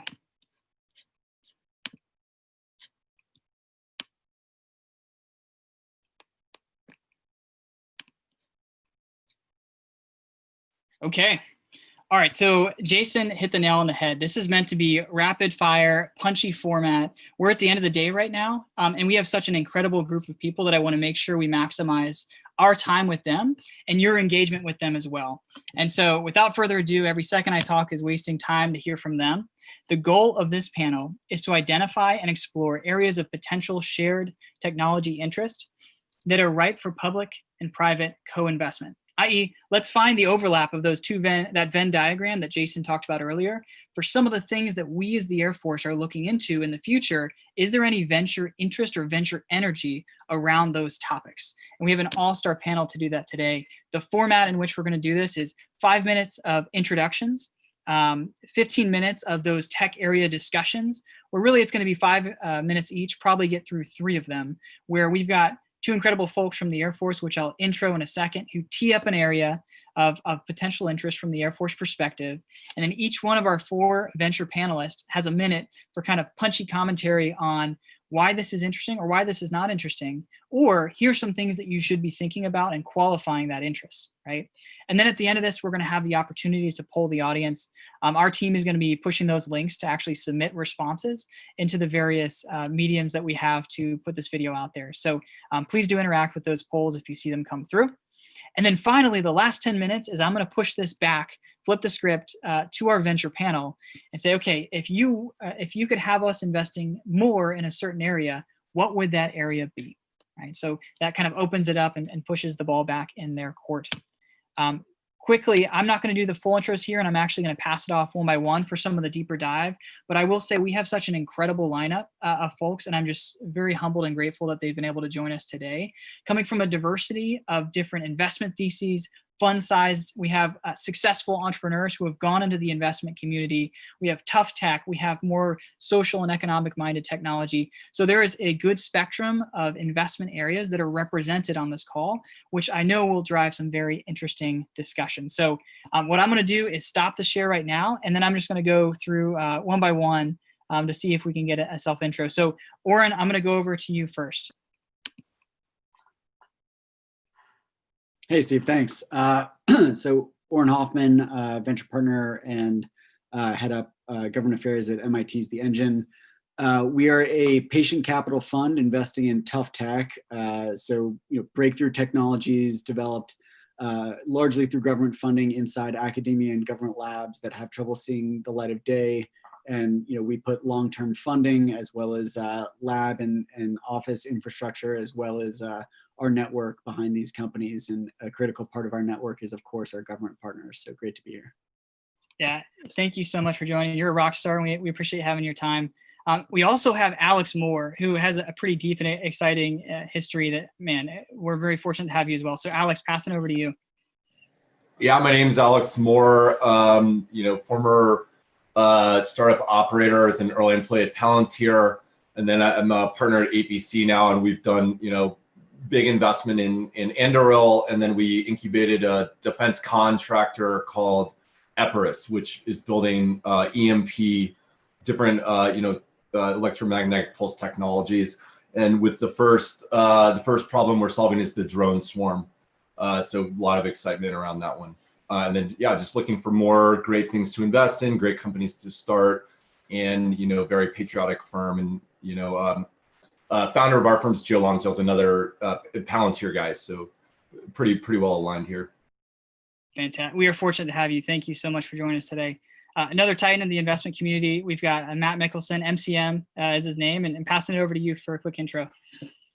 Yeah, Matt Mickelson, I go by MCM. I actually am an entrepreneur, but most recently joined as a partner of Data Collective. And at Data Collective, I've worked with the companies that have dual use capable technology. So, commercial and as well as government. So we've done a number of SBIRs. I started a firm called Gotham's, where we've hired a number of operators that help those companies work with DoD to get on the SBIR program, as well as Dr. Roper's whole AFWERX program. So it's very exciting. Outstanding. Thank you so much for joining us as well. Finally, from the investment side, we've got Jake Chapman at Alpha VC. Passing over to you. Yeah, I'm a partner at AFWERX. I invest mostly in deep tech or frontier tech. So companies in aerospace or robotics, a little bit of biotech, but most of what I invest in touches on national security in one form or another. And then what we do that I think is particularly unique is we really invest heavily in the people behind the companies we invest in. So all of the founders we work with, the human weapon systems, if you will, we provide executive coaches, therapists, nutritionists, sleep therapists, personal trainers, sort of the works of human support, because we think it's really critical in getting our companies off the ground. So that's what we do. Fantastic. Yeah, thank you for joining us as well. So that rounds out our VC side of the house. We also have on the government side, two fantastic S&T decision makers and thought leaders within the Air Force. So that is Rudy Klosterman and Colonel BB Brisboy. I'm going to pass it over to Rudy first for a quick intro, and then over to BB after. Yeah, hello. My name is Rudy Klosterman. I'm our strategic development, planning, and experimentation. I'm our experimentation and prototyping division chief. We are focused on figuring out how S&T can win the next fight. So we're always looking to determine the competitive advantage going forward. We never want our warfighters entering a fight that they can't. We know they won't win. So we're always out there trying to figure out how to pull S&T and make it operational. Awesome. Thank you for joining. BB, over to you. Hey, thanks. Again, Colonel Charles Brisboy, I go by BB. I run the Air Force Disruptive Technology team inside of the Pentagon, and work for a group that is essentially the Chief of Staff's think tank, looking at future force design and how we match our theory of victory to the capabilities that we're going to need. My particular team has the scouting and scanning function to look across academia, industry, the labs, the FFRDCs, and find capabilities and technologies that we think are going to move the needle in future warfare, and figure out how we get those into the Air Force faster. Outstanding. Well, without further ado, I promised concise and punchy, so we're going to jump right in. I want to pass it over to Colonel Brisboy for you first to tee up the first Air Force tech area of interest before passing over to the panel for the 1 minute discussion by each after. Over to you. Yeah, sure. So the first one I want to tee up is related to our energy challenge that we were actually working on with AFWERX. The Department of Defense, as the largest user of energy in petroleum in particular, has a great need to reimagine how we are going to use that on the future battlefield. And following where technology is going in the electrification of everything, we would like to start seeing how we can go to electrification of aircraft and other things, and reduce our reliance on moving fuels around the theater. And the second part is, as we go to that electrification, lithium ion batteries aren't the best solution because they have thermal runaway. They're dirty and hazardous when you try to dispose of them. And there's a supply chain problem in that most of them come from China, right? And so we need a new solution for electrification. And then as you start talking about electrifying aircraft, there's a real penalty to putting batteries on aircraft, because you add more weight, you need more propulsion, more weight, and more batteries, and you never really get over that curve, right? And so one of the solutions that's been proposed is structural batteries. And could you make sheet metal or carbon ion structures into the batteries so that you don't have to carry a battery? The frame of the aircraft or the sheet metal of the aircraft become the battery. And so that's the pitch. That's what we're interested in, and wondering if industry would be interested in doing that, starting small, obviously, with drones and other things like that, and then scaling up and figuring out where it makes sense to industry. All right, fantastic. So what I'm going to do is, if no objections, go reverse order from how we did the intros, and then Jake, over to you first for any thoughts on that. Sure. Yeah. So first, I'll say that I'm pretty bearish on batteries as structural components. Mostly because I think you introduce a bunch of maintenance problems down the road, where if the battery malfunctions, now your airframe is malfunctioning as well. So you got to replace the whole thing. And I think there's big trade-offs where maybe you get a 50% boost in performance, but now you can't swap the batteries out because the batteries are the frame. So maybe for some missions it's better, but for many missions it's not. That said, I'm super bullish on hybrid energy technologies. And so MCM and I are both in a company called Opus 12, which can use electricity to create fuels. So for instance, you could maybe on an aircraft carrier create your jet fuel on the carrier itself, or companies that are maybe hydrolyzing water and grabbing hydrogen and using hydrogen for aircraft. I think those are actually more promising solutions than trying to move mountains with battery technology. Awesome. Very insightful. Thanks. MCM, over to you. Yeah, it's funny, when I went to an event down here in Texas, and had this aircraft that flew, and it had, 100 batteries attached to 100 engines. And, they said it flew for 9 or 10 minutes. So I could see the, desire. But, when I looked at it, I thought, this is something that where government is going to be really good to spend a lot of money to figure it out. And, in venture capital, we like to say, we invest in development and less in research. So I think there's a lot of research that's going to take place to make this happen. Got it. Fantastic. Alex, over to you. Yeah. Yeah, I mean, like, my commentary on this is, and our bets on sort of the, it's our big bet here is on Sila, which is replacing graphite with silicon, but that's going into sort of next generation lithium ion batteries. So I think the main commentary I have on my side is just like the solid state stuff, or the, these other type of batteries that they're advertising as, about to be ready or not about to be ready. It's probably 2030s. I think what you guys are talking about though is a form factor thing. So like, I just want to understand the use case, because there, we should be able to get something done on form factor as relates to what the military needs, for a specific use case. But yeah, our bet is basically on the intermediate tech. We think basically the new generation of battery chemistry companies are not fraudulent, but they're overselling their progress in the lab. And then, yeah, just industrial, sort of taking these things to an industrial scale will be tough, but you can, maybe these startups will end up, partnering with Panasonic or something, and that makes this go a little faster for DoD.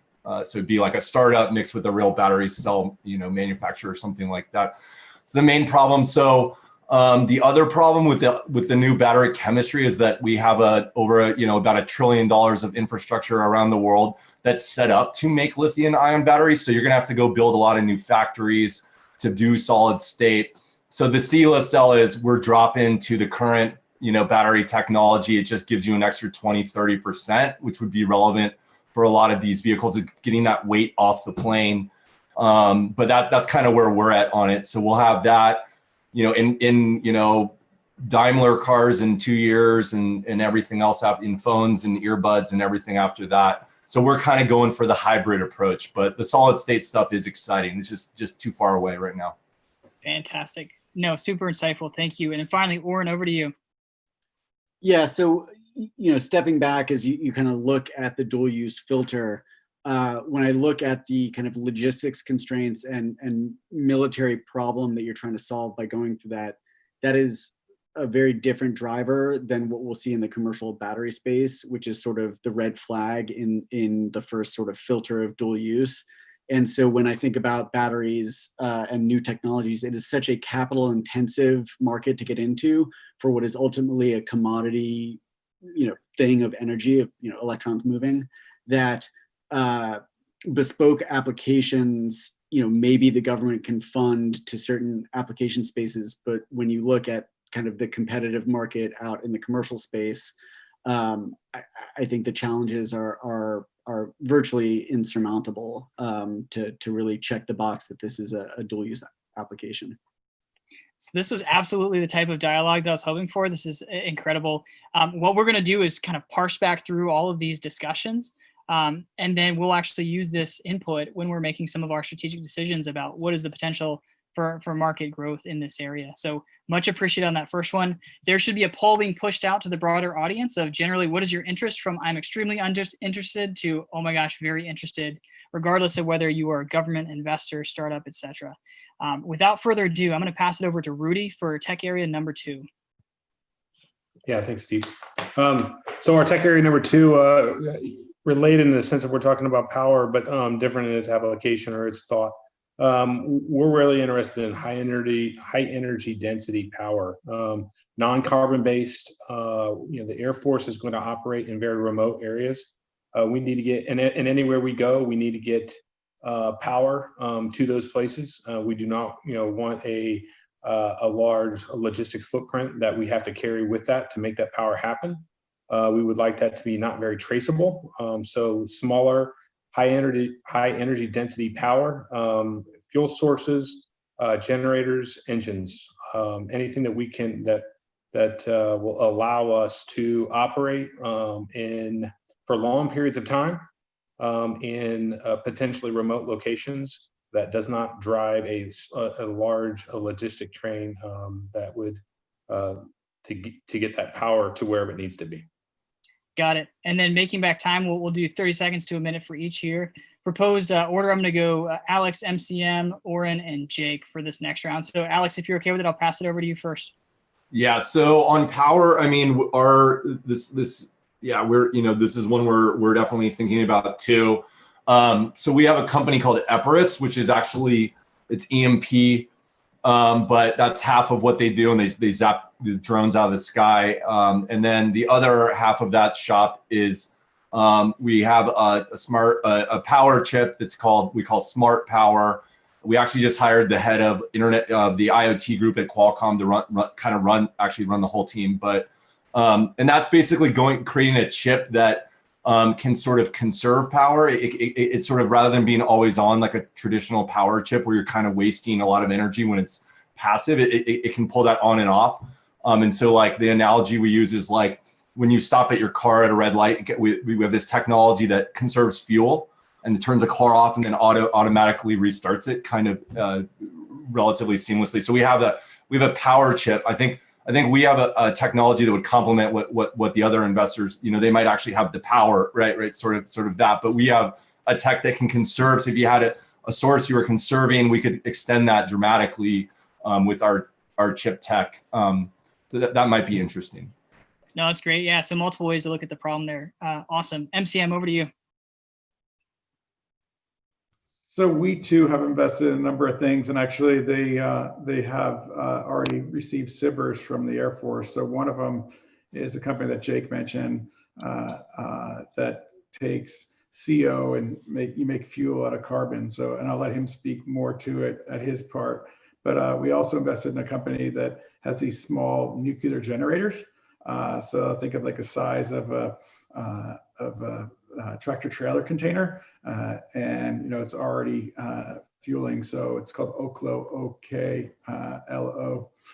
So I mean, we're definitely looking at that. We'd love to collaborate more. Fantastic. Oren, over to you.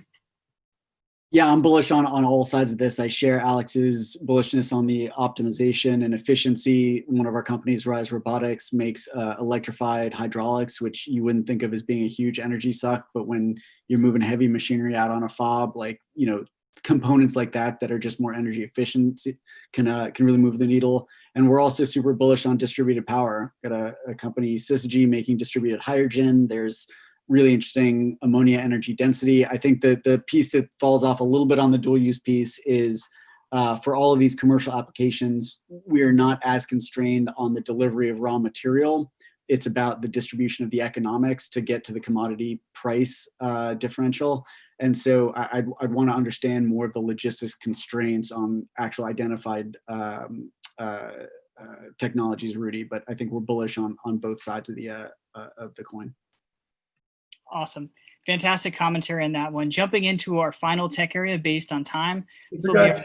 You're cutting off Jake. Oh, Jake, yeah, Jake, over to you. Thanks. Yeah, I thought I was getting the hook. Never. Go ahead. No, like everyone else has said, I think I'm super bullish on anything new energy. And the reason for that is, I mean, look at the general push these days around climate tech. And so I think if you're looking for something that's dual use, where there's a DoD application and also a massive future commercial market, like this is a great place to be investing.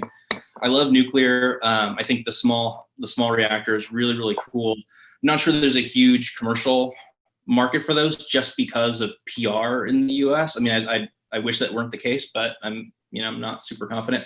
I also really like directed energy applications, right? So once you've produced the power at like a forward base or something, can you put it out where it needs to be in like a directed energy format? I think a lot of folks working on interesting applications there. So awesome. Yeah, Jake and MCM, I owe you both one. Thank you. And then finally, I'm going to pass it back now to BB for the final tech area. Further responses on this next one. We'll start with Jake, and then we'll go Oren, MCM, and finally closing out with Alex. So BB, over to you.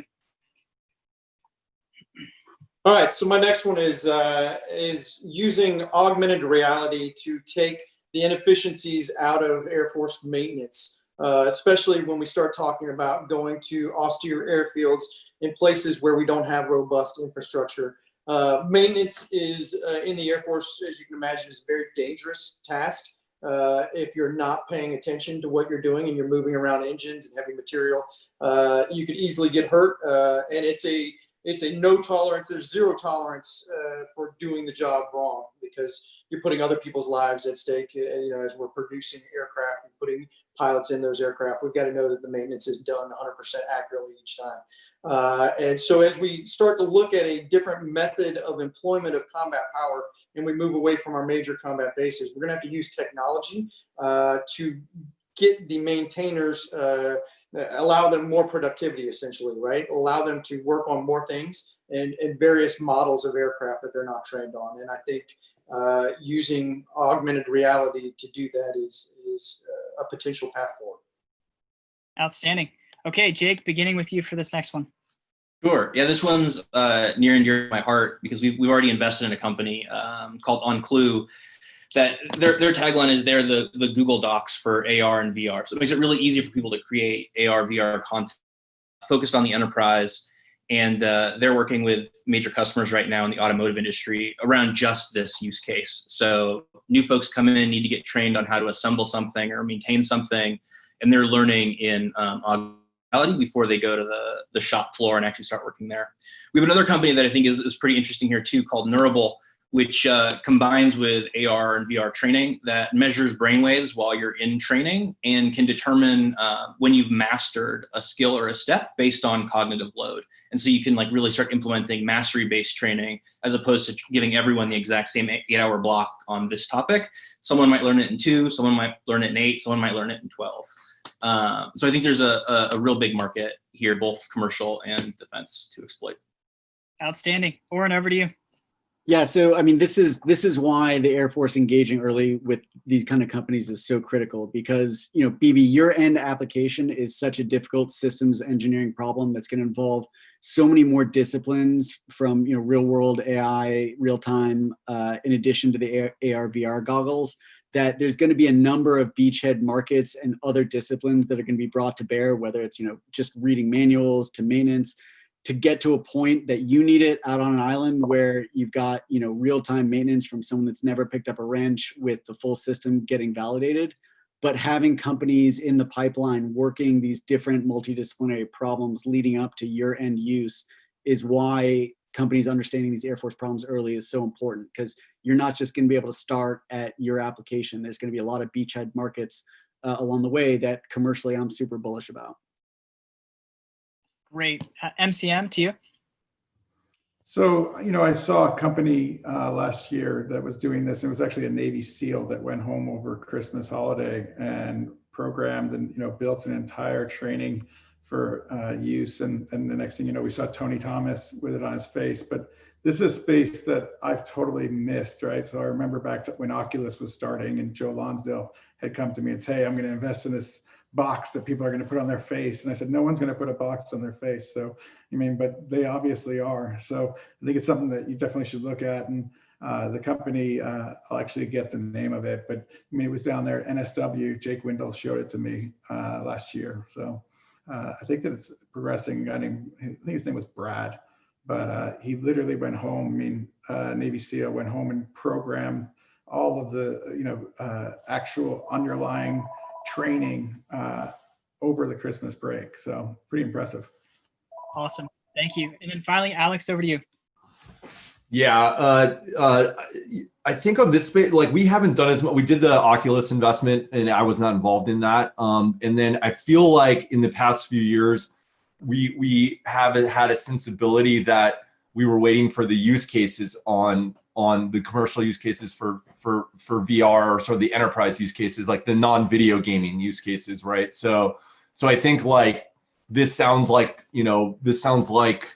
one that's super high leverage, is very valuable. And I think the more that we get that word out that need is the more that we have that out in the ether, then the more I think the venture capital firms will get the money behind those efforts. Because I think for us, we had to wait and see on what are the actual ways people are going to use VR.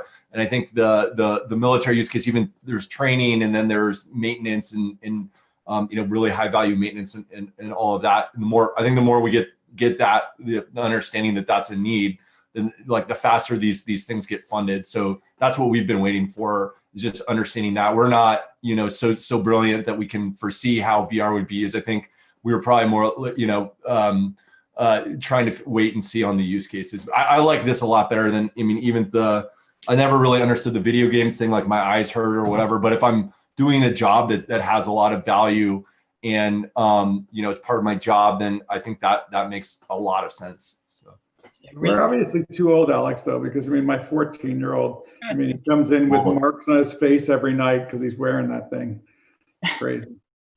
Outstanding. Well, so we've got about, we'll say 40 seconds per person left. I'm going to turn it back and say, what areas are we not investing in that you wish we were? And we'll go the same order as we introed. So Oren, Alex, MCM, then Jake finishing out. Oren, over to you.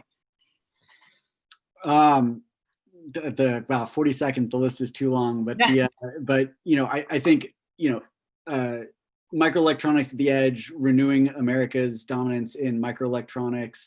I think there's a ton of work for the government and the Air Force to do there. I think some of these enabling components to DoD systems, we talked about electrification, but battery technologies, optimization, real-time AI on the edge. I think there's just so many enabling components out there in the commercial space that I see a direct line to DoD problems. But again, needing to view it as a systems problem where there's a lot of different investments and a lot of different companies that will come together in the final DoD solution. So I'm bullish for AFWERX. Keep up the good work, guys. Hey, thanks, Oren. Great, Alex, over to you. I've been super impressed actually with what AFWERX has done to Silicon Valley and just all of these programs. Yeah, for us, I mean, like probably I'm looking a lot at like robotics right now and learning a lot about that, and we're tackling that on the talent side. But like we need to have a lot more done with robotics because and we're very much behind China, so we actually need to have like almost like a national call to calling or something bigger, which we're thinking about. Not enough kids are going into robotics as a career. Some of that is happening because the colleges don't have a robust enough infrastructure to train roboticists, and they just end up being software engineers. That doesn't help the military in the ways that we might need for the next generation per China. China produces 1 million roboticists a year, or not that many, but a few 100,000. They have robotics leagues that have millions, and that's what we're going to be building is a college robotics league just to foster the talent. That's the front end, and then the back end is like we need more Anduril type company, like but even more robotics focus. I think even for logistics, you could have robotic arms, lift heavy machineries, guys don't ruin their backs. There's a lot of stuff like that I think is cool. So it's on us to start those companies and then on you guys to help fund them, I guess. So 100%. Awesome, Alex. Thank you. MCM to you. I'm going to take a totally different approach, and what I'd like to see the Air Force invest more in is actually these partnerships. I mean, this year I have a Air Force fellow who's actually been embedded with us and hands-on, and the more that we get and give him context, and then we get visibility on direction. So John Deacle went to the Air Force Academy and came out with very little context, and within a short amount of time, 4 months, he's talking the talk, walking the walk, and it's unbelievable to watch him learn. So if we can do more of that, I know you guys are setting up here in Austin where I live, so it's super exciting for you guys to be, touching it, doing it, and, working hand in hand, because it's going to take both sides, right? And take people where, you have to get out of your comfort zone. I heard General Holt give a speech when we were working on a project with him a couple months ago, where he said, look, no is not the answer. So it's a can-do mentality, and watching yourself, Steve, and Rathje, Roper, all of you really push the limits, and Colonel Diller heading it all up. I mean, it's really been a pleasure working with you. So I want to continue that. Yeah, the feeling's mutual. Thank you so much for being here and for the comments. And then finally, we've got, sorry, short of time, but Jake, over to you to round us out. Sure. So two things. One, more unmanned systems. So attritable, large platform, unmanned systems that can replace things that we currently put people in. Maybe even the next generation fighter, who knows? And then the other thing is your people. So upskilling the folks in the Air Force, providing services around resilience, and then retention. Like just keeping your best talent, I think is super important, especially on the technology side. And I think you're doing a great job there with what you're doing at AFWERX. I think the work that Shift is doing, and to echo MCM, what the AFVentures Fellowship, what Trusted Capital is thinking about doing with their partnerships with industry. I think you're making strong strides there. I'd say just keep at it and keep putting resources there. You all are absolutely incredible. So Oren, Alex, MCM, Jake, Colonel BB, and Rudy, fantastic work today. Thanks so much for your insights. And hopefully we will be in touch again soon. Brandon and Colonel Diller, back to you for the next segment. Thanks again, team. Wow, that was fantastic. Thank you, Steve. Thanks for all the panelists.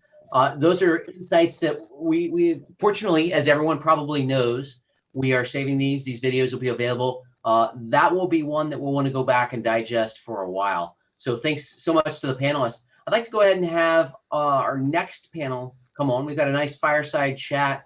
If we can have video on for both Jason and for Mr. John Williams as we're going through a brief introduction. This is going to be a great panel. And the reason it's a great panel is because it's just a phenomenal relationship that we've had. You look across the week, as we said, the foundation of what we are doing here in AFWERX is this partnership. It is this teaming for technology that we saw today, we saw just in the last 30 minutes, for this talent and for transitions. And key to this teaming today has been in our SBIR program, John Williams. He is the Director of Innovation and Technology, the Office of Innovation and Technology for the Small Business Administration. Worked for some time in the Navy and is now leading really a cutting edge approach to being able to use SBIRs in ways that we've never been able to do before. So for further discussion on that, I'm going to go ahead and hand it over to Jason right now. And Jason, thanks for leading this. Thanks for your leadership in developing this approach that really, I think, is giving confidence, this teamwork that we are bringing across the interagency, really a fantastic opportunity for all these different stakeholders to come together and really think about bureaucracy in a much more coherent way, in a way that uses the taxpayer resources more effectively. Jason, over to you. Hey, thank you, Colonel Diller.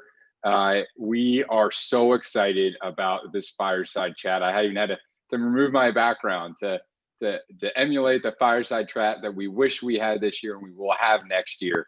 But with that, I wanted to welcome Mr. John Williams. To finish today, we're going to have a fireside chat with Mr. Williams, who's the Director of Innovation and Technology at the Office of Investment and Innovation at the Small Business Administration. In this role at the SBA, John is responsible for policy implementation and programmatic oversight for the US's SBIR and STTR programs across 11 federal agencies. The primary function of this office is to increase participation in these programs with a focus on underrepresented groups. John's office executes 2 programs, FAST, the Federal and State Technology Partnership Program, and the Growth Accelerator Program. Both programs are designed to provide direct support to help startups win SBIR and STTR awards. John worked for the Department of the Navy for 27 years, where he led their SBIR and STTR programs and the Navy Tech Transfer Program before moving to his current role at the SBA 6 years ago. John, first, welcome, and thank you for joining us today. John, as we kick this off, I wanted to jump in more into your role as the Director of Innovation and Technology at the Office of Investment and Innovation. Here you oversee the entire SBIR and STTR program, which is incredibly large.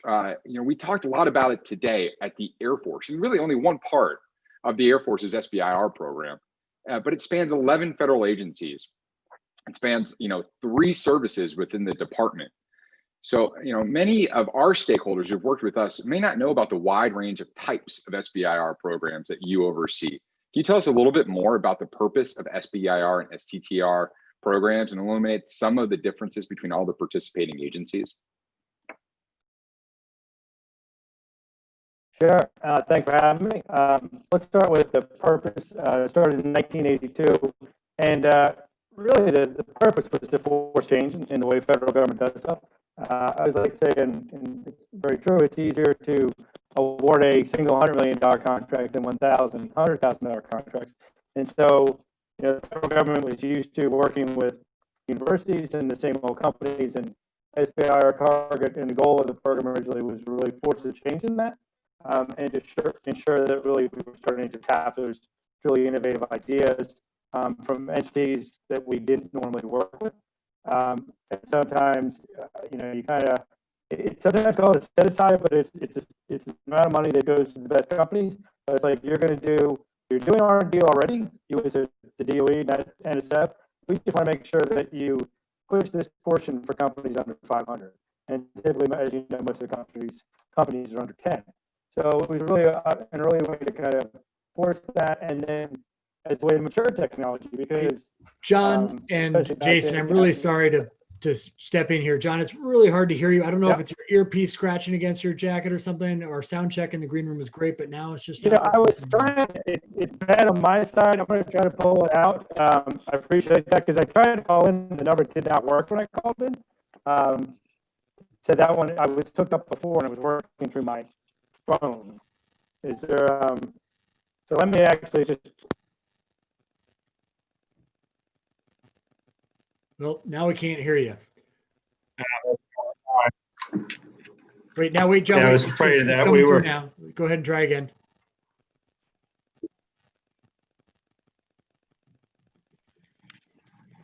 Can you hear that at all? Yeah, we can, and that's definitely better quality. Excellent. Sorry to interrupt, guys. Keep going. I'm glad you did. So hopefully I'll be able to hear you, because the mics on my computer are not that great. But like I said, I could not call in. So I'm going to keep rolling. You're still there, Jason? Hey, John, I can hear you. Can you hear me? Yeah, I can hear you. All right, so let me keep going forward then. So again, kind of that big force companies, force the federal government to work with companies that they normally did not, and bring in that new talent pool. So, there's a lot of studies that talk about innovation comes more from small companies than other places. But also the problem is universities really can't advance basic science past basic science. And so who's going to do that? And the best source for that is small businesses.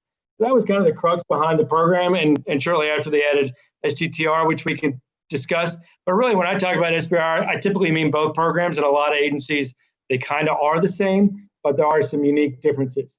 But you kind of talk about, there are 10 civilian agencies, and even within the DoD, there's really 13 components, groups, services, and components that operate differently. What AFWERX does now is very different than what the Air Force program was 3 years ago. The National Science Foundation program is radically different than the DOE's program and things like that. So there are a number of programs. They run things differently. That's one of the unique things about the program that I like, is that it allows an agency to kind of run a program the way they would like. It's bad for the companies because it's confusing and they're all different. It makes it harder. So that's also one of the roles we try to play, is helping them understand the different nuances. But yeah, there's over $4 billion a year in funding going out there, and some big programs. And I think one of the biggest things on the types of programs for companies to understand is you basically have granting companies, agencies, that you're coming in with an idea and they're not going to buy your technology. And then you have groups like DoD and NASA, which will typically do contracts. They're going to use your technology. AFWERX has kind of switched the model a little bit with some of the newer projects where you're trying to take things that are already developed commercially, spin them back in. But other agencies do things differently in the DoD. And so there are a lot of unique programs. Again, good, I think, for the program and the companies. A little confusing, though, because it's all different.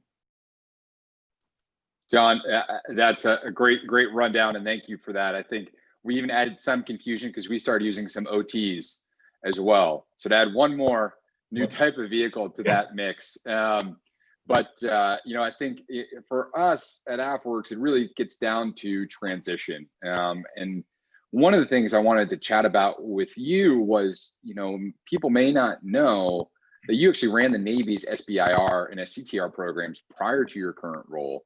And in the Navy, you conceptualized the Transition Assistance Program. That recorded more successful phase 3s during your tenure than the entire DoD combined. In your experience, what makes a phase 1 or a phase 2 more or less likely to lead to a phase 3? And I'll ask you another question as you answer that. Does the government's management of that phase 2 effort or phase 1 effort make a difference, or is it more just kind of a result of the company and the R&D in and of itself? So to start with a short answer on that last question, kind of, good government management is always very, very helpful. But I've seen, companies be very successful with poor government management, but again, if you didn't have good technology, even with good government management, probably not going anywhere. So, and I like to use it's really good government support, because, and again, across the agencies, that support's going to be different, and that difference is important. So if it's going into a program of record, having that program of record, knowing what the technology is about and planning for it and saying, hey, it needs to do these things. And if it does, we're interested, is critical. So kind of getting what was really successful in the Navy was when we managed it back then, or when I managed it back there for those 20 years, we gave the money almost back to the programs of record, back to the folks that were running the submarine program. So those were the ones that had the other 97% of the R&D dollars to put more money on it. So I know the Air Force kind of moved, especially with the AFWERX, of some of these projects having that money involved, but the involvement of the right people is really the important part.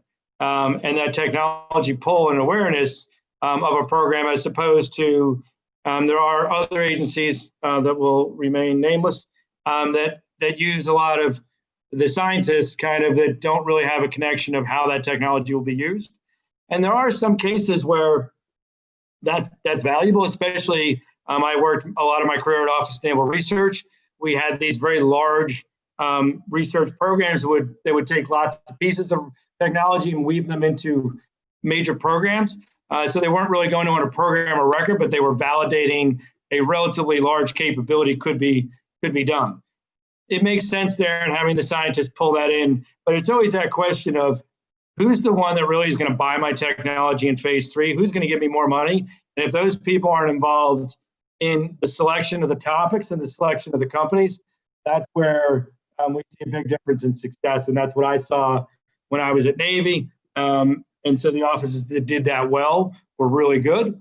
And a lot of things transitioned, and ones that didn't do it well, it was more of a luck of the draw, and sometimes it happened, sometimes. You know, John, you brought up the PEO submarine, and for me, that's such an interesting case. You know, it's an area where I think we've seen a lot of, just in the SBIR world, we've seen a lot of successful transitions. What was kind of special and different about that program office and how they worked with companies through the SBIR program that led to so many successful transitions? Yeah, and that's where, you know, it's that it really had so much to do with one individual, Dick McNamara, who was the senior civilian for that program. So he was the deputy. I mean, he was very powerful, and actually, in reality, there was an SBIR company and a big prime, and there was some bad guy subs getting into areas that we didn't like them to be in, and the big guys couldn't solve that problem. He used some SBIRs, got some quick success, and all of a sudden he was turned on to like, wow, this is the way to move innovation quickly and get things that are out of the box. And not against primes, they play an important role, but sometimes their motivation is to use the technology they've developed for as long as possible, because they've invested so much in that, where, you know, someone from outside a small business is breaking down barriers. So submarines, it was really critical that Dick required his senior 15s to all participate in the program to figure out where they could use those technologies. And if he had a prime that he felt a small business could provide a better technology, he would go with the small business. And after a time or two, that actually sharpened up his primes. And so they were all very much competing against themselves. And so it worked well. And actually, I'll be honest that when he left, it didn't work as well. So a lot of times, you know, you've got Dr. Roper, who is a driving force. Individuals do make a difference. And so I think that's an important thing of having the right people in the right places that can put the right pressure to make people serious. As I said in the beginning, it's always easier, and Mac used to tell me this, you know, his quote was, no one ever gets fired with going with the big guy and failing. But if you go with an unknown company and it fails, they're like, what the hell are you thinking? So, you know, being able to take that risk and trying some things like that is important. And sometimes we're not as incentivized in the government to do that. And that's something that I think we need to try to figure out, because that makes a difference. That's a great case study on how can the government, how can a PEO, how can an organization kind of be engaged in this process to help transition. I know that it certainly is a super interesting case study for us when we look towards our programs like the STRATFI program and the TACFI program, things that we've been working with your office on over the last year as an incentive to get the participation from the larger department, from the Air and Space Force, to look at these companies and say, hey, you know, we at the SBIR program, we can help subsidize the follow-on phase 2 work. We can fund additional R&D, but we're only going to do it if you're here and partnering with us to be in transition mode with these companies for integration. You know, what are your thoughts on these programs? And I may ask you to kind of also talk about the mix between public and private capital, which we know is kind of a big part of this. So, I mean, and that was a key thing. So early on, you know, I did probably what you're doing with STRATFI, and that's why I was so excited. You guys kind of came to me with that idea. But, you know, it's amazing how many programs record will support a technology when they're not putting any money into it. But when they want to have to, you know, even if it's 25% on, you know, dollar, all of a sudden it's a you know, it changes everything. and the chance of those projects going forward. Now it's on their radar. It's getting briefed in their quarterly reviews. It's part of their overall acquisition strategy. It makes a difference. So, I was always, there's a level of risk. So again, in the Navy, we got them involved early in the topic definition to say, where do you have holes?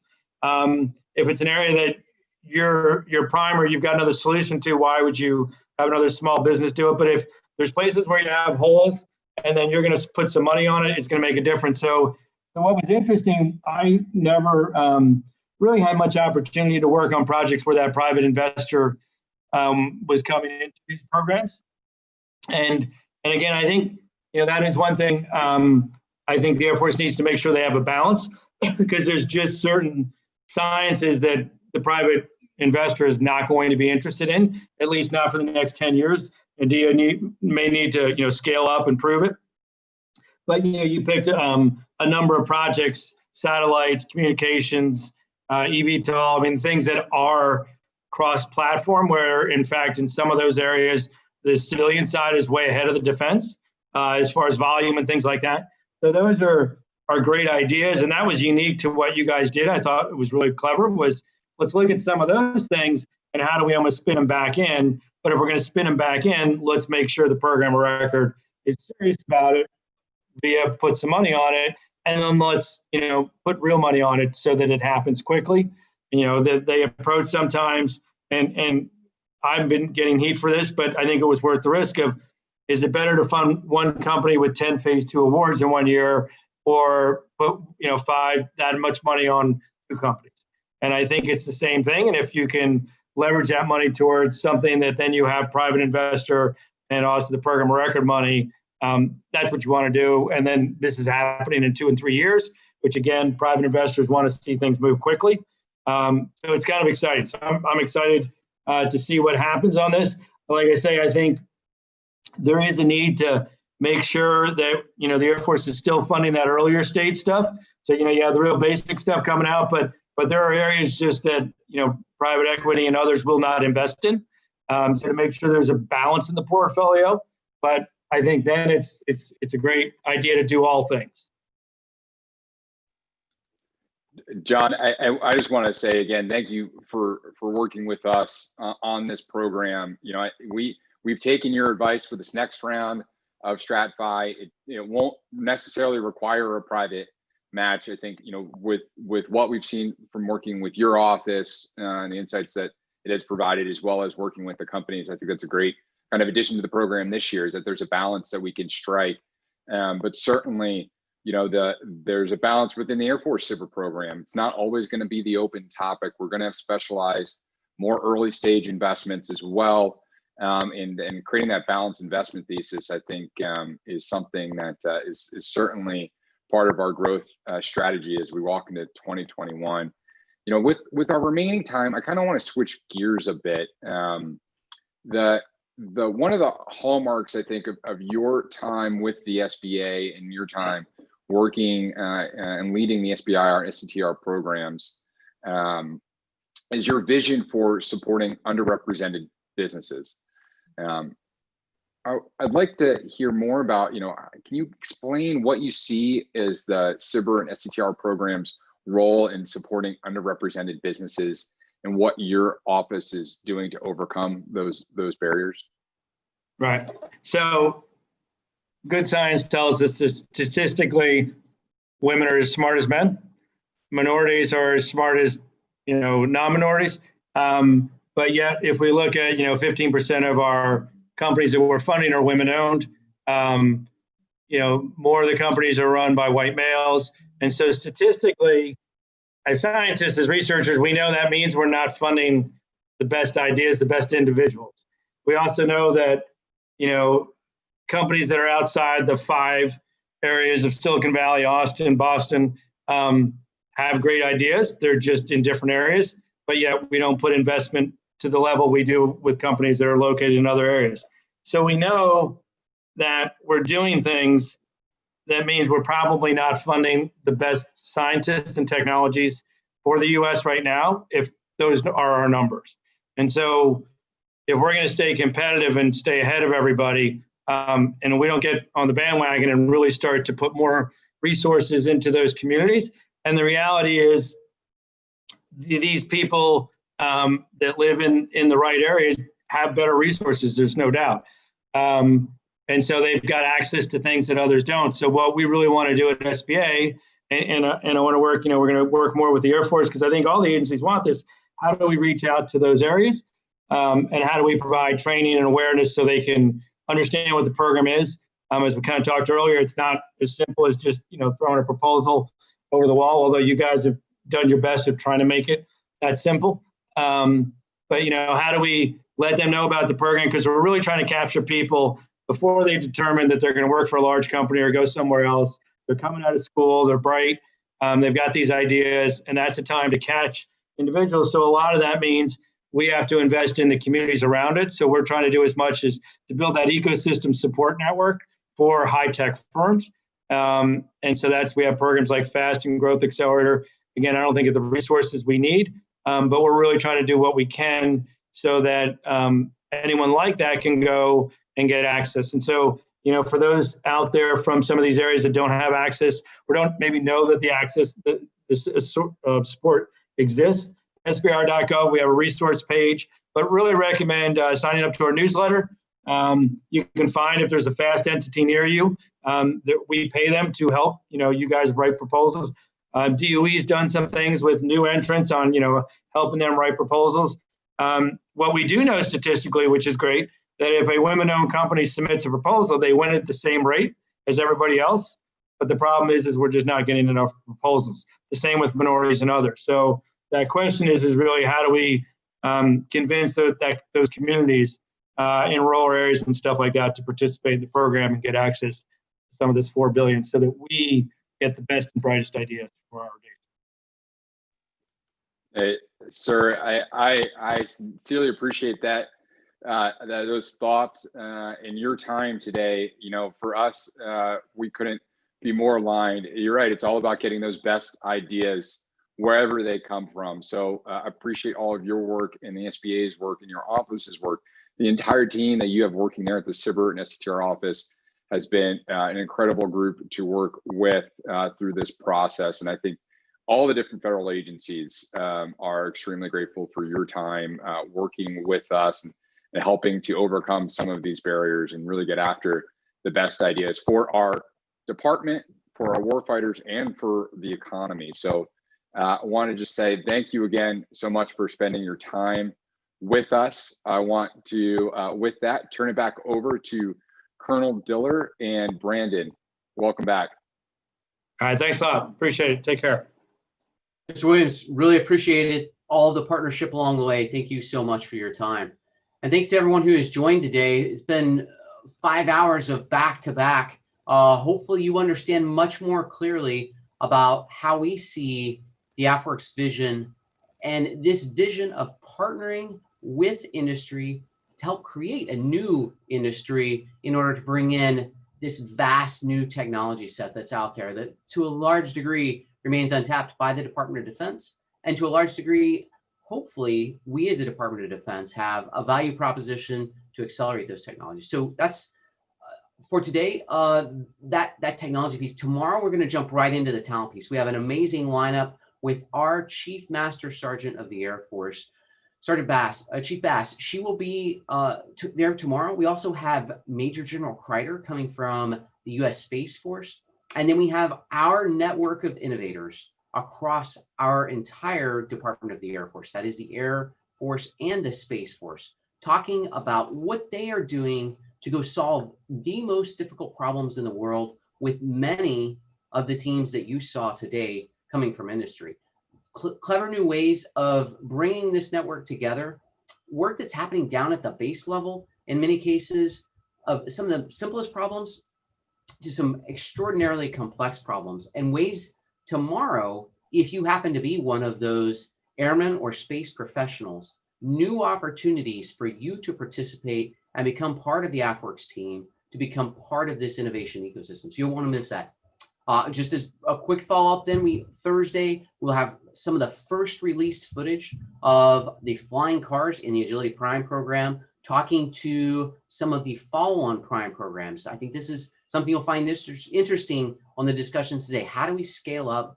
Prime is our approach to going from some of those smaller contracts eventually to that scale, that transition piece. We'll continue that discussion in detail, doing a full collaborative design on Friday morning, and then Friday during the first session, morning, depending on where you are.